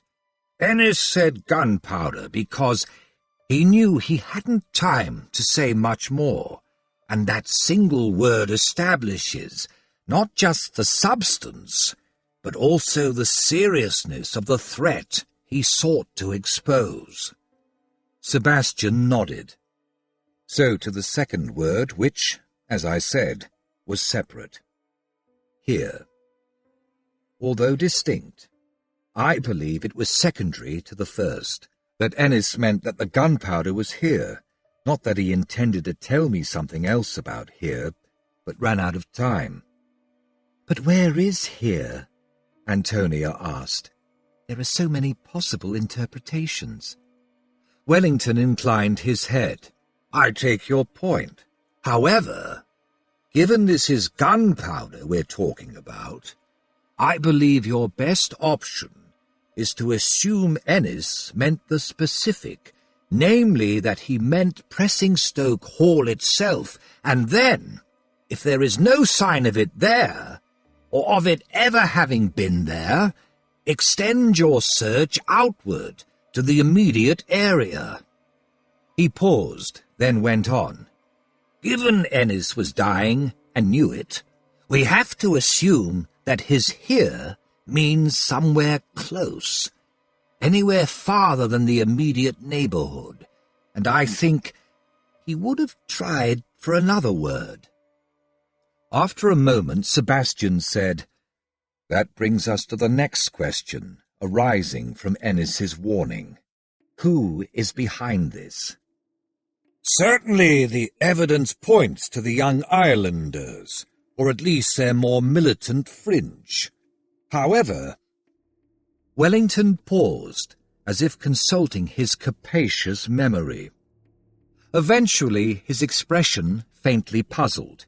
He continued, I have to say, it's not something I would have expected. The government came down hard on those involved in organizing the rebellion, and that was only 2 years ago. Takes time to regroup after a defeat like that. I wouldn't have anticipated any violent attack, much less one involving gunpowder, from that quarter so soon. Wellington grimaced.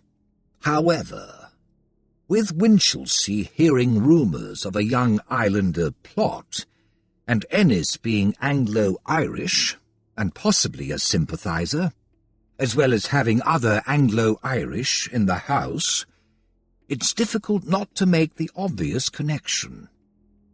Wellington stared at the floor in front of his chair, then raised his head and frowned at Sebastian. I don't like wagering the nation's security on what might, in the end, be mere coincidence. We have precious few facts to draw on in terms of who might be behind this.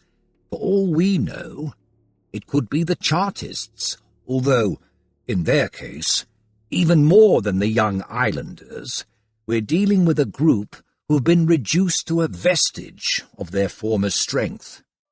And if it isn't either of those two groups? Antonia asked. Wellington snorted. Then it could be anyone. Anyone with some wild idea of upending the government, or indeed the crown. Several moments passed in silence as the great man cogitated, but then he looked at Sebastian and shook his head. My advice, young Cynster, is to put aside the question of who is behind this action, and instead focus on what Ennis rightly identified as the item of critical importance, the gunpowder. Sebastian held Wellington's gaze for an instant, then nodded. Yes, that needs to be first in our order of battle. Wellington grinned.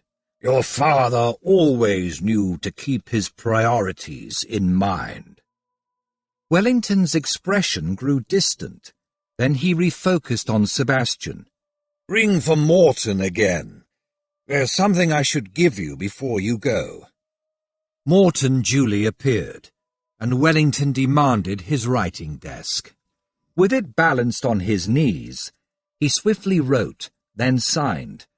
After blotting the document, he handed it to Sebastian. If you run into officious difficulties, just wave that in their faces.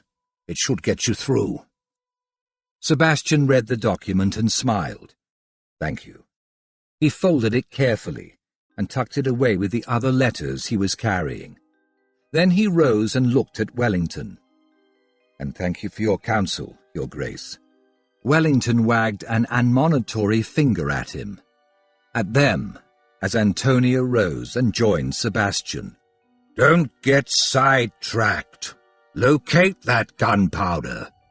Once you do, how much of the stuff has been assembled will give you a clue as to the target. Once you have the target, you'll be several steps closer to identifying who the devil is behind this plot.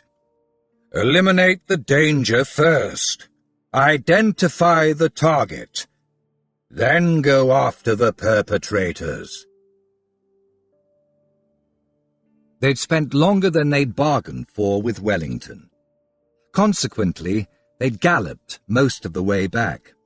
It had been years since Antonia had enjoyed such an exhilarating run, with the fresh breeze off the sea rushing past her cheeks. After one brief assessing glance, much to her appreciative approval, Sebastian concentrated on nothing more than keeping his grey in the lead. He was only a yard ahead of her when they thundered onto the rear drive. Reluctantly, they drew rein, easing the horses to a trot, then a walk as they turned into the cobbled stable yard. The stable master saw them and sent grooms running to take their reins. With his usual fluid grace, Sebastian dismounted. Antonia slid her feet free of the stirrups, but before she could slide down, Sebastian reached her mount's side, and with his customary high-handed arrogance, reached up, closed his hands about her waist, and lifted her down. She'd been expecting him to do so, and had planned her revenge. She tipped forward as he lifted her. The shift in her weight had him taking a half-step back. Then he instinctively locked his legs and steadied. But by then, she'd placed herself in the same space, so close that he had to ease her down his body, more or less breast to chest. She thought she'd been prepared for the jolt to her senses. She'd been wrong. It was searing, like a sensual flame passing down the front of her, leaving an urgent longing to seek more of the contact, more of the heat, more of him, in its wake. Her heart raced, her lips throbbed. She felt warm all over and faintly giddy with wanting. But the effect on him, the tension that gripped him, was even more telling, more thrilling and enlightening. She kept her eyes locked on his as she battled the urge to reach up and drag his lips down to hers, and let the thought shine in her eyes. His muscles locked, his features set like stone. He was waging a battle of his own. If they'd been anywhere more private, she might have added her weight against his good intentions. But instead, she found enough strength, enough determination, to shift one hand and pat his chest while she smiled into his sea-green eyes. His grip about her waist tightened. His jaw looked like it might crack. When he finally lowered her the last inch and her boots touched the cobbles, she made no effort to step back. Her message was simple. Two could play at this game, and she was only too willing to engage.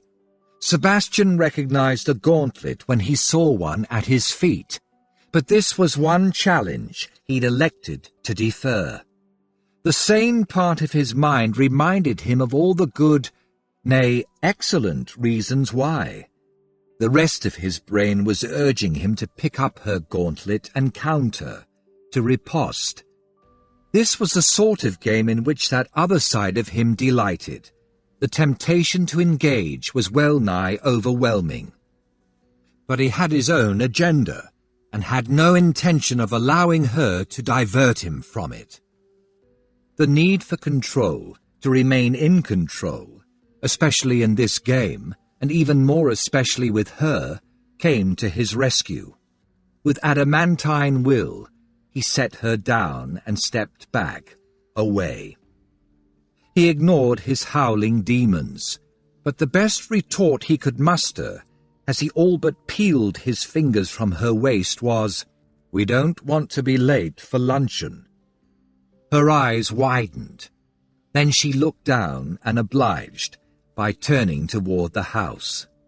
At least she didn't laugh. He swallowed his hunger and strode sedately, distinctly stiffly, beside her. After several paces, she glanced up at him. He didn't meet her gaze, but felt the quality of it, pure female curiosity. "I wanted you to kiss me, you know." Damned impertinent and over-bold female. I know. His tone should have been enough to end that discussion, yet he was rather surprised when she didn't reply. They arrived at the side door. She paused, waiting as he reached out to open it. Before he did, her gaze once more on his face, she murmured, "So what now?" He faced her and narrowed his eyes on hers. Deliberately ambiguous, or was she referring to both endeavours on which they were, apparently, now mutually engaged? He gripped the door handle, and reminding himself of the propensity of females in his and her family to act on their own initiative, repressively replied, "Now we join the others for lunch, then check in with the inspector, and then we concentrate on locating the gunpowder." Chapter 7. Antonia hurried upstairs to change out of her riding habit into a walking gown suitable for the afternoon. Sebastian waited impatiently in the front hall. Then together they walked into the dining room. As they joined the others already seated about the luncheon table, Antonia wasn't sure what she felt. Decidedly smug on the one hand, not victorious, but against Sebastian she'd held her own, which against him was as good as winning. Yet she also felt distinctly puzzled. Why hadn't he kissed her? She'd wanted him to, and had told him so, an invitation impossible to mistake, and he had definitely wanted to, or she'd eat her best bonnet. She'd given him the perfect opportunity, not in the stable yard, but outside the side door. There'd been no one near, a fact she was sure he'd known. He could have kissed her then. Why hadn't he? As she pretended interest in the various viands on her plate, she assessed, evaluated, and wondered. Control was important to men like him, being in control and not ceding it, not even sharing it. Would he seek to control their interaction? Silly question, of course he would. She permitted herself a small smile. He would learn soon enough that she was his equal in all ways. She was about to relegate the interlude to the back of her mind when a rather less comforting thought impinged. Yes, he liked control. So how far would he go to retain it?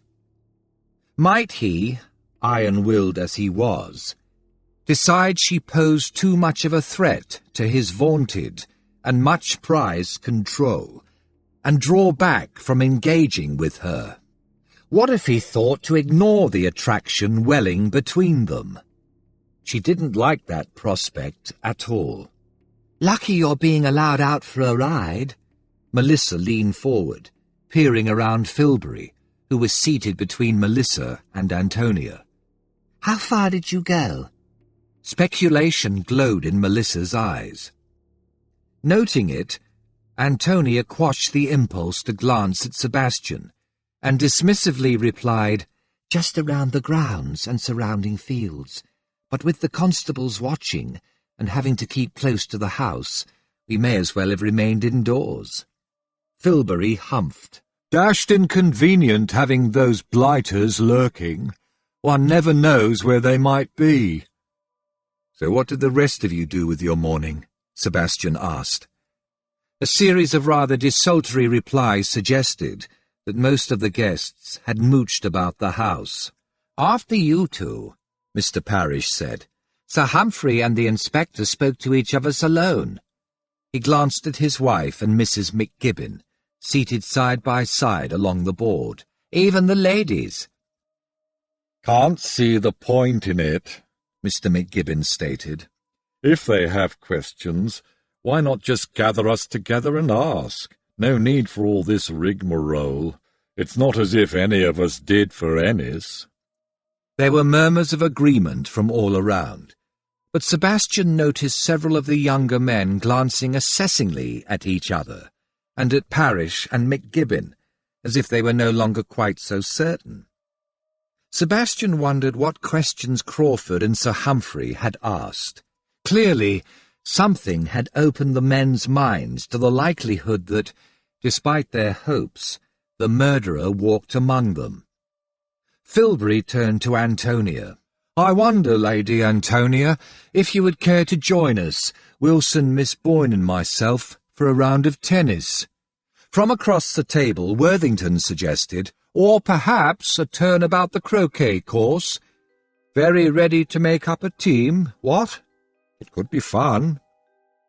Mrs. Parrish and Mrs. McGibbon bent disapproving looks on the younger folk, clearly deeming any notion of fun in a household in which someone had recently died to be in poor taste, but those involved didn't seem to notice.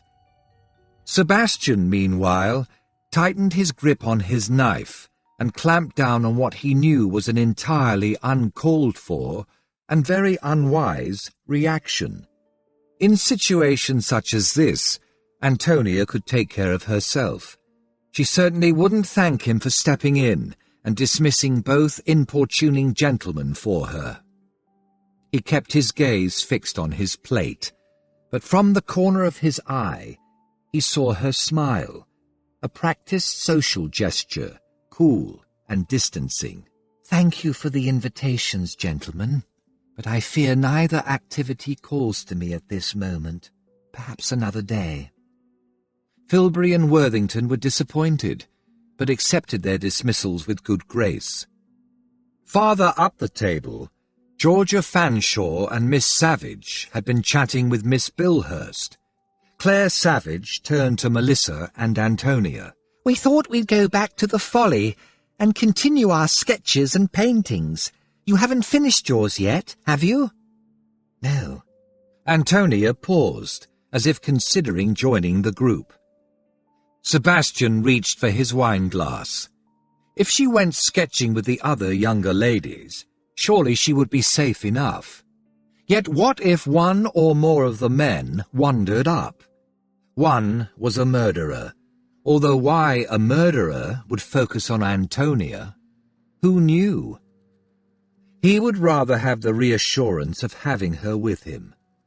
Melissa agreed to join the excursion to the Folly.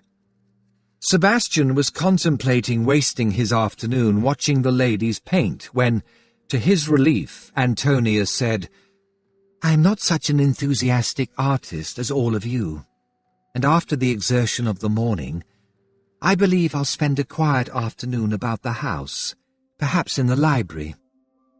The last words were said with a swift, sidelong glance at Sebastian, one he felt but didn't meet, being too busy noting the exchange of glances between Filbury and Wilson. Were they planning on following the ladies to the Folly, or Antonia to the library? Mr. McGibbon humphed. "Seems a pity to waste a clear day. We're not likely to get many more. What about taking out some guns?" He paused, casting a glance up the table, but Cecilia, if anything looking even more drawn, was absorbed in a discussion with Mrs. Parish and Mrs. McGibbon. McGibbon lowered his voice a trifle. "Ennis mentioned there was some decent grouse and woodcock to be had in the far reaches of the home wood." The suggestion found favour with most of the men. Hadley Fanshawe declined, saying he would play escort to his wife and her friends at the Folly. When asked if he would join the shooting party, Sebastian simply declined. "But you might want to let Sir Humphrey know of your plans." The men exchanged glances. Then Mr. Parish pushed to his feet. "I'll go. I'll meet you in the gun room." Chairs scraped as, in groups, most of the company rose. The younger ladies gathered and bustled out, trailed by Hadley, with the other men straggling behind. At the end of the table, Mrs. McGibbon, Cecilia, and Mrs. Parish still had their heads together. Sebastian, who had risen with the others, pulled back Antonia's chair. He murmured, "We'd better check in with Sir Humphrey and the inspector before deciding what to do." She rose with alacrity, and they walked out of the dining room. In the front hall she slowed. "Mr. Parish will be with them." On the words, they heard footsteps approaching from the corridor leading to the estate office. "Ah, here he is." Parish, looking slightly peevish, walked into the front hall. He saw them. Dashed ridiculous, having to ask permission just to go out. "I take it no objections were raised?" Sebastian asked. "No. They just said they wanted us back by evening, as if we're children. Pah!" Parish turned toward the corridor leading past the stairs. "At least they didn't try to stop us." He raised a hand in farewell. "I'll see you at dinner." Sebastian and Antonia murmured goodbyes. They waited until they heard the gun-room door open, and the rumble of male voices cut off as the door closed again. Then they exchanged a glance and walked on through the archway into the corridor beyond. The constable on guard outside the estate office saw them and straightened. "We'd like to speak with Sir Humphrey and Inspector Crawford," Sebastian said. "Aye, my lord, I'll just ask." The constable did, and seconds later, Antonia preceded Sebastian into the estate office. Sir Humphrey and the inspector rose. Antonia claimed the same chair she'd occupied that morning and sat. The men settled. Before any of them could speak, she asked, "Have you learned anything of the murderer, Inspector? Sir Humphrey?" Sir Humphrey humphed. "I was called away and just arrived back myself." He glanced at the inspector. "Well, Crawford, do we have any prime suspects?" "As to that, I've yet to reach any conclusion." Crawford appeared resigned. "We've now interviewed all the guests and established their movements during the critical period, in the half-hour leading up to the murder, and the minutes immediately after it." The inspector clasped his hands on the desk and fixed his gaze on his fingers. "While I'm happy to eliminate all of the ladies, each and every one was in the music room with all the others, the gentlemen—" He grimaced. I'm increasingly certain one of the male guests is our murderer, but at the moment all appear accounted for."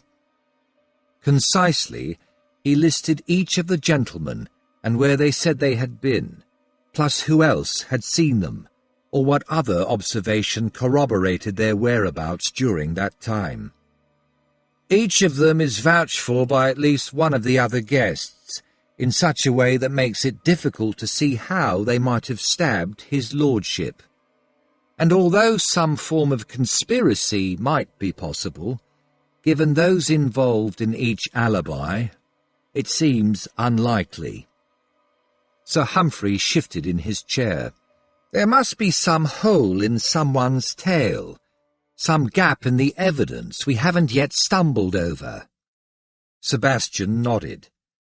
"Some anomaly, something that someone said, and perhaps even believes, that isn't actually perfectly correct."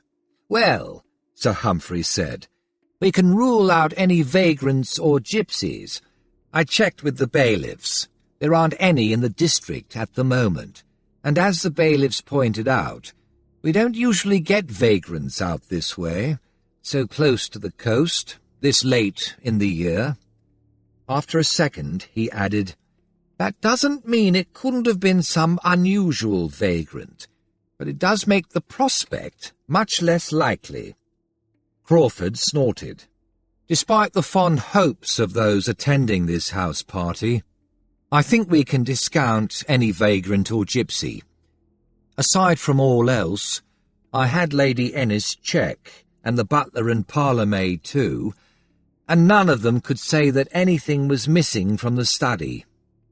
Sebastian put in, "From the moment I set eyes on that open window, I felt it was staged, a diversion executed under pressure, a red herring to lead us astray, but not one that had been planned or carefully thought out." "That's how I see it too," Crawford said, "and that only makes me more certain that the murderer is one of the gentlemen guests, and furthermore, that the murder wasn't planned. As I see it, one of the men grasped the chance of Ennis going to his study alone. No reason our gent needed to know Ennis was preparing to speak with you. He might just have seen the opportunity to have a few words with his lordship. But then Ennis told this gent something, or revealed something, and the gent panicked and killed Ennis to shut him up." "What did the murderer use to stab Ennis?" Antonia asked. "Could that shed some light?" Crawford pulled a face. "His lordship was stabbed with a letter knife that he apparently kept on his desk in a tray above his blotter, in full view of anyone about the desk. The murderer had tossed it in a corner of the room." Frowning, Sir Humphrey tugged at his earlobe. After a moment, he glanced at Sebastian. "We've assumed the subject that presumably was discussed between Ennis and the murderer, that resulted in Ennis being stabbed, had something to do with Ennis's last words, but that's not necessarily so." Sebastian inclined his head.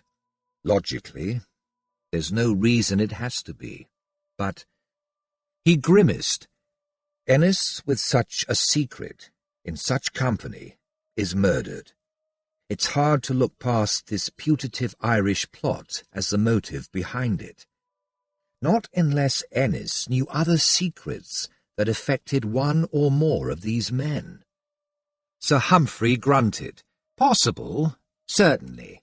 But how likely?" He looked at Crawford. "I agree. Unless we find evidence to the contrary, the most likely motive for Ennis's murder is something to do with this gunpowder plot." Crawford reached out and lifted a paper onto the blotter. "I'll be interviewing all the staff this afternoon, and in particular, checking the male guests' alibis. With luck, someone will have seen something that doesn't fit with the picture we've had painted for us thus far." Antonia murmured, Sadly, you might not get much joy. At that time of evening, any staff in front of the house would have been clearing the dining room, while the majority of the staff would have been in the servants' hall or kitchens. It's not a time staff are generally about, wandering the corridors, not unless someone has rung for something. The inspector stared at her, then humphed.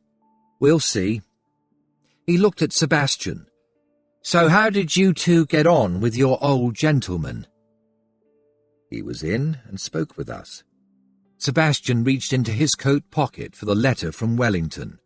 "He has a better understanding than most of the likely implications of Ennis's last words." He handed Wellington's letter to Crawford. "He clarified what my focus needs to be in this matter and gave me his support." He nodded at the letter. "As you can see." The inspector unfolded the sheet. The instant he saw the letterhead, his eyes flew wide. He scanned the letter.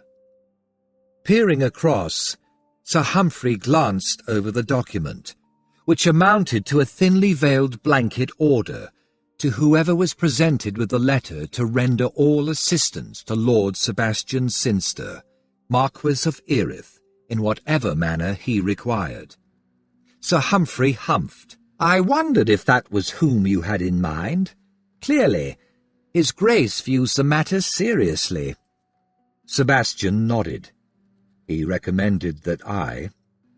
He glanced at Antonia and smoothly amended. "We leave pursuing the murderer to you and the inspector, and concentrate our efforts on locating the gunpowder. As he pointed out, learning how much of the stuff is involved will help define the target, and the target, in turn, will help identify who exactly is behind this." "But obviously," Antonia put in, "seizing the gunpowder and nullifying the danger should be our first priority." Crawford humphed and handed the letter to Sir Humphrey, who glanced swiftly over it, then handed it back to Sebastian. "It seems," Crawford said, "that we each have our tasks laid squarely before us. You two search for the gunpowder, and Sir Humphrey and I will pursue this murderer." "Agreed." Sebastian tucked Wellington's letter back into his pocket. "Apropos of that, we need plans and local maps, plans of the house and associated structures, the layouts of the grounds, and a map of the estate." He glanced at the frame map on the wall behind the desk, then looked around. "Did Ennis keep any maps and plans in here? Do you know?" Sir Humphrey glanced at the shelves and cabinets. "I don't know, but let's see." The four of them rose and quickly searched through the various shelves, cupboards, and drawers. "Here it is." From a drawer beneath a set of bookshelves, Antonia drew out a map of the estate, a smaller version of what was displayed on the wall. "But this just shows the estate's fields. It doesn't show the house in any detail." Sebastian took the unwieldy map from her and held it up so they could examine it. The other men gathered around and studied it too. "It doesn't show details of the grounds either," Sebastian said. He looked at the shelves they hadn't yet searched. "Let's see if we can find anything else." 10 minutes later they'd scoured the office, but had unearthed no further maps, plans, or diagrams. "Perhaps it's not surprising that's the only map here," Sir Humphrey said. "Although Ennis occasionally used this room, it was more the domain of his farm manager, who wouldn't have had any need for plans of the house or grounds." "True." As he rolled up the map, Sebastian looked at the inspector. "Can we search the study? I see you still have a man at the door."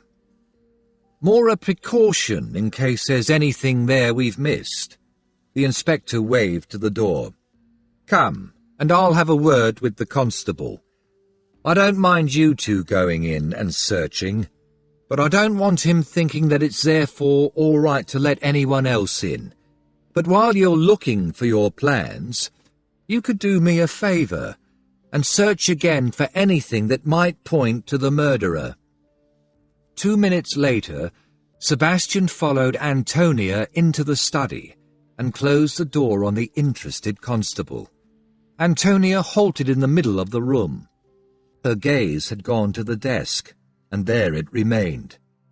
Sebastian glanced at the desk, then at her. "Why don't you take that half of the room?" He waved at the area around the fireplace, opposite the desk. "And I'll search this half." The half containing the desk behind which Ennis had died. The window and door were in the middle of their respective walls, so dividing the room into two was easy. Antonia drew in a breath, hauled her gaze from the desk, and nodded. "All right." She looked around. Apart from the window, the door, and the space taken up by the fireplace, all the walls were covered in densely packed shelves. They contained not just books and ledgers, but also stacks of loose papers, weighed down with, apparently, whatever had come to Ennis's hand. She considered how best to tackle her assigned half, then started with the shelves beside the window. 10 minutes later, she reached the fireplace. She was about to move past it when a thought struck. She studied the large portrait of Cecilia Ennis as a young lady that hung above the mantelpiece, then reached out, raised one corner of the heavy frame, and peered behind it. A safe was recessed into the wall. She let the frame hang straight again and turned to Sebastian, who was pulling out and replacing books on one of the high shelves behind the desk. "Has the inspector looked in the safe?" Sebastian glanced at her, then raised his gaze to the portrait. "He didn't say." "I'll ask."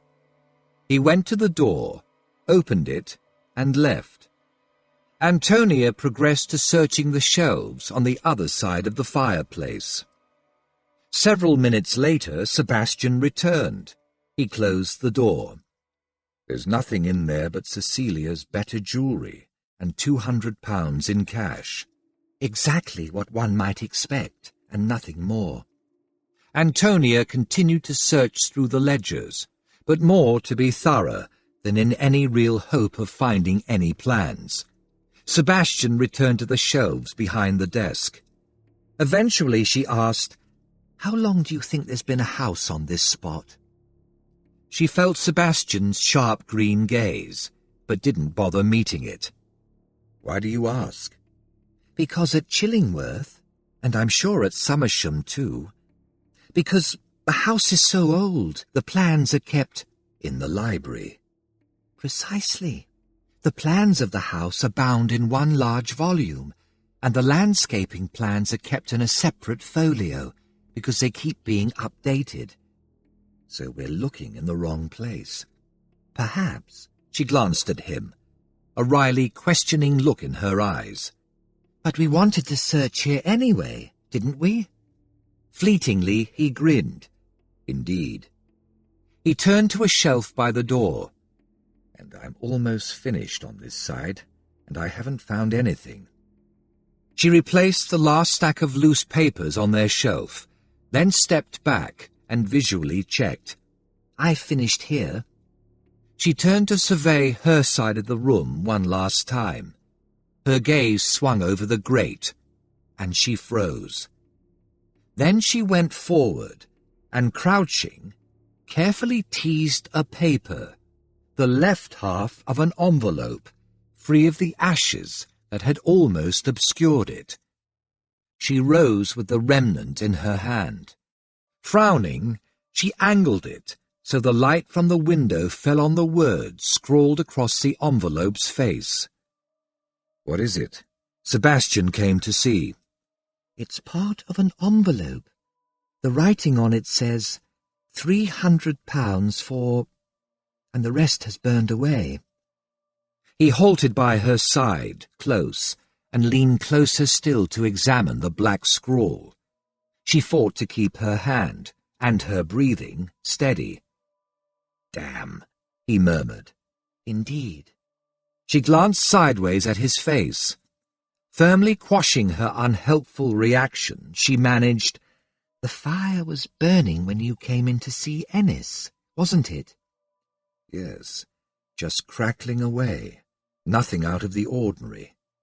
He straightened, and she could breathe a touch easier. He added, "I didn't notice that in the grate, but then I didn't really look." "And the staff haven't been allowed in this room since. So whatever's in this grate—" "Had to have been there when I found Ennis dead." Tilting her head, she studied the envelope. "Did he put it in the flames, or did someone else, like the murderer?" Hard, if not impossible, to say. But as to that, Ennis was with us, his guests, throughout yesterday. In the afternoon, he came in with the rest of the men with only time enough to change for dinner, and I saw him come upstairs.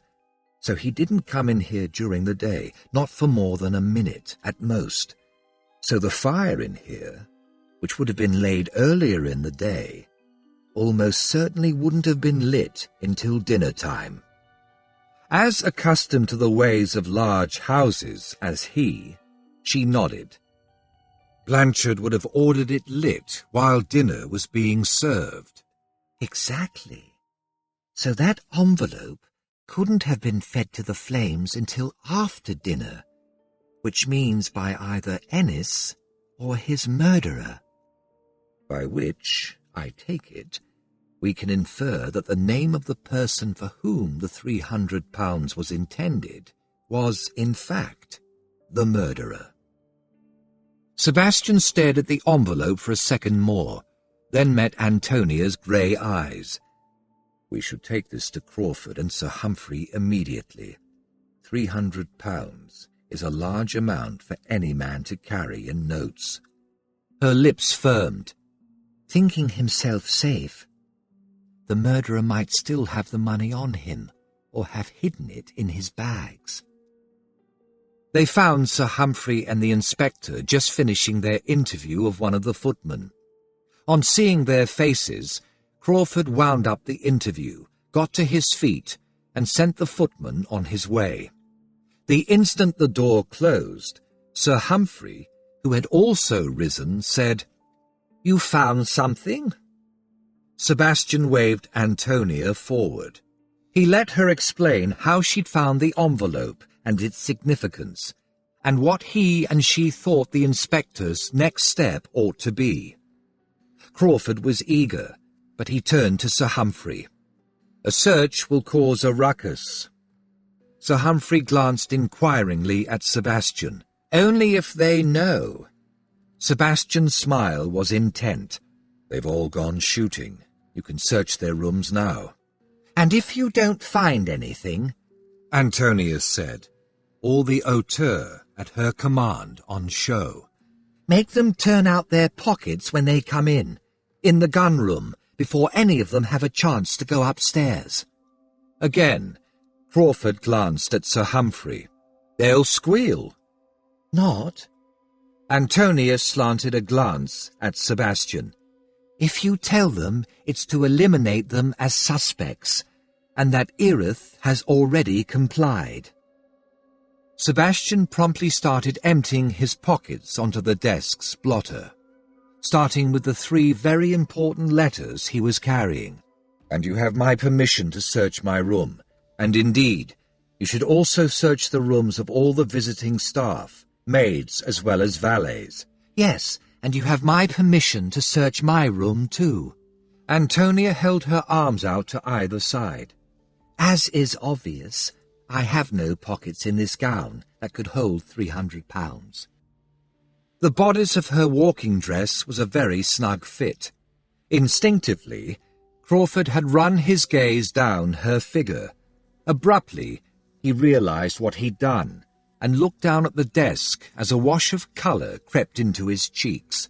He gruffly cleared his throat. "As you say, my lady." Then he glanced at Sir Humphrey. "Shall we?" Why not? Sir Humphrey looked almost belligerent. This is a murder investigation after all, and Lady Antonia and Iris have just cleared the way for us. That's it. Sebastian patted his pockets, demonstrating that they were empty. Antonia glanced at the items piled on the blotter and fought to hide a grin. The expensive pocket watch, engraved silver billfold, heavy silver card case, coin purse, fine embroidered handkerchief, note case, and silver-capped pencil were to be expected, along with the silver hip flask and the 3 letters. But the 2 pieces of string, several crumpled notes, a short section of candle, plus a box of Congreve matches, a button, a lady's ornamental buckle, and a pebble, river-washed to smoothness, were more appropriate to a boy's pockets. She knew he had a habit of slipping random things into his pockets. She'd always assumed he later discarded them. She felt his gaze touch her face as he reached for the pile, as his hand closed over that river-washed pebble, hiding it from her sight. Abruptly, memory seized her and jerked her back into their long-ago past. That pebble came from the Lambourne, the river that flowed past her family home. He picked it from her hair when, on one hot summer's day, along with his siblings and several of his cousins, all of whom had been visiting, he and she had gone down to the banks of the river, and during a game, she'd fallen in. The river had been deep where she'd entered it, but as the season was midsummer, the currents had been flowing lazily, and like all the group, she could swim.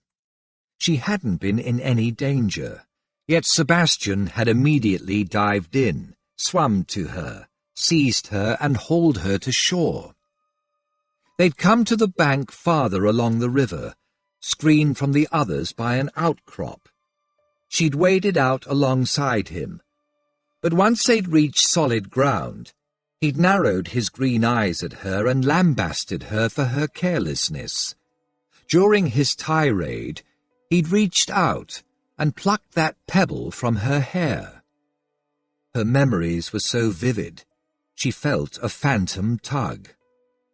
Drenched and infuriated by his high-handedness, she'd narrowed her eyes back and in no uncertain terms had told him what she thought of his behaviour, of his entirely unnecessary rescue. Beyond furious with each other, they hadn't exchanged so much as a word for the rest of his stay. But he'd kept that pebble.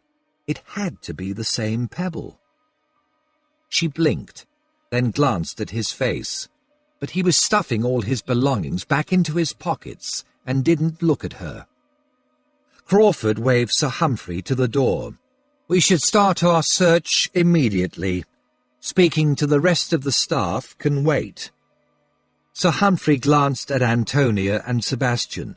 "Did you find what you were looking for?" "No," Sebastian said, "but we think we'll find the house plans and diagrams of the grounds in the library." He picked up the rolled map of the estate they'd found earlier. "We'll hunt them out, then start our search." They filed out of the estate office.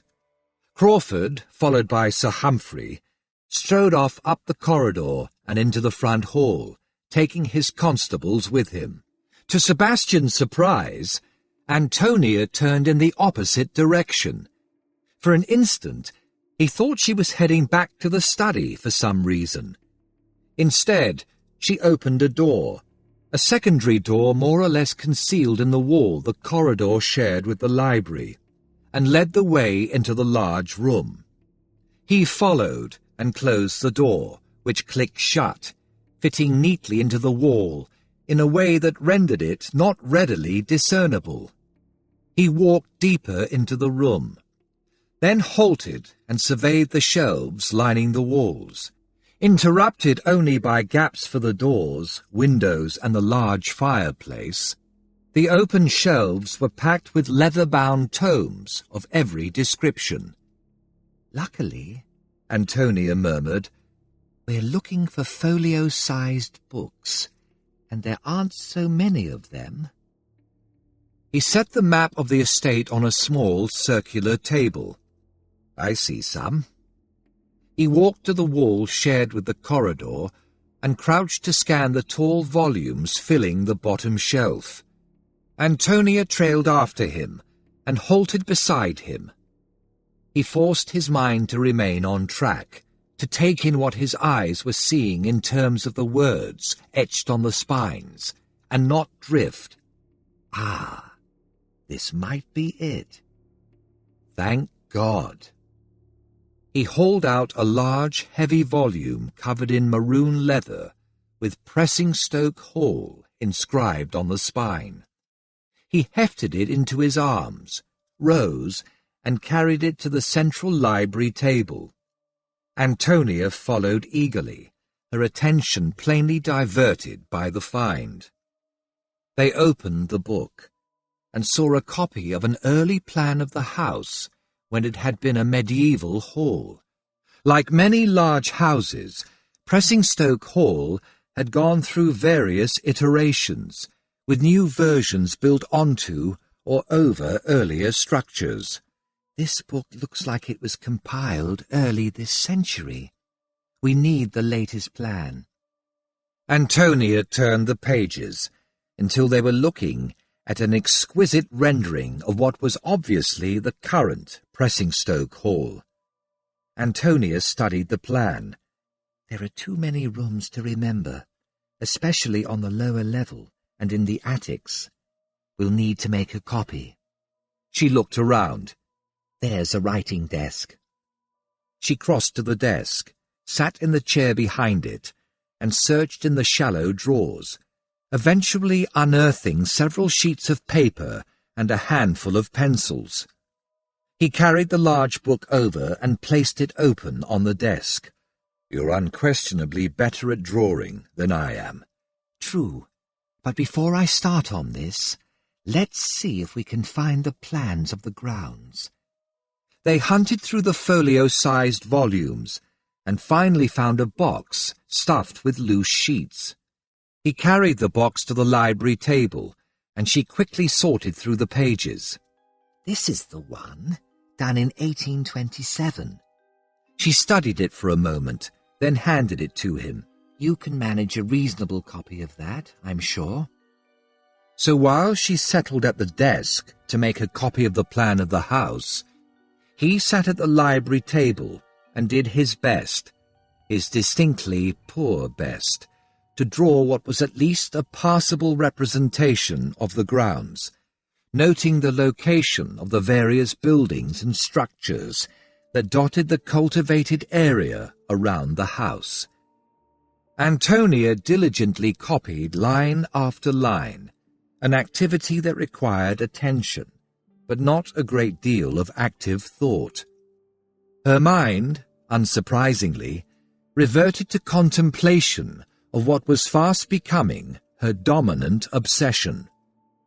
Sebastian. He who apparently carried around a pebble he had drawn from her sodden hair some 15 years ago. If it was the same pebble. It had to be the same pebble. Why else had he glanced at her and moved to hide it?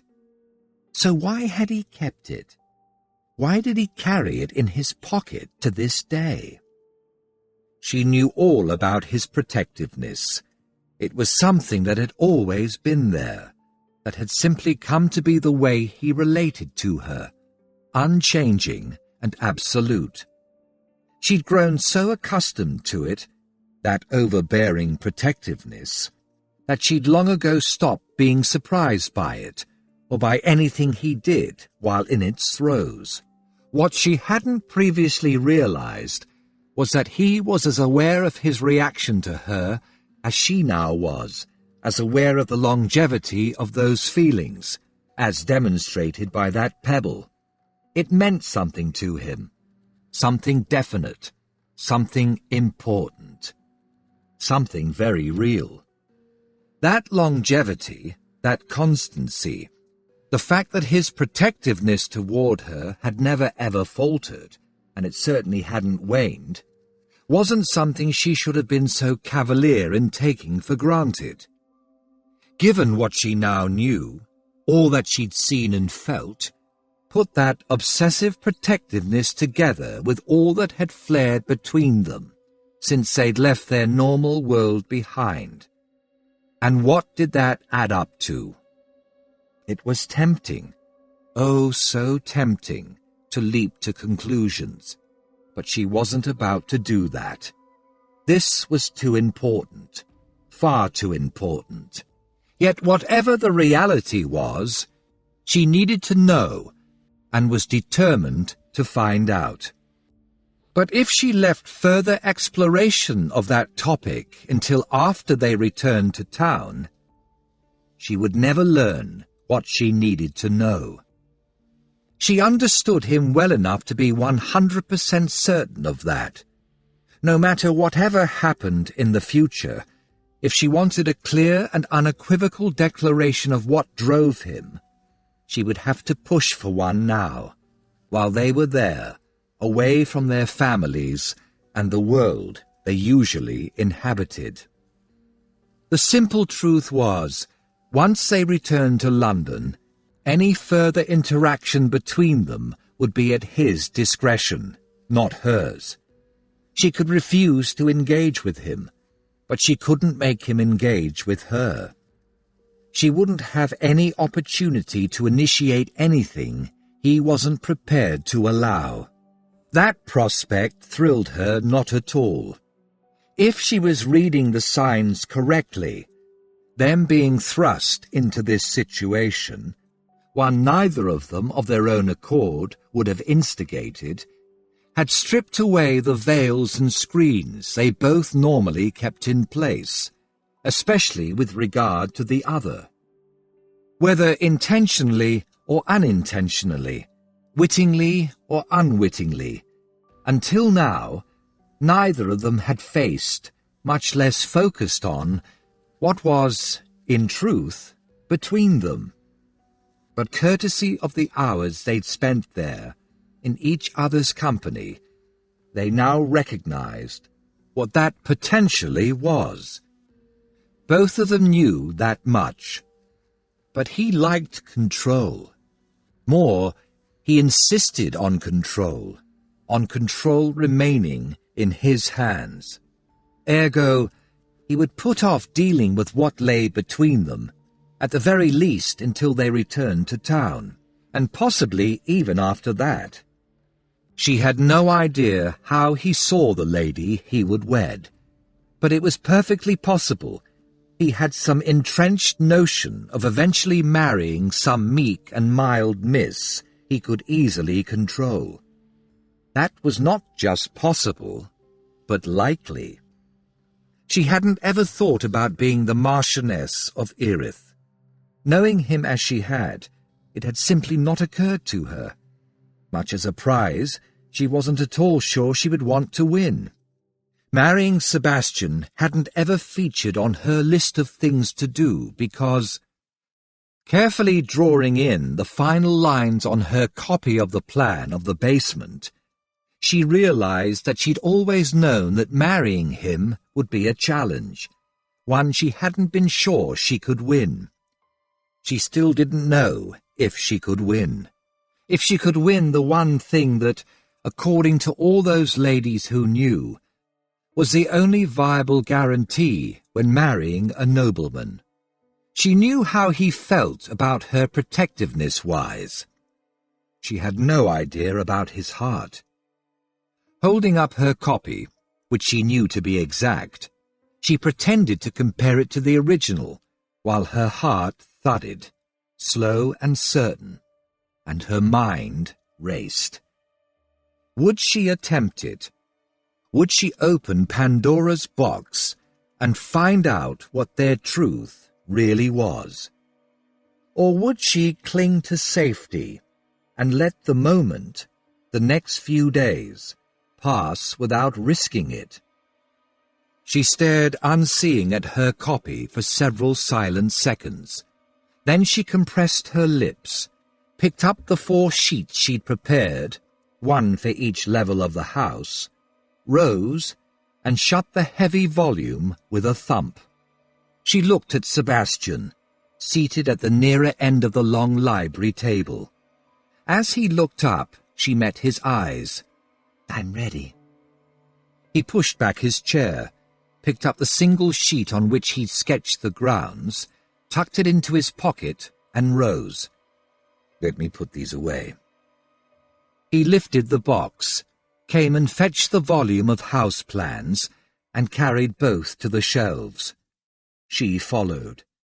After he'd slid both box and tome back into their places, he straightened, picked up the rolled map of the estate, then caught her gaze and arched an arrogant brow. "Logically, we should start with the house and work outward. Let's begin in the basement." She met his eyes and smiled intently. "That sounds as good a place as any." Chapter 8.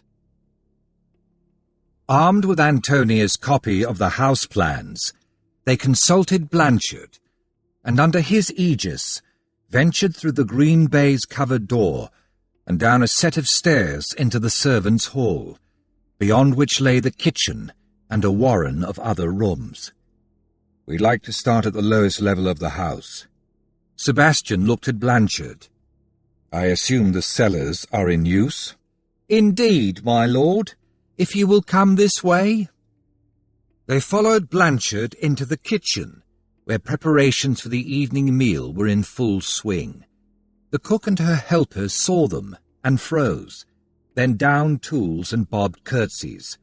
Antonia calmly smiled. "Don't mind us, do carry on." Blanchard led them down the long room, past the curious staff, and into a smaller storeroom. "The cellars are quite extensive, but we use only the nearer sections." Blanchard halted and waved to a heavy door set into the wall at the end of the storeroom. "You will need these." Blanchard turned to where lanterns sat on a bench and proceeded to light 2. "Are you looking for anything in particular?" Behind the butler's back, Sebastian exchanged a look with Antonia. "This is one of those instances in which we'll know what we're looking for when we see it." Blanchard nodded, then turned and handed one of the lighted lanterns to Antonia. "If you would, my lord. The door's not locked." Sebastian lifted the latch and swung the heavy door wide, noting as he did that not only was the door not locked, it didn't even have a lock, nor was there any sign of a bolt. Reaching for the other lantern, he frowned. "This door is never locked?" "No, my lord. As long as I've been here, there have been no locks or bolts on it, and indeed, we've never seen the need." Sebastian raised his brows. "What about Ennis's wines and spirits?" "Ah, they are stored in a room in the cellars, and that door is locked. The wine room is to the left, at the bottom of the stairs." "Just so we're thorough, might we have the key to that door?" Antonia asked. "Of course, my lady." Blanchard hauled out a key ring and started searching through his many keys. 2 minutes later, armed with the key to what Blanchard had assured them was the only locked door in the cellars, Sebastian led the way down a long flight of worn stone steps. "Judging by the dip in the middle," Antonia murmured, "these date from medieval times." Sebastian grunted. The atmosphere in the cellar was cool, but not damp. The air smelled musty, but not oppressively so. Beyond the area lit by their lanterns, the darkness was absolute. He stepped off the last stair and halted. He raised his lantern and played the beam around, illuminating a collection of stores arranged on wooden shelves, along with a group of wooden crates holding apples and root vegetables. Swinging the beam to the left, he saw the locked door. Let's try the wine room first. Yes. Oh! He spun in time to catch Antonia, or rather to bodily break her fall. She'd lost her footing and pitched forward. She slammed into him, breast to chest. Instinctively, his free arm clamped about her, and he clutched her close. His senses rioted. Valiantly, he beat them down. Her eyes, wide and shadowed in the diffused light, locked with his. For several heartbeats, they froze, both intensely aware, the air around them inexorably heating. He forced in a tight breath. With it came some semblance of control. Moving slowly, he bent his knees and set her on her feet. Then he released her and forced himself to take a step back. Thank you.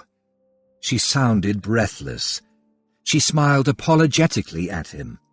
These half-boots are new, and the soles are still slippery. He swallowed a grunt. The front of him felt aflame, not just with heat, but also with longing. He stepped around her to the door to the wine room, slipped the heavy key into the lock, turned it, then pushed the door wide. He shone his lantern into the space, then led the way in. Wine racks were arranged in 4 rows stretching down the long, narrow room, forming 2 aisles, each with bottles stacked on either side. Look. Antonia gripped his sleeve. She directed her lantern toward the room's far end. Barrels! 20 or more barrels were stacked end out against the rear wall. They both started forward, but chose different aisles, her to the left, while he went right. And there are more barrels here. She halted, playing her lantern against the wall of the aisle in which she stood. Gunpowder comes in barrels, doesn't it? Yes. Check every barrel. Tell me if you find anything that's not marked cognac, Armagnac, whiskey, or some other spirit you recognize, and tap every barrel. The sound will be different if it's filled with powder rather than liquid. They spent the next minutes checking the barrels stacked at various places around the room. Eventually, she joined him in examining the bulk of the barrels, those stacked along the rear wall to a height higher than his head. She placed her lantern at the end of a rack, as he had. The overlapping beams illuminated the wall quite well. They peered at labels and tapped and listened. At last, she stepped back. He was crouching by her feet, sounding out the lowest row of barrels. Her hand on her hips, she looked down at him. I haven't found anything but spirits. The same, and that's the last of them. He braced one hand against a barrel and started to rise. The wall of barrels creaked and shifted. Half smothering a squeal, Antonia grabbed his shoulders and hauled, attempting to drag him away from the barrels. She caught him off balance and sent him and her stumbling and careening into the side wall. He fetched up with his back against the cold stone, and she landed hard, body to body, against him.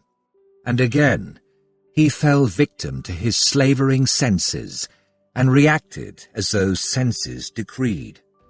Before he registered what he was doing, his arms had risen and locked her against him. The impulse to crush her closer yet, to appease the welling, insistent ache, flared hotly. Oof! She blew out a breath, fanning the fine tendrils of black silk that framed her pale face. Then she focused her wide eyes on his. Sorry, I thought you were about to get buried. His gaze had locked with hers, feeling as if he was all but drowning in the silver of her eyes. He fought to compress his lips against a searing need to find out what hers tasted like.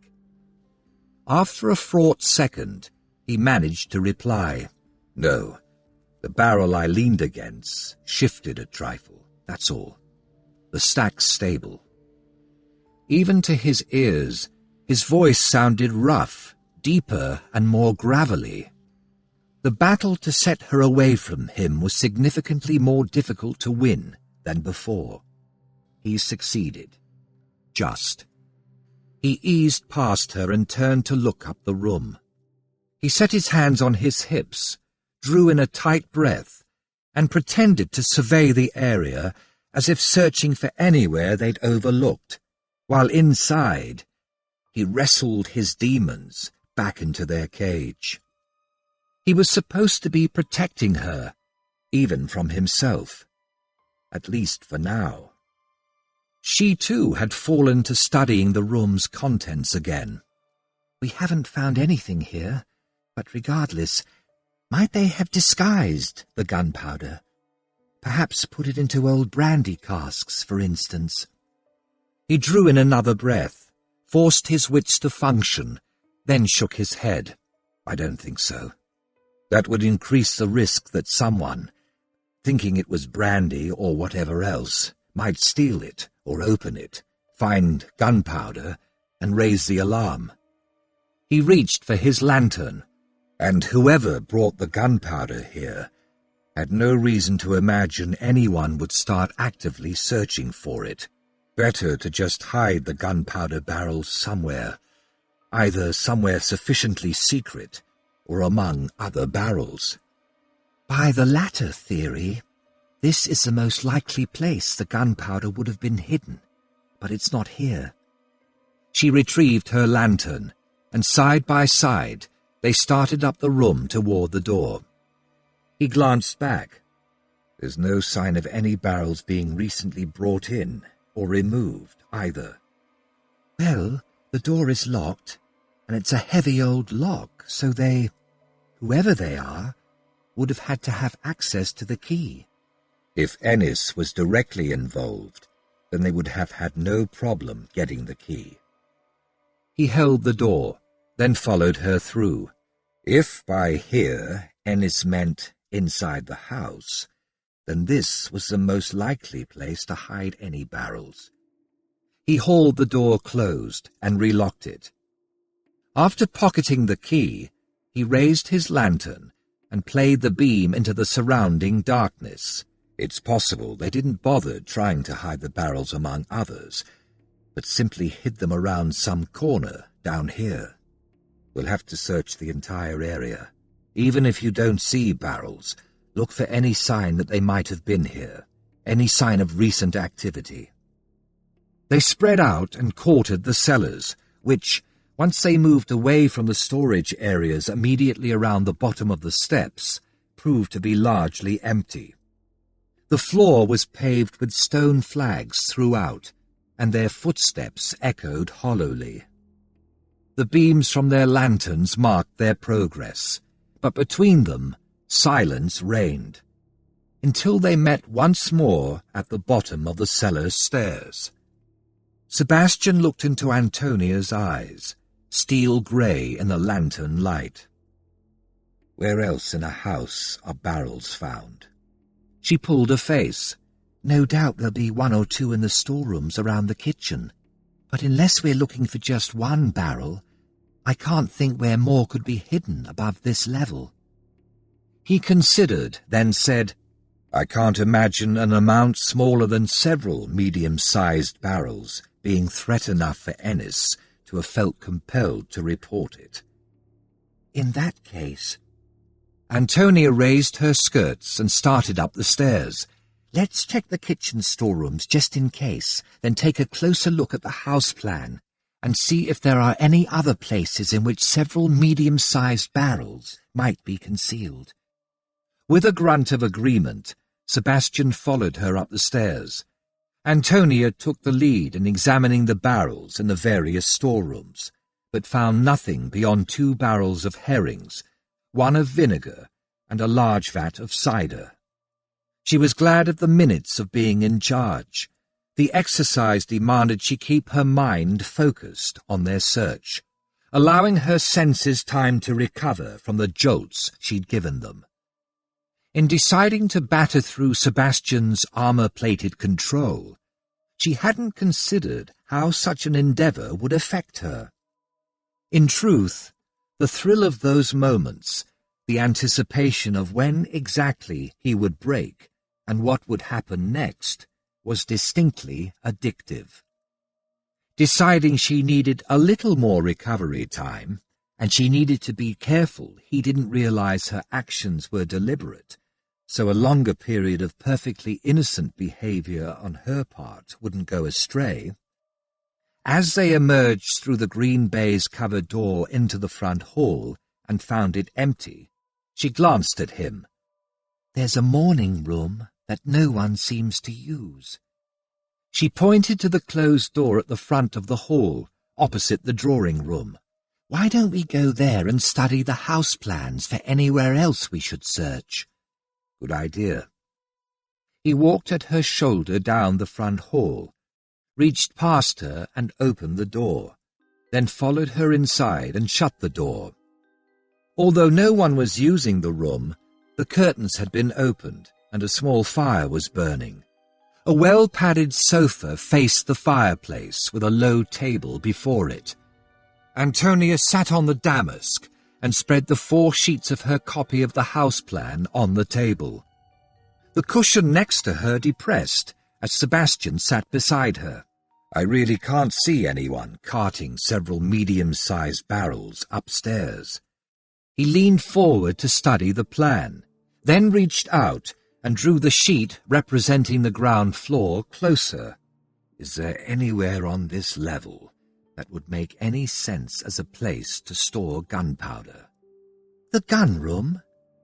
"Not for a whole barrel, let alone 2 or more." They pored over the relevant sheet. Antonia tapped her sketch of Cecilia's recent addition. She'd found the plans for it stuck into the back of the tome of house plans. "What about Cecilia's new conservatory?" "Too humid." He paused, then said, "But there might be a storage area underneath it, one accessible from outside." They asked Blanchard, only to be informed that the conservatory was built on a solid base that contained the latest type of heating pipes connected to the kitchen stoves. They retreated to the morning room, and standing before the low table, resurveyed the plan of the house. Sebastian humphed. "Let's agree that no one would have hidden barrels of gunpowder anywhere upstairs, quite aside from the difficulties inherent in ferrying heavy barrels up and down either the main stairs or the servants' stairs undetected, and subsequently the very real risk of the barrels being discovered while here. It's hard to see why, with the many alternatives apparently available." He pointed to the outbuildings Antonia had marked on her plan. "Our villains would have chosen to hide the gunpowder inside the house, let alone upstairs." "Agreed. So let's start on the outbuildings." All were at the rear of the house. Antonia gathered up her 4 sheets and refolded them. "Let's try the stable first." They did, and found nothing at ground level. But Antonia insisted on climbing the ladder to the extensive loft and searching there. Sebastian gritted his teeth and followed her up the ladder. He gave up trying to keep his gaze from her trim ankles, lovingly encased in her leather half-boots. With her skirts held up, said tantalizing ankles were more or less directly in front of his eyes. He consoled himself with the thought that that was better, less arousing, ergo less painful, than allowing his gaze to drift higher. Predictably, no villain had hauled barrels up to the loft, although as there was a hay door and a winch, he had to admit it wasn't such an inaccessible hiding place as he'd thought. The trip back down the ladder was less of a trial, given he descended first and kept his gaze away from her. Briskly she led the way onward, through the barn and the milking shed, both deserted at that time of day, and into an apple store. In all the buildings, He checked for concealed cellars or locked rooms, but discovered nothing to excite their interest. And why would there be any such place? He said, as they emerged from the apple store, the last of the outbuildings, when there's so much unused space in the cellars beneath the house. Antonia glanced at him. So to our next question. Is there anywhere in the gardens and grounds that might have been used to store gunpowder? He halted, reached into his pocket, and pulled out his sketch of the grounds. He unfolded it and held it so she could see. Aside from the folly, and we'll have to check that to see if there's any room below it, there's a grotto and a dovecote and a ruined chapel just inside the wood. She leaned closer, peering at his sketch. The swell of her breast briefly brushed his arm, but she shifted back immediately, much to his inner self's disappointment. She glanced at the sky, then pointed at the buildings he depicted on the sketch. We can start at the dovecote, then go on to the grotto. By then, the light will have started to wane, and the other ladies will have left the folly, so we can check there, then continue on our circuit to the ruins. He nodded and started refolding the sketch. If there's water in the grotto, we won't need to search inside. It'll be too damp for gunpowder. And going via your route, by the time we reach the ruins, the shooting party should have returned to the house too. He tucked the sketch into his pocket, then waved her on. Come on, we'll need to hurry, or we'll run out of light. The dovecote was still in use, but the shadowy lower level proved to be half full of feathers and droppings and devoid of barrels. The grotto did, indeed, contain a pool fed by a small stream. They wasted no time there, but walked straight on to the folly, a typical replica of a small Grecian temple. They reached it in time to see the ladies almost back at the house. A quick examination of the folly's tiled floor and the outside of the plinth on which it stood convinced Sebastian that there was no hidden room beneath the colonnaded structure. They strode toward the wood and the ruins of the old chapel. The soft light of afternoon was well and truly fading by the time Antonia, reinterpreting Sebastian's somewhat crude and inexact sketch, found the opening of the path into the wood. The path wasn't long, and ended in the clearing in which the ruins of the chapel stood, forgotten and forlorn. They halted just inside the clearing to take stock. Judging by the wear on the walls still standing, the rounding and smoothing of the top course of stones, the roof had fallen in perhaps 100 years ago. Lichens had encroached, forming scab-like patches here and there on the pale yellow stone. The surrounding trees had already blanketed the ground in a thick carpet of red, brown, and faded golden leaves. There was a silence there, beneath the lowering trees, that was not quite menacing, yet faintly unsettling. Atmospheric, certainly, Antonia thought. As side by side, she and Sebastian walked forward to what appeared to be the chapel's front facade, she murmured, "I should mention this place to the other ladies. In stronger light, it would make a good subject for a painting or a sketch." Sebastian halted just before the arch that was all that remained of the chapel's entrance. He put out a hand, placed his palm against the side of the arch, and pushed, then drew back his hand and dusted his palm and fingers. What remains seems stable enough. With that, he walked beneath the arch into the chapel. Antonia followed, but immediately halted, her way blocked by rubble. Sebastian had halted too. The chapel had been a simple one, a single room with a stone altar raised on a shallow stone dais that ran across the other end of the room. Formed from a large rectangular block, The altar was still there, but any lectern or pulpit would most likely have been wooden and was long gone. What they could see of the central aisle was paved in a herringbone pattern, with more simply paved areas to either side, that must once have played host to pews. But the pews too were gone, and stone blocks from various places on the walls had tumbled down and now littered the chapel's floor, creating an obstacle course between the front door and the altar. Sebastian stepped onto and over the first large block. Antonia raised her skirts and shifted her feet, trying to work out how to follow. The block was sizable, and her legs weren't as long as Sebastian's. He turned, saw her difficulty, and offered his hand. Hiding a grin, she placed her fingers in his and felt a sharp jolt of sensation, and more, of recognition of a sort, as his hand closed about hers. She tensed to step up onto the block. A furtive rustling reached her ears, and she froze. Eyes widening, she glanced at Sebastian. His hold on her hand had tightened as he'd ready to pull her onto the block. He'd heard the noise too, and his grip hadn't eased. He held up his other hand, gesturing her to silence.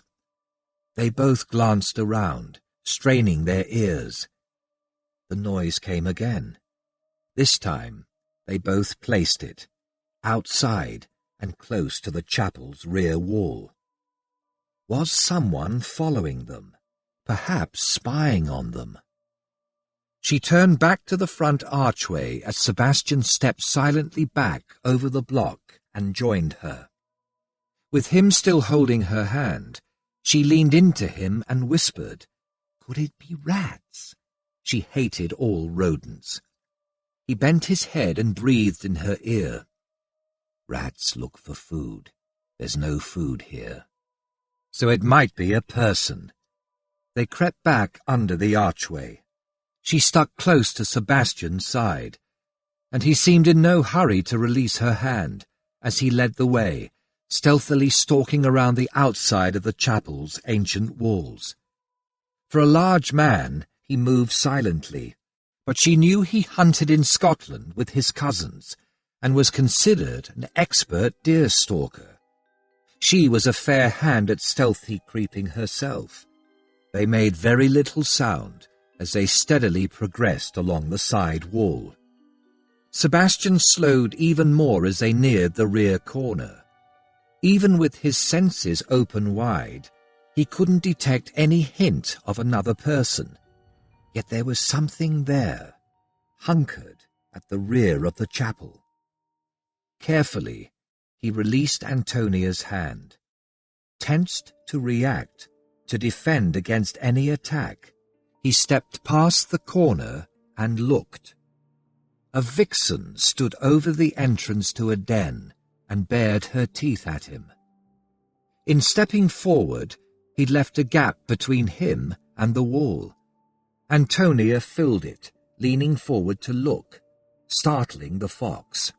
Sebastian swore. Without taking his eyes from the now snarling and darting fox, he put out a hand and pushed Antonia back. Entirely unintentionally, his hand pressed fully over one firm breast. The jolt that racked him almost made his eyes cross and nearly made him forget the fox. Still, his action had the desired effect. Antonia uttered a strangled squeak and leapt back. His eyes still locked on the fox, he waved his now burning palm, signaling Antonia to retreat, and for once she obeyed without argument, although he heard her mutter something. Smoothly he stepped back. He continued to watch the fox as, step by step, he steadily retreated. The farther he went, the more the vixen stood down. He wished he could say the same of his own anatomy. But the sensation of firm, distinctly feminine flesh pressing into his palm, more than anything else, The recognition that it had been Antonia's flesh had been galvanizing. His now empty palm itched. A large part of his awareness had followed Antonia, utterly diverted. When he'd retreated halfway along the chapel's side, he turned and strode the rest of the way to the front of the ruins. Antonia was standing outside the chapel's entrance. Arms crossed, she'd been staring toward the path that had brought them there. The instant he appeared, she turned her gaze on him, meeting his eyes with a steely, stormy warning, as if daring him to comment on their recent contact. He clamped down ruthlessly on the ridiculously dangerous impulse to ignore that warning. When, with an assiduously impassive expression in place, he held her gaze steadily, halted beside her and said nothing at all, she lowered her arms and waved into the chapel. "If we're checking cellars and hidden storerooms, then in a chapel of this age, there's likely to be a crypt." He glanced through the archway. A ruined chapel, most likely with a crypt, in an area rife with smuggling. Yes, we need to check. "In a chapel of this size, the entrance to any crypt is likely to be somewhere around the altar." He walked back under the archway, climbed over the first block, then turned and offered her his hand, exactly as if the entire incident with the fox hadn't occurred. She cast him one swift, assessing glance, then she took his hand and allowed him to steady her over and around the blocks. As they progressed up the aisle, the sensation of her delicate fingers in his grip was another little prick to his libido, but by dint of telling that side of himself that the right time would come soon enough, he managed to keep a reasonable focus on what they were supposed to be doing.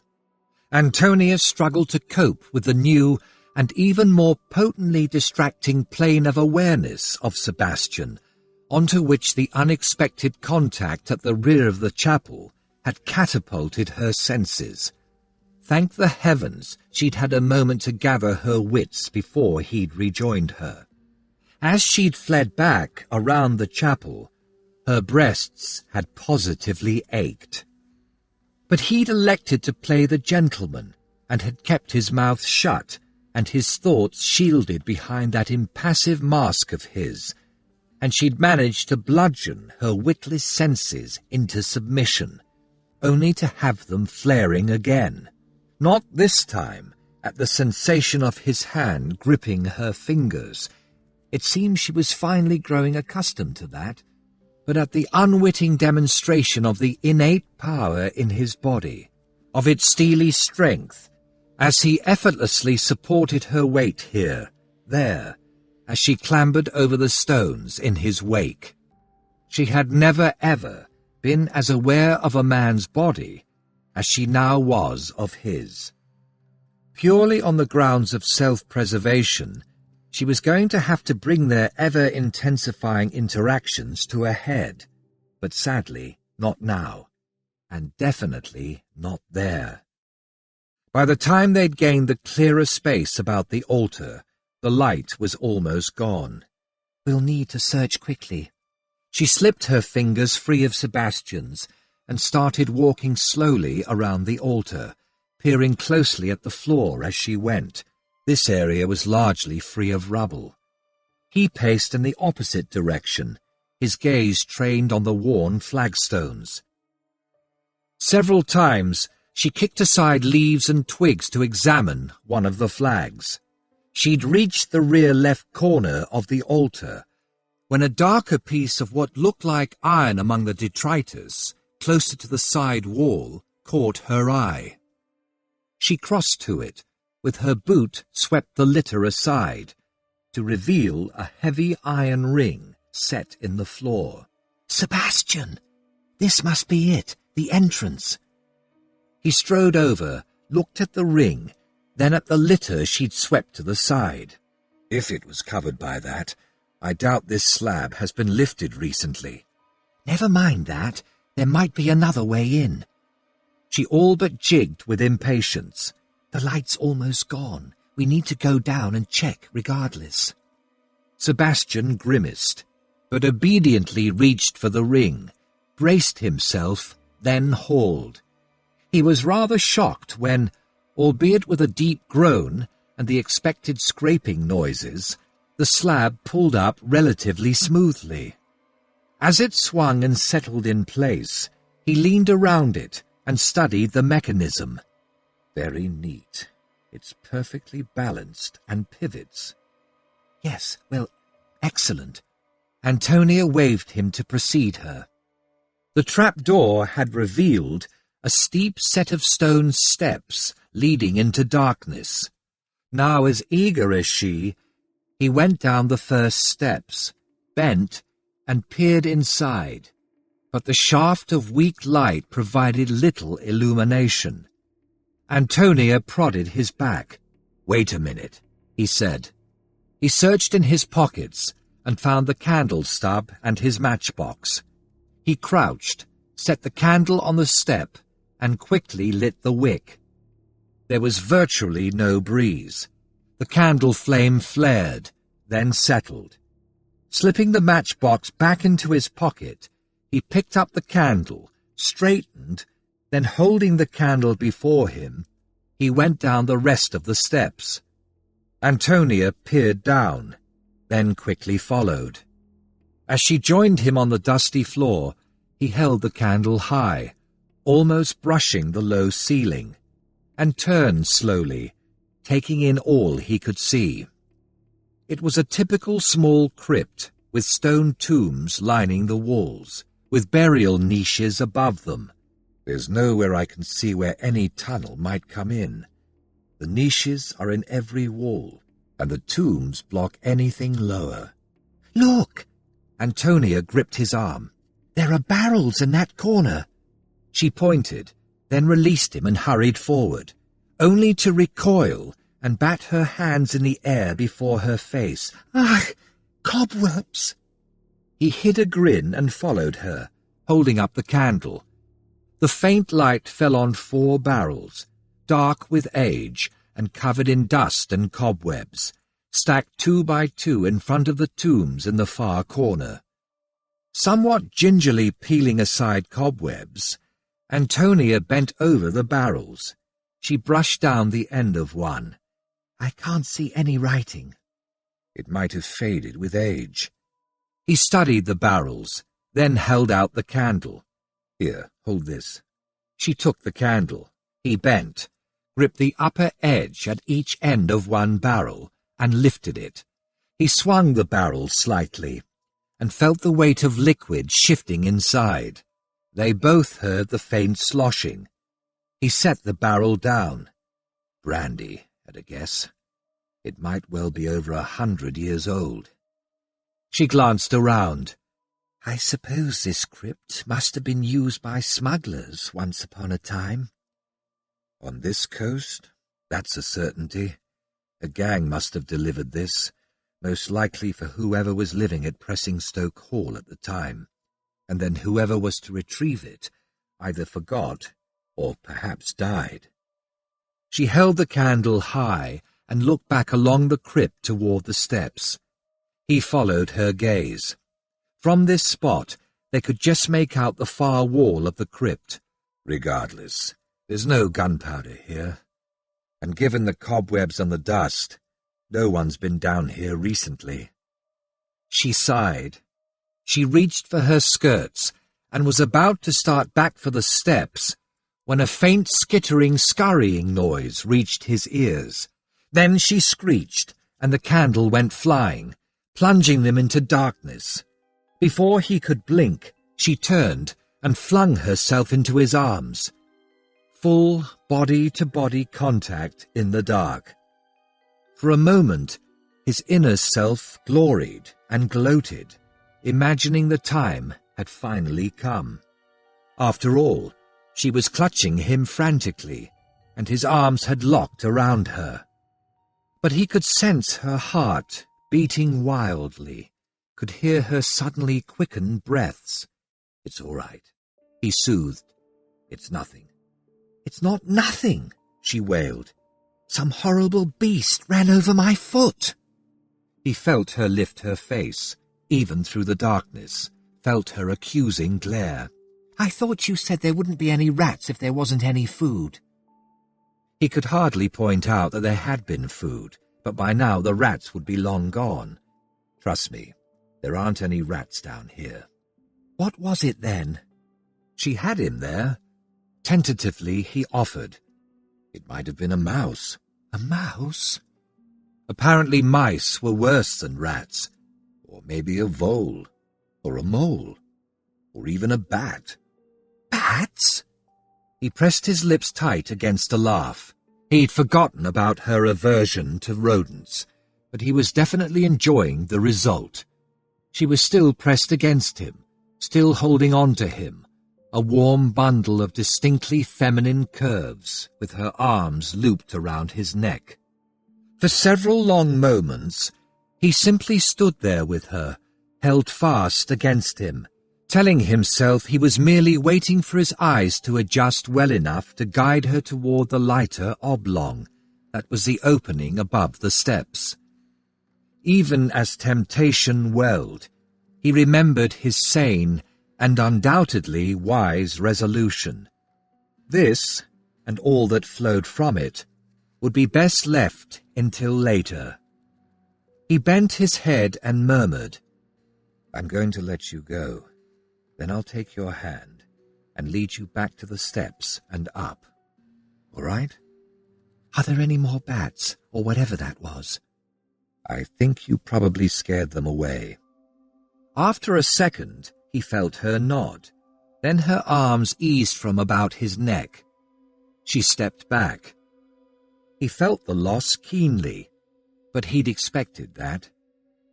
He ran one palm down her arm to her hand and laced his fingers with hers.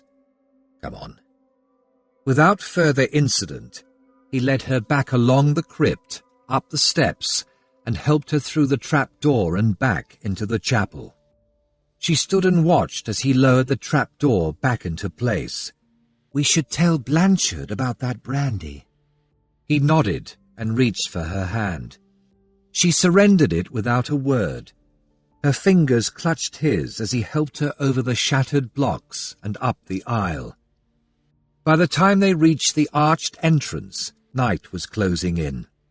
"What time is it?" she asked. Still holding her hand, with his other hand, he fished out his watch and checked. It's after 5:30. Tucking the watch back, he started for the path. We'd better get back to the house. She fell in beside him, striding freely. With her long legs, she could cover distance nearly as fast as he. She made no move to extract her fingers from his clasp. But they couldn't be seen by other guests openly holding hands. The trees thinned. As they neared the end of the short path, he started to ease his grip. Abruptly, she tripped. Instantly, he tightened his hold and held her up until she caught her balance. She glanced back along the path and sighed. "Just a tree root. I must be tired." After that, of course, although he released her hand, as they stepped into the open, he offered her his arm. She smiled at him gratefully and wound her arm in his. Side by side, they walked back to the house without further accident, and entered via the rear terrace and the French doors of the music room. Once inside, they went into the front hall. Hearing voices from the drawing room, they exchanged a glance, then quietly made their way upstairs.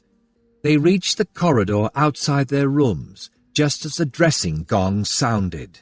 She drew her arm from his. "I'll see you in the drawing room." He nodded, watched until she'd gone into her room and shut the door, then continued to his room. Wilkins was waiting with a bath prepared, along with information as to how the staff and the visiting servants had reacted to being interviewed by Inspector Crawford. Sebastian stripped and bathed, while Wilkins filled him in. And now there's quite the excitement. what with everyone trying to predict who the murderer might be. As the inspector's made it plain he doesn't suspect any of the staff, they all feel free to speculate. Sebastian rose, water cascading down his body. Wilkins handed him a towel. Sebastian mopped his face and chest. "Have you heard anything the inspector might not have?" "I don't think so." Wilkins was vigorously brushing Sebastian's coat, frowning over clinging cobwebs and dust. "But the inspector had me in for a quick word this morning, and he said as he'd called me back tomorrow to compare notes, as it were." "Good. We need all the information we can get, and the inspector most of all." Sebastian finished drying himself and strolled across to the bed. He pulled on fresh drawers, then reached for the clean shirt left on the coverlet.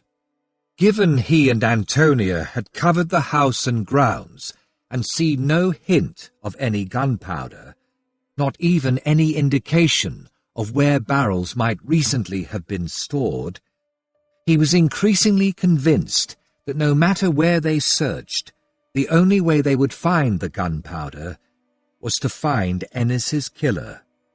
The murderer was the key to the plot.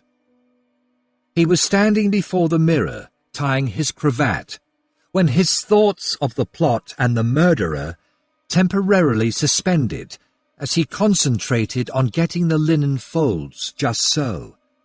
A sudden revelation on an entirely different subject bloomed in his brain. Antonia had tripped on the stairs going down to the cellar and landed in his arms. Then in the wine room, on what was, in fact, a very weak pretext, she'd flung herself at him. In the crypt, she'd reacted to a noise and flung herself into his arms. He had only her word that some beast had run over her foot, her booted foot.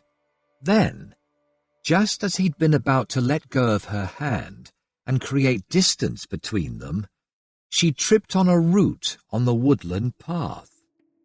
Supposedly.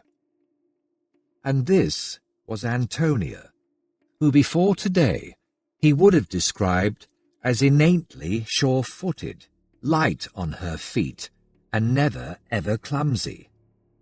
He stared at his reflection. A moment of self-examination was enough to inform him that the particular brand of tension that owed its existence to sexual frustration had escalated significantly over the day, until now it thrummed just beneath his skin. Waiting, just waiting. He couldn't be certain, but he had to wonder. Had Antonia's uncharacteristic clumsiness throughout the day been entirely genuine, or had she, with full intent, elected to play with fire? Chapter 9. Sebastian entered the drawing-room and paused on the threshold to sweep the company with an outwardly languid gaze. He located Antonia standing with her female friends before the long windows. Worthington, Wilson, and Filbury had joined the younger ladies' circle.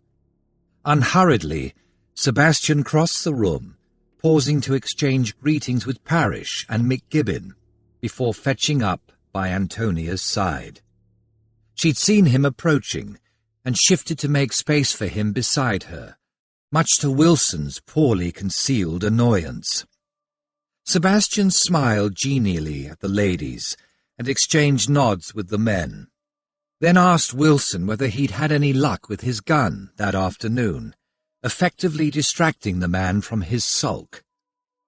He didn't do anything so gauche as to claim Antonia's hand, but under cover of the conversation, he ran his fingertips down the inside of her forearm, bared beneath the elbow-length sleeve of her grey silk gown.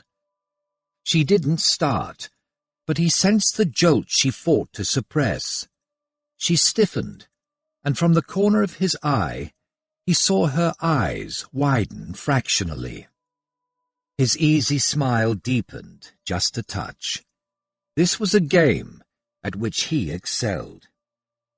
He focused on Melissa Wainwright, currently holding center stage in the group. It's such a strange situation. I confess I'm not at all sure how we should behave. With one hand, Melissa waved at their clothes. We've all managed some degree of mourning, but we didn't know Lord Ennis.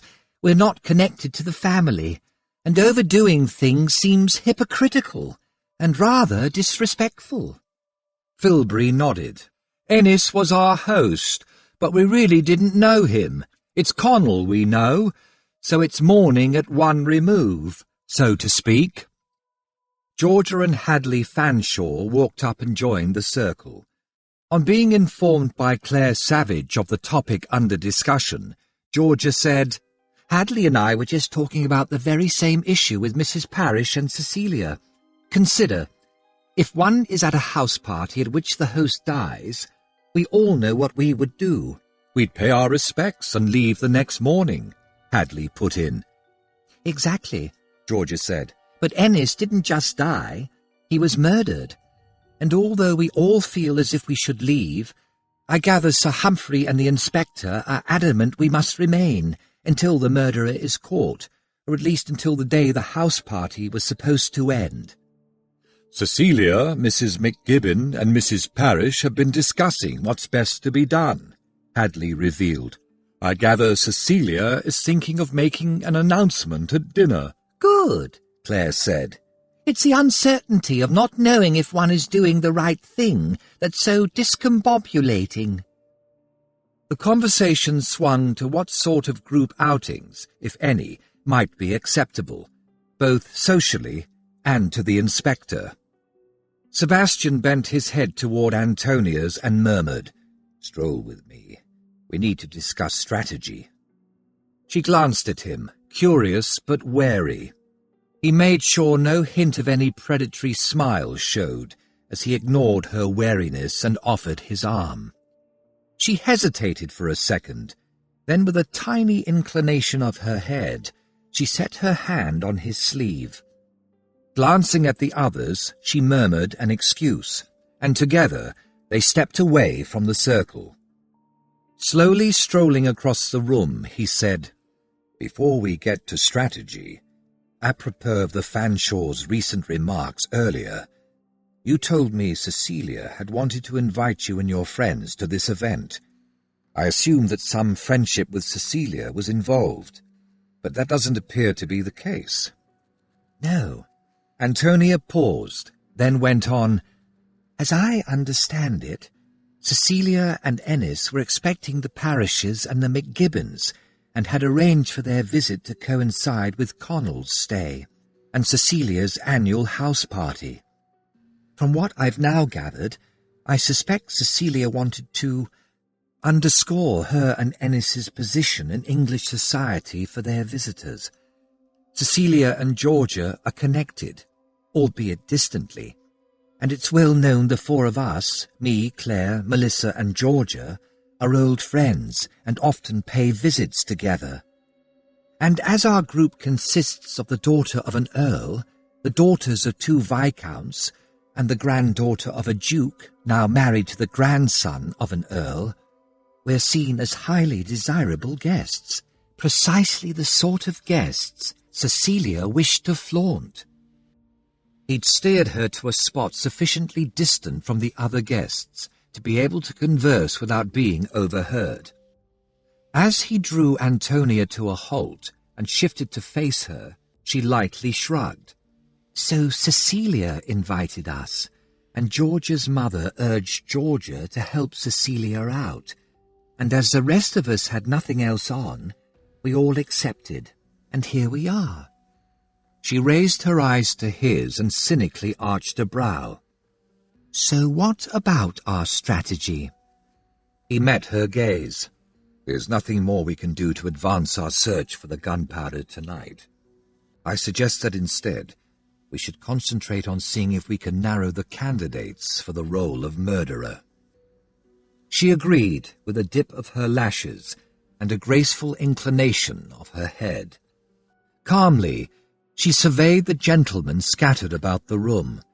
The generally accepted avenue to learning more about a gentleman than he intends to reveal is to encourage him to talk about himself, about his life. He felt his brows rise. It is? She nodded. Flattery will get you even further with men than it will with women. Given the right encouragement, men will prattle away quite happily. I feel as if I'm seeing the ladies of the ton from an entirely new angle. Her lips curved cynically. With whom would you suggest we start? He glanced around. Parrish and McGibbon. I don't see either as the murderer, but I'm unclear as to what their relationships with Ennis were based on. How closely were their business dealings intertwined? She nodded. Very well. Let's see what we can learn. Intrigued and interested in observing her approach in action, as he led her to where the two older gentlemen were standing before the fireplace, he refrained from distracting her.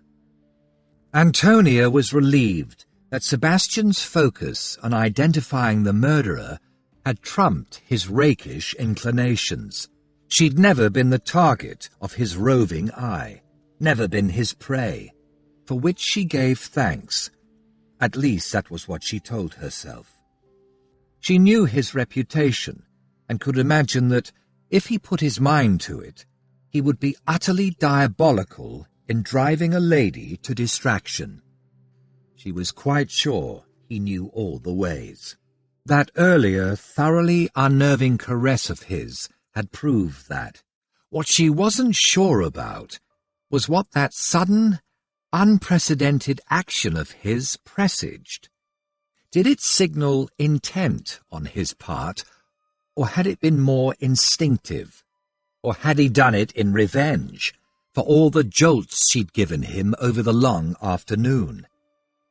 She wasn't sure what answer or answers she hoped were correct, which was another level of distraction altogether. Regardless, she'd spent the last decade in the far more demanding circles of the Haute Ton. With easy assurance, she chatted with Mr. McGibbon and Mr. Parrish, both of whom she judged to be in their early 40s, and by dint of subtle flattery and understated encouragement, soon had them both vying to tell her, and Sebastian, who stood quietly absorbing all by her side, everything about their recent successes in their various endeavours. Along the way, both imparted a large amount of information about their lives.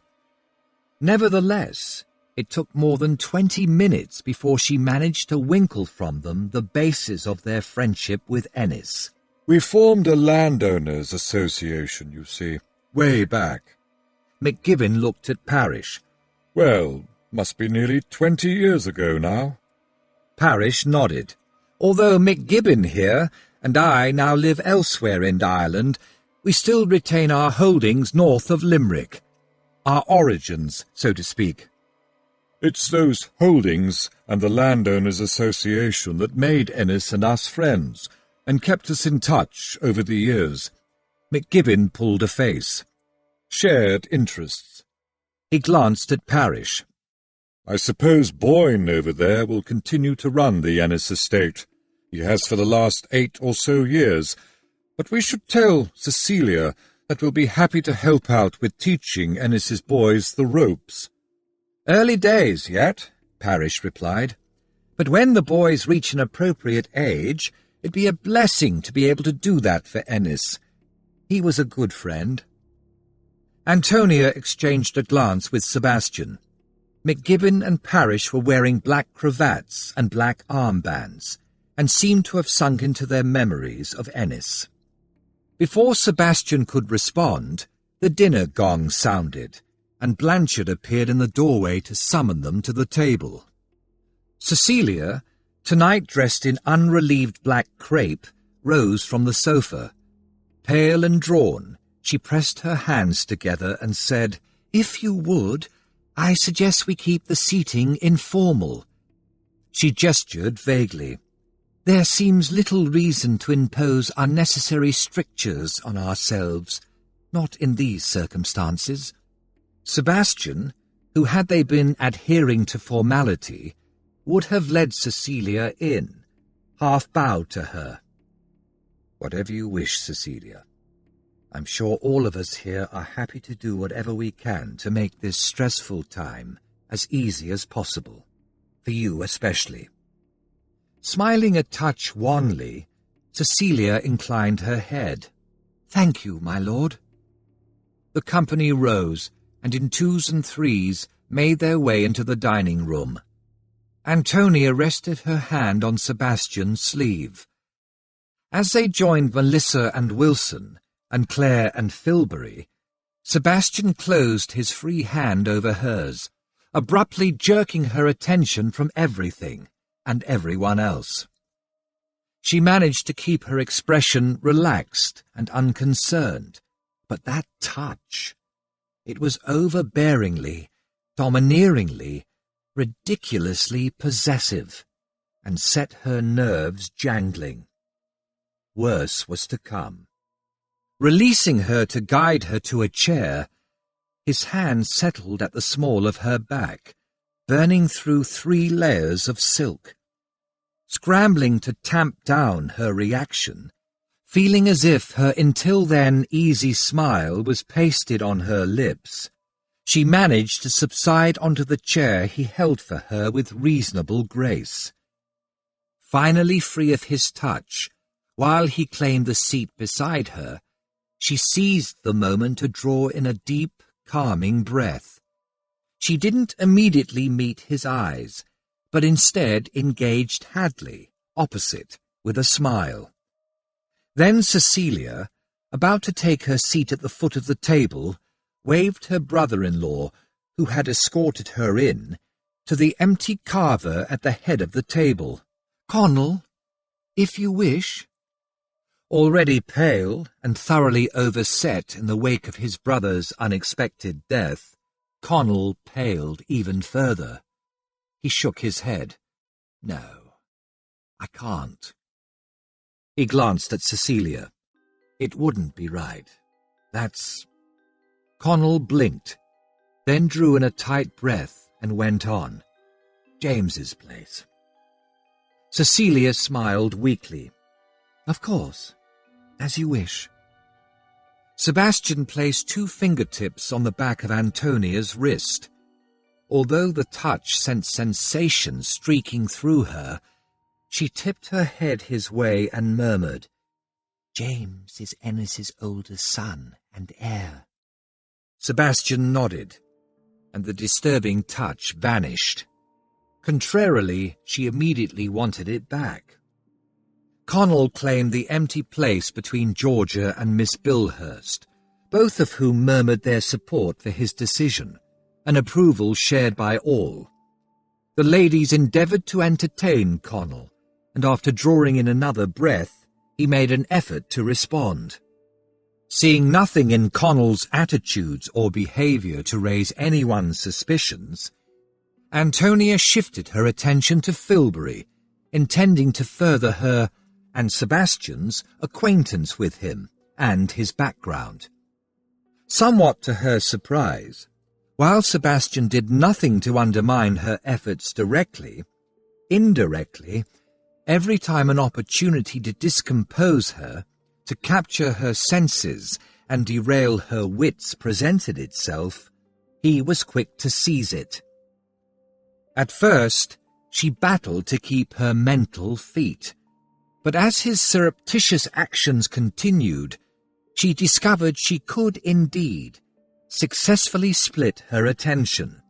She could continue to converse rationally with Filbury and with Hadley and Melinda Boyne opposite, while simultaneously engaging with Sebastian and his game of sensual distraction.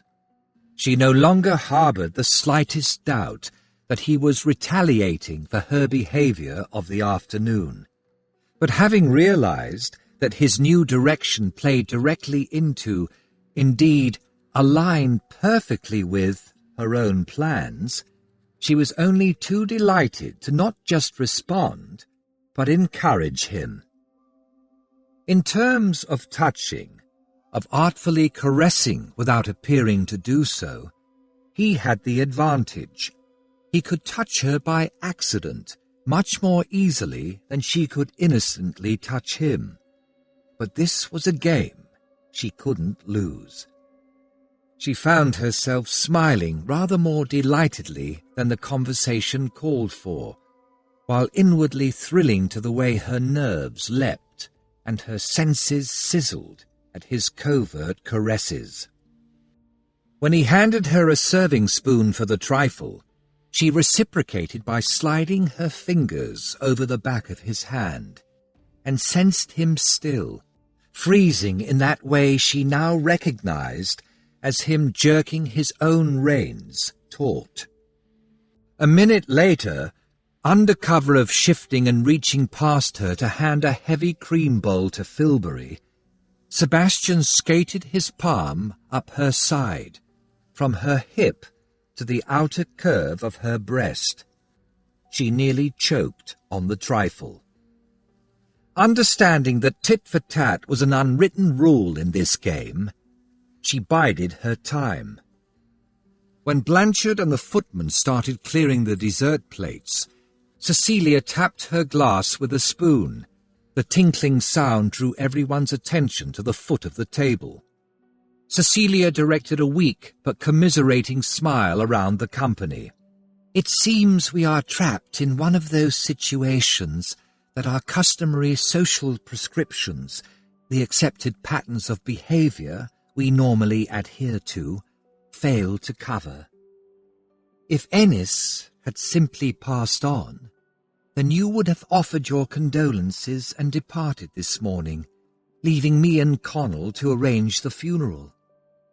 However, as Ennis was murdered, you are not free to leave, and today I have learned that my husband's body will not be released for burial for at least several more days."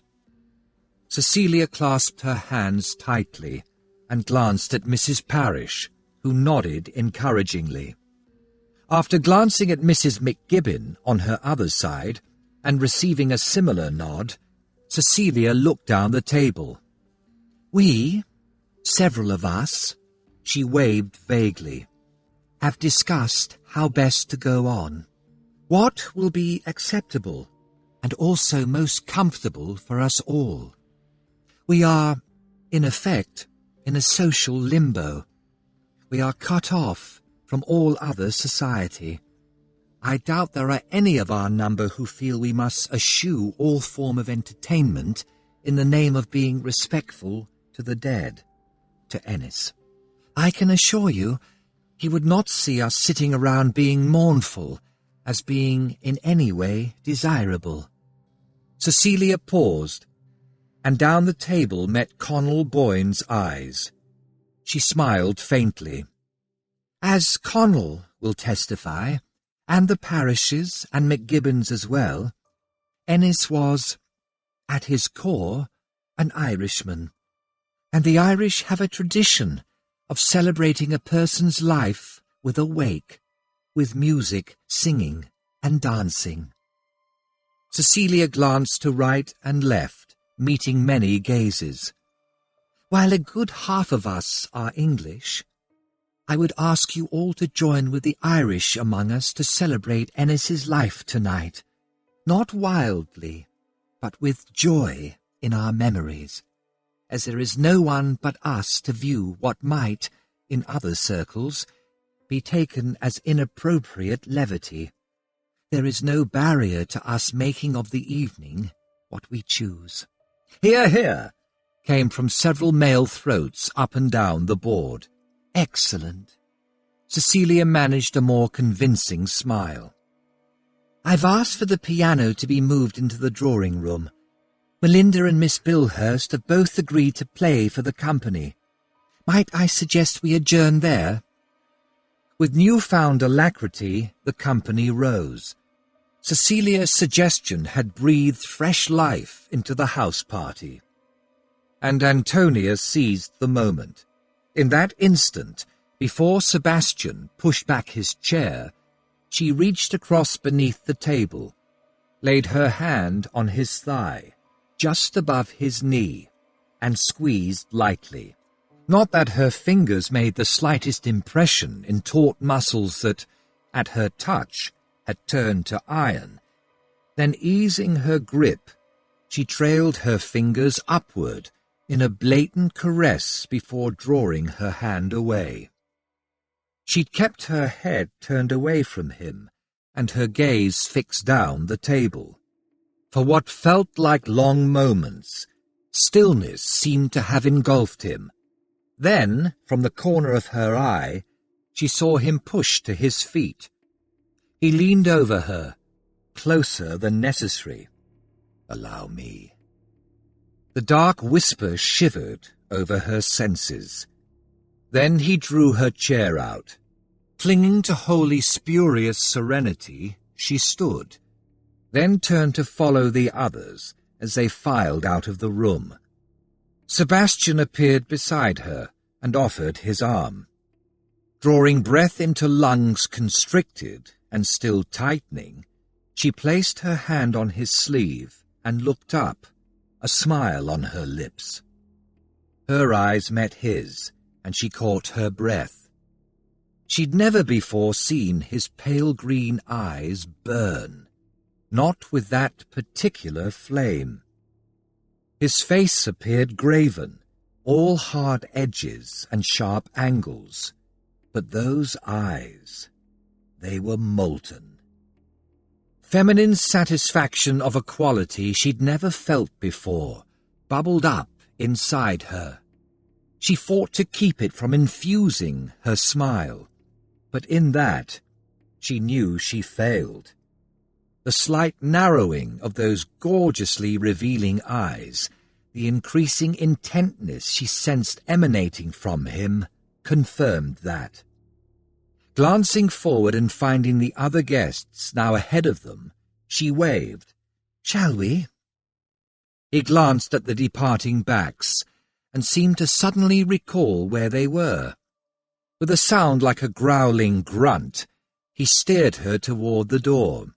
"What am I doing?" After guiding her out of the dining room, Sebastian lowered his arm, clasping his hands behind his back, thus ensuring he kept them to himself and wasn't goaded into any further unwise reaction. He stalked beside Antonia at the rear of the crowd, making for the drawing room. While he knew why he'd indulged his inner self by paying her back for her afternoon's endeavours, he also recalled that he hadn't intended to send them hurtling down this particular path. Not yet.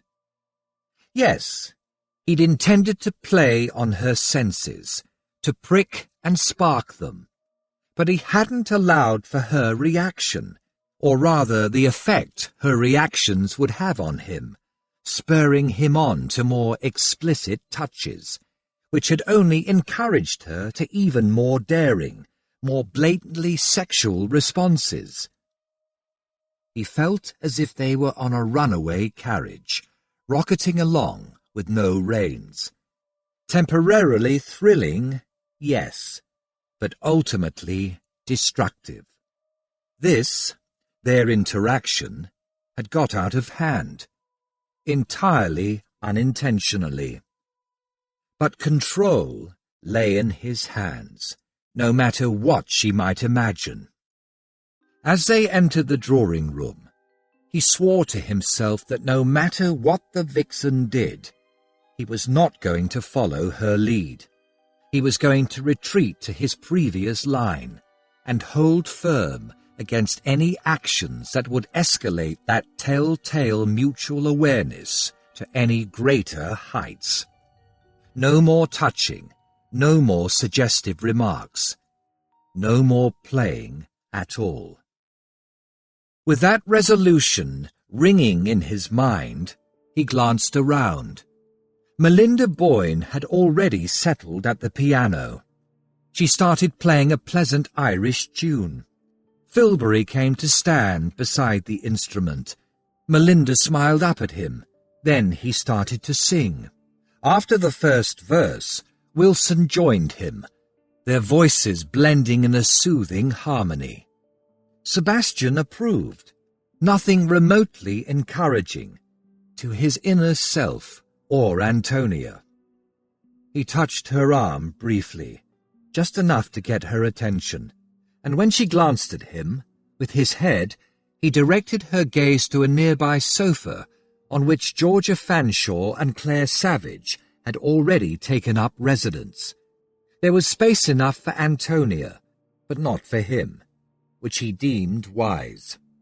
She hesitated, but then fell in with the suggestion and crossed to sink onto the sofa beside Claire. The next half-hour passed in unexceptionable fashion, with various ladies playing and singing, and several gentlemen adding their voices to the harmonies. As befitted daughters of the nobility, Antonia and her three friends were all accomplished pianists, and also possessed well-trained voices. They combined to sing a ballad in 4-part harmony, entrancing the entire company. After the applause had died, as Antonia made her way back to the sofa against the back of which Sebastian had propped, he noticed a small conference being conducted on the other side of the room. Cecilia was at the heart of it, with Connell Boyne, Melinda Boyne, and the two older ladies all discussing some subject. Then there were smiles all around, and the group dispersed. Connell and Melinda went to the piano. Connell summoned Filbury and Worthington to help him move the instrument into the corner of the room. Halting before the sofa, Antonia followed Sebastian's gaze. Beside her, Claire looked too. "What's going on?"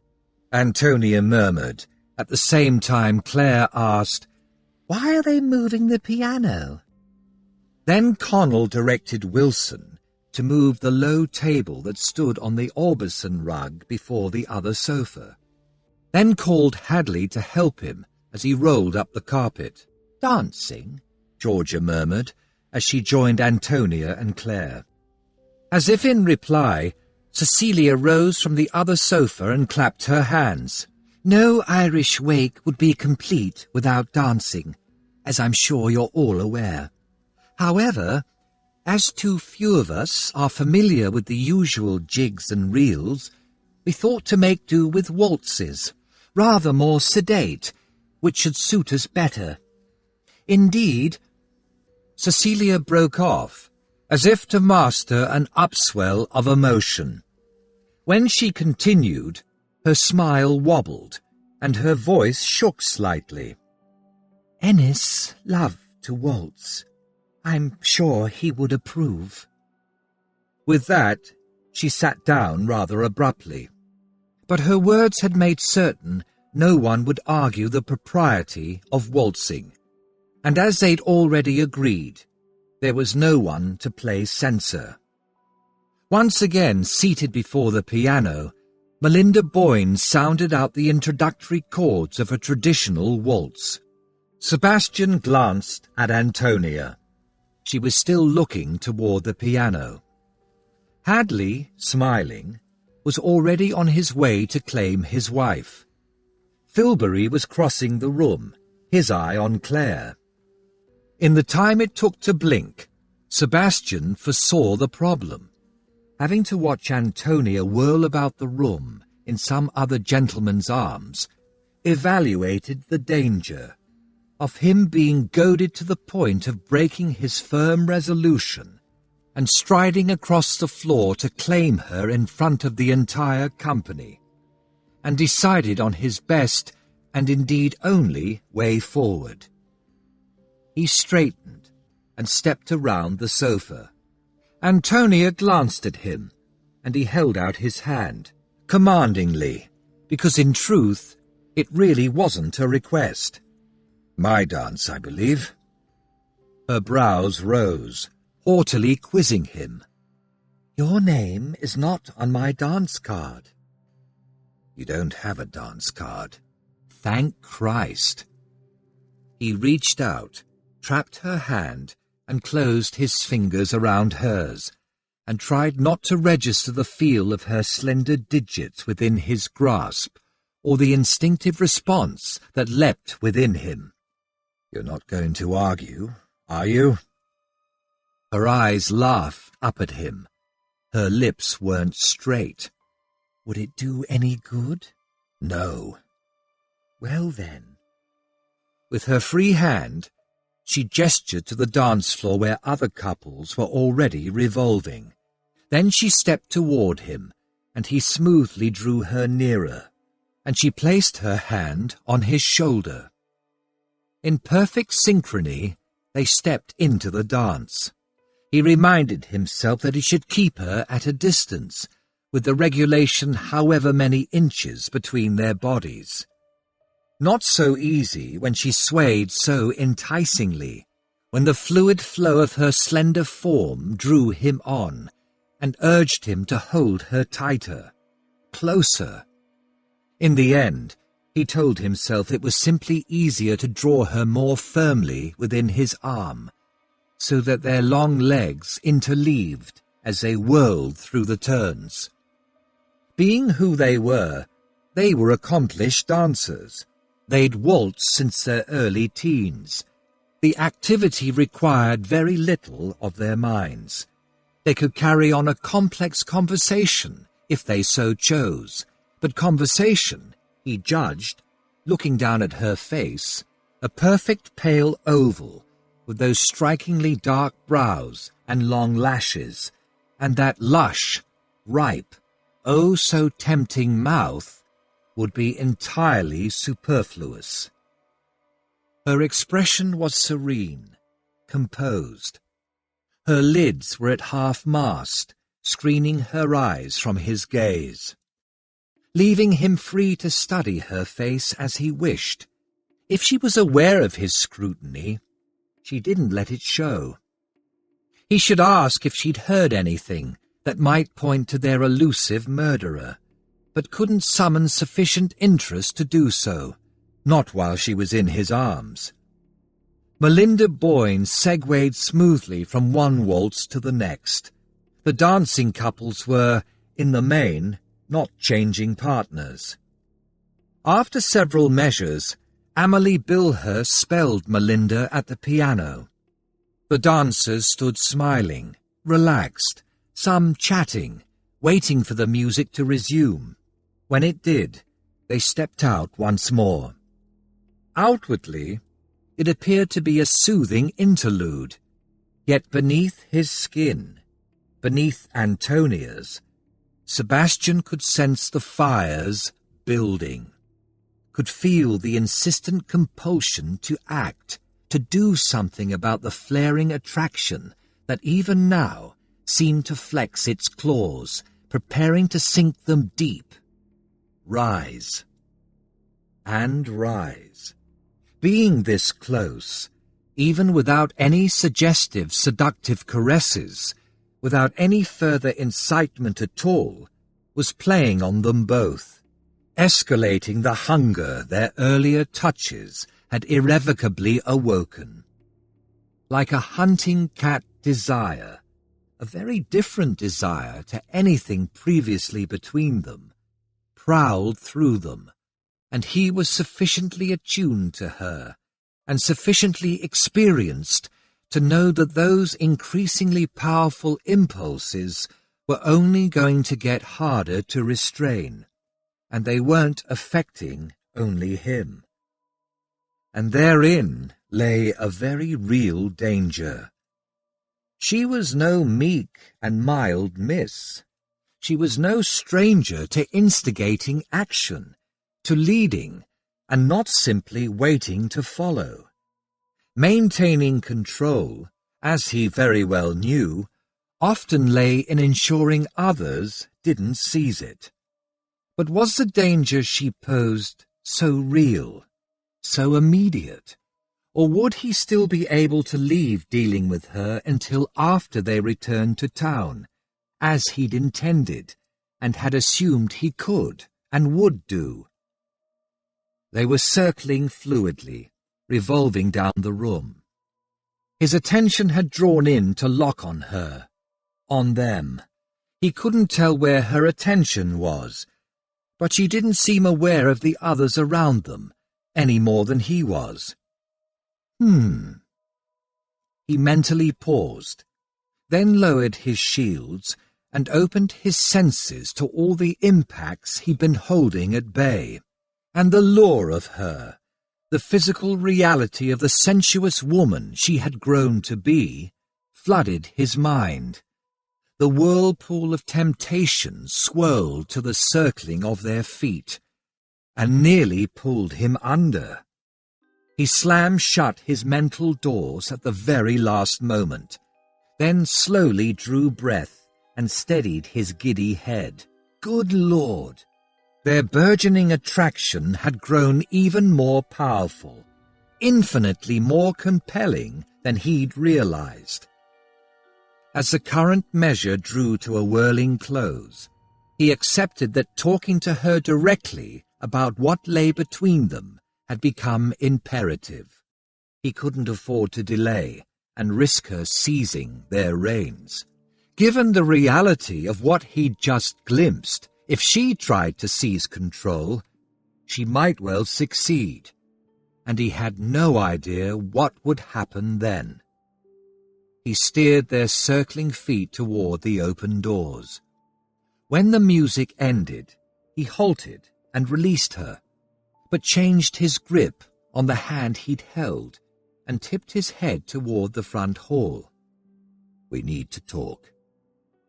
She opened her eyes wide, but then made the decision, a deliberate concession he was intended to see, and inclined her head. "Very well." She wriggled her fingers, and when he released them, she wound her arm in his. He started for the doorway, and without a single glance behind, she walked with him out of the room. Just before they passed beyond the doorway, he looked back, but everyone else had turned toward the piano, where Worthington was being prevailed upon to play. No one had seen them leave. "Where to?" She slanted a glance at him. "I assume we need privacy." He nodded, and mentally scanned the house plan they'd worked from during the day. The conservatory. Everyone else seems intent on waltzing or listening to the music. We should be safely private there. But not too private. Unlike the morning room, someone else might walk into the conservatory at any time. He judged that was one risk she wouldn't as yet be likely to take. The conservatory lay at the end of the corridor that led right from the rear of the front hall. They passed the music room, and he opened the door with its glass panes, and Antonia preceded him into the humid warmth. Shutting the door, he surveyed the room. Greenery abounded on all sides, mostly ferns with the occasional palm lending height. The plants grew in pots of all shapes and sizes, placed on a floor of glazed tiles. The central section of the roof was composed of glass panes, and the end wall and half of the outer wall were completely glazed, no doubt affording vistas of the moonlit grounds, of the manicured lawns rolling away to the lake, with the dark shapes of the trees and the home wood looming to one side. The plants were densely packed and had been arranged to create a weaving path that led across and then down the length of the room. Sebastian hadn't been in the conservatory before, hadn't explored its amenities. Antonia walked to where the path turned. Glancing back at him, she waved down the room. "There's a clearing of sorts at the end." Without waiting for any agreement, she started strolling. He followed. Halfway down the long room, the path straightened, and over Antonia's head, he saw a circular area ringed by low shrubs before the wall of windows at the end of the room. 2 white-painted wrought-iron chairs and a small matching table were set against the green backdrop. The spot seemed designed as a place to share secrets. Antonia led the way into the circle of ferns, some large-leaved, others with lacy fronds that bobbed in the faint currents created as she and Sebastian passed. Moonlight struck through the panes above, bathing the area in a silvery glow. To their left, a narrower path led through the ferns to a door, giving onto the rear terrace, presently deserted. There was no one else around. They were entirely alone. Expectation welled. Anticipation gripped her. Surely they weren't there to talk about the murderer. She halted and swung to face Sebastian. He'd been scanning their surroundings and hadn't been watching her. He abruptly pulled up with a scant few inches between them. She fixed her gaze on his eyes. What? The click of the door latch froze them both. I've never known much about Ennis's Irish holdings. Cecilia. She'd apparently halted just inside the door, out of sight of the area where Antonia and Sebastian stood. The glass surrounding them seemed to reflect Cecilia's words, rendering them with bell-like clarity. We wondered if you'd heard of any changes to the management, the people running things there. Filbury. Sebastian frowned.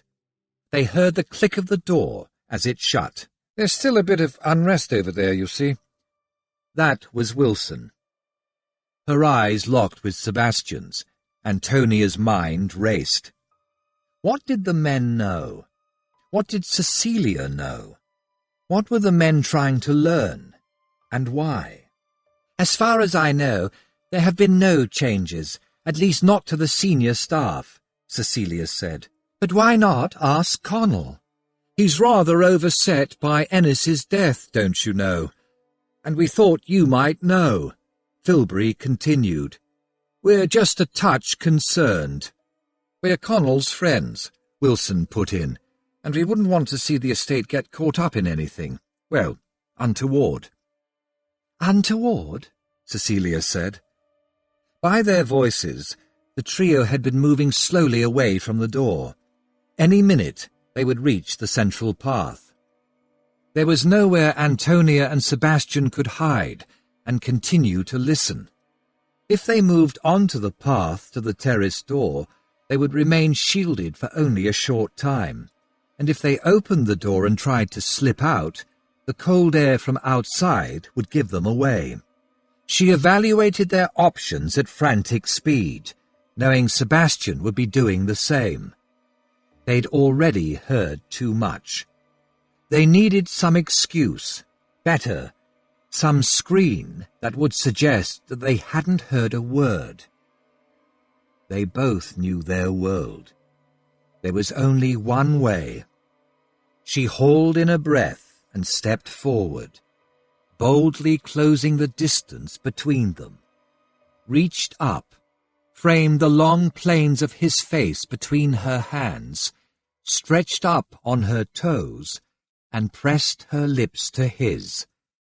In the instant her lips met the cool firmness of his, she realized that, while this kiss was a subterfuge to excuse their presence and reassure Cecilia and the 2 men that it was unlikely they'd heard anything, she, the passionate woman inside her she so rarely let free, had been waiting for this moment for much of her life. It was that passionate woman who swept to the fore and took charge, who pressed her lips firmly to his, and with absolutely not a shred of reservation, boldly incited. Sebastian reacted instantly, instinctively. First, to the unvoiced understanding that they needed to excuse and diffuse their presence, to leave the others assured that they'd been far too distracted to have heard anything, much less taken anything in. But even as his arm swept around Antonia, and he drew her flush against him, and swung them so her back was to the path, and from beneath his lashes he could observe the steadily approaching trio, even as he angled his head, covered her lips with his, and seized control of the kiss, he sensed another imperative, another demand, one he equally instinctively moved to meet. She and the kiss dragged him under, into a whirling cauldron of hunger, of greedy, ravenous need, fueled by surging desire, hers as well as his. The exchange was supposed to be just a kiss, a pretense, a facade. It was anything but. Passion erupted.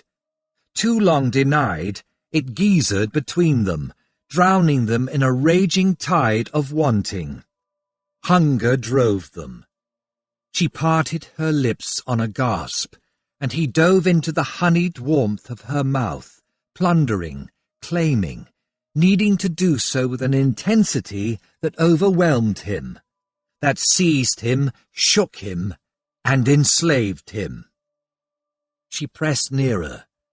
One hand slid from his cheek, and her fingers speared through his hair, then splayed and gripped.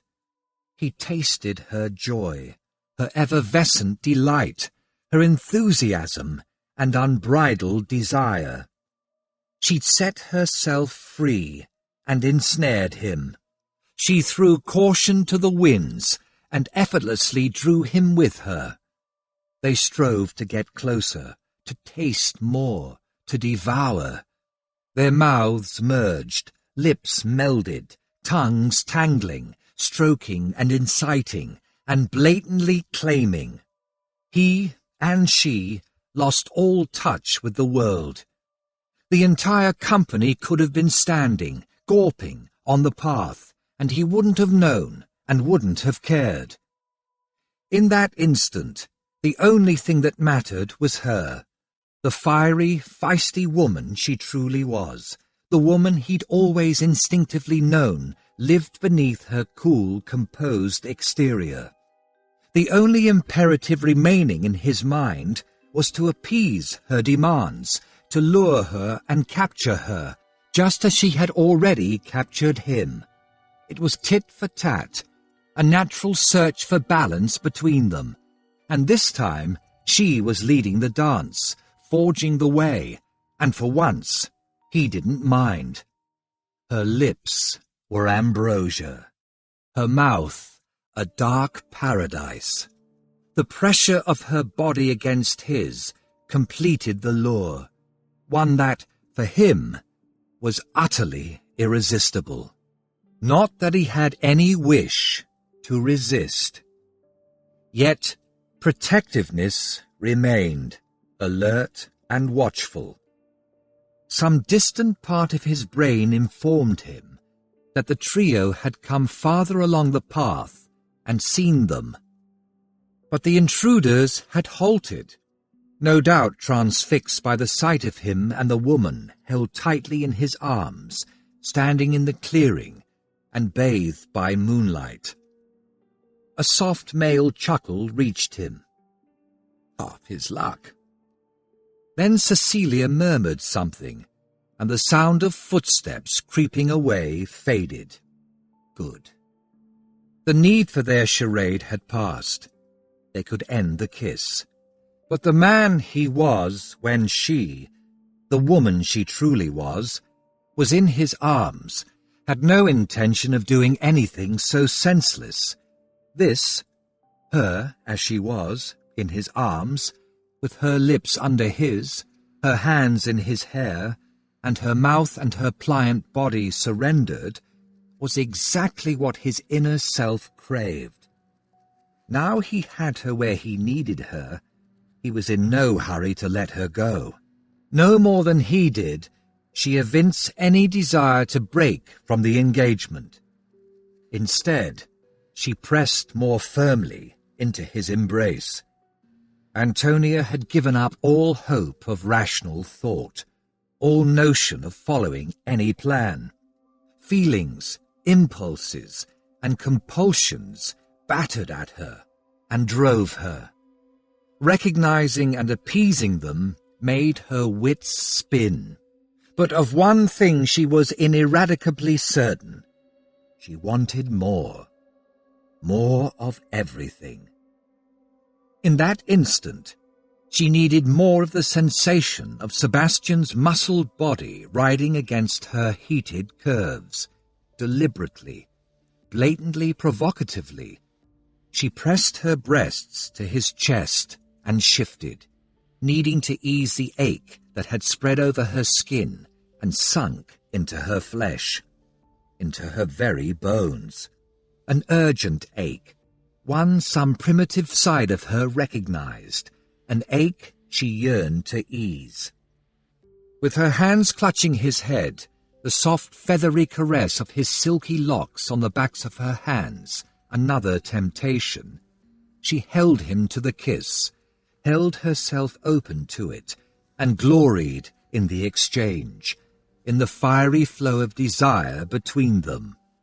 Hot, stirring, and flagrantly needful, a steadily rising tide of wanting that was not just hers, but theirs. That compulsive passion swirled and whirled and linked them. He responded to her tempting, her bold provocation, and closed one hard hand over her breast. Her heart leapt, then hammered, not in shock, but in giddy delight. He caressed, stroked, then palpated the suddenly swollen mound. Then his clever fingers found her nipple beneath the silk of her bodice, and circled teasingly. Then he closed his fingers and gently squeezed. Her senses spiked, her nerves seized, and she lost what little breath she had. Eagerness swamped her. More, more. "Antonia!" They broke from the kiss. Eyes wide, for an instant, they stared at each other. Claire's call had acted like a pail of cold water dumped over them both. Abruptly, Sebastian's arms fell from her, and he looked up the path. Her heart tripping, she swung around to see, but her friend hadn't come far enough into the room, yet. "Antonia, are you there?" Melissa, this time. Struggling to catch her breath, Antonia glanced at Sebastian. Features setting, he stepped back. He straightened his coat, then raked a hand through the hair she realized she'd thoroughly mussed. She glanced down at her gown and hurriedly tugged the somewhat rumpled bodice into place, then looked up. Only a few seconds had elapsed. His expression close to its usual arrogantly impassive mask, he met her eyes and nodded. She hauled in a still far too tight breath. "Yes, we're here." Even drawing on her years of social experience, she discovered it took every ounce of her will to keep her voice steady and her tone coolly composed, to plaster on an expression of serene assurance and get herself moving in a reasonably smooth glide up the path. Sebastian followed close behind, strolling easily, as if they'd merely been admiring the views. Her pulse seemed to throb just beneath her skin. She felt flushed all over, and hoped it wouldn't show in the poor light. Melissa and Claire appeared on the path. "There you are," Claire said. "Cecilia said she thought you were in here." Ignoring the large presence at her shoulder, Antonia airily waved down the path. "The view is quite pretty in the moonlight." Her friends were too well bred to stare suspiciously at Sebastian. Instead, they smiled, as if they believed her story. Melissa gestured toward the door. We're all going up. In a group, the four of them made for the front hall, where they found the rest of the company gathering at the foot of the stairs. Over their heads, Sebastian glimpsed Worthington and Connell returning from the direction of the billiards room. A quick scan of the company showed everyone else was there. Cecilia made a gesture toward the stairs, and the ladies started up, the older ladies and Cecilia in the lead. Melinda Boyne and Amelie Bilhurst followed, then Antonia and her friends. Sebastian started up beside Hadley, who was trailing his wife. Sebastian threw Hadley a questioning look. Hadley rolled his eyes. He lowered his voice and said, "The older ladies and Miss Boyne and Miss Bilhurst have talked themselves into a tizzy over some itinerant having broken into the house and killed Ennis. Ergo, said itinerant might come back, God knows why, and we'll all be better off safely in our rooms upstairs." When Sebastian just looked at him, Hadley sighed. "Yes, I know. It makes no sense, but the rest of us decided we could do with an early, or at least earlier, night." Sebastian glanced at the long case clock on the landing, just as it whirred and started to toll 10 o'clock. At the head of their small procession, Cecilia gained the top of the stairs and stepped into the gallery. She paused by the balustrade and glanced down at the rest of the company. I'm hoping tomorrow will see us released. I'm sure we'll all feel relieved to be able to escape this place. The comment, and her tone, struck Sebastian as odd.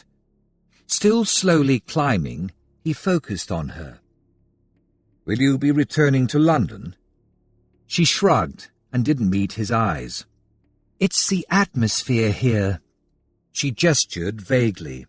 The sense of being under the same roof beneath which violent murder took place so recently, especially as the victim was my husband. Indeed. Mrs. Parish put a motherly arm around Cecilia. Hardly surprising that you would want away from this place, my dear. "Even arranging poor Ennis's funeral," Mrs. McGibbon stated, "can just as easily be done from elsewhere." She patted Cecilia's shoulder in passing. "Just get a good night's sleep, dear. Everything will seem more settled in the morning." Sebastian watched Cecilia as she allowed Mrs. Parish to guide her into her room. There was a certain brittleness about Cecilia's demeanour that made him wonder.